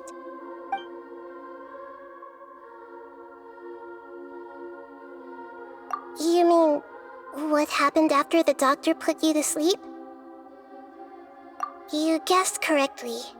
The top-ranked Fatui Harbingers, up to number 3, possess power comparable to that of gods. I was no match for him in that kind of situation. However, in spite of the bad situation, I still managed to make a fair deal with the doctor. I'm sure you remember the entity that changed your fate, the Heavenly Principles. In fact, the Heavenly Principles has been quiet since the Conria disaster 500 years ago. I used this point as leverage against the doctor. I told him that the Heavenly Principles may be awakened if I destroy the Gnosis. Although it's just a bluff, he still fell for it. I assumed that the Heavenly Principles wouldn't just stand by and let such extensive damage to its laws take place. And as for what I exchanged for the Gnosis, the exchange served as both punishment for the doctor as well as a boon of new knowledge that I couldn't refuse as the God of Wisdom.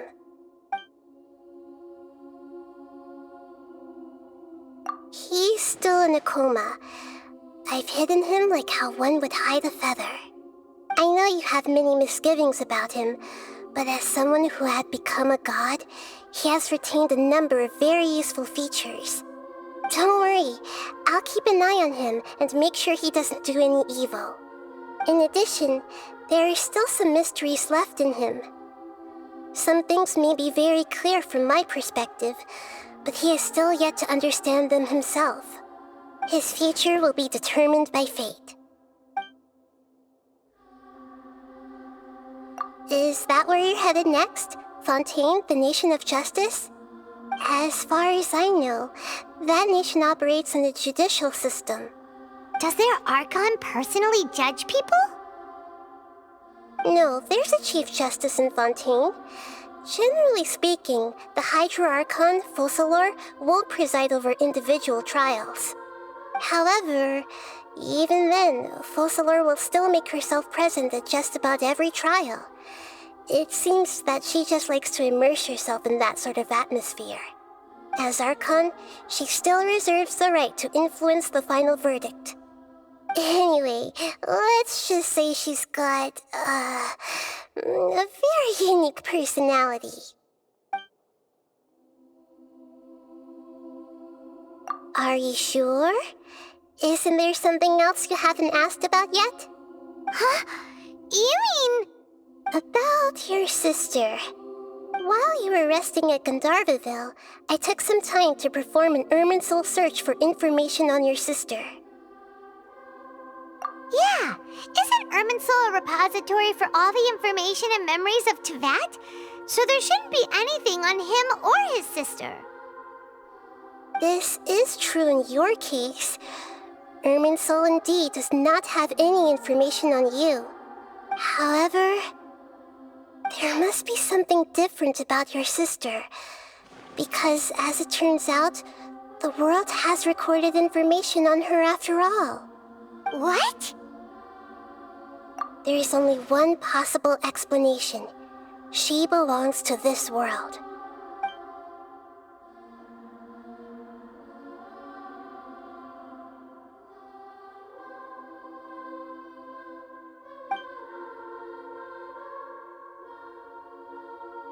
But nothing about this makes any sense! Wasn't this your first trip to Teyvat? According to the records I was able to access, your sibling suddenly appeared in Conria. After the Conria disaster, she began her journey through the 7 nations of Teyvat. But just as her journey was about to reach its conclusion, the Irminsul records on her suddenly become fuzzy. What do you mean, fuzzy? Did something happen to her? All I know for sure is that somebody, for reasons only they can know, is deliberately obfuscating her fate. And whoever it is, if they can do that, who knows what else they're capable of. But even that wouldn't explain how she somehow comes from this world. Something else I noticed was that according to these records, the Fatui have not classified your sibling as one of the Descenders. What's a Descender? Paimon's never heard of it. Look, I'm sure you must be curious about the information I received from the Fatui in return for my gnosis, right? A very important part of the intel was about this world's Descenders. External beings, ones that don't belong to this world. Traveler, you are Teyvat's 4th Descender. Huh? So the Fatui count 3 other Descenders before the Traveler, and his sister isn't even one of them? That's right. My current hypothesis is that the first Descender was likely what we now call the Heavenly Principles. As for the other Descenders, I still need to verify their existence. It could take me some time. Paimon's head's about to burst from all this crazy new information. And yet, even knowing all this, I'm sure you must still have a lot of unanswered questions. I must say, I truly regret that I can't help you more as the God of Wisdom. There are many questions in my heart as well. I will need some time to go through each one of them. And soon, you'll also begin your journey anew and depart from Sumeru. I'm very interested in your future. It's a journey that can't be observed or recorded by this world. If fate is the ultimate knowledge, then your future will be the ultimate fate. Paimon's sure glad we got to meet you, Nahida. The pleasure is all mine. I can't thank you enough. Alright, that's enough talk for today. If you ever miss me, just close your eyes, and maybe I'll appear in your dreams.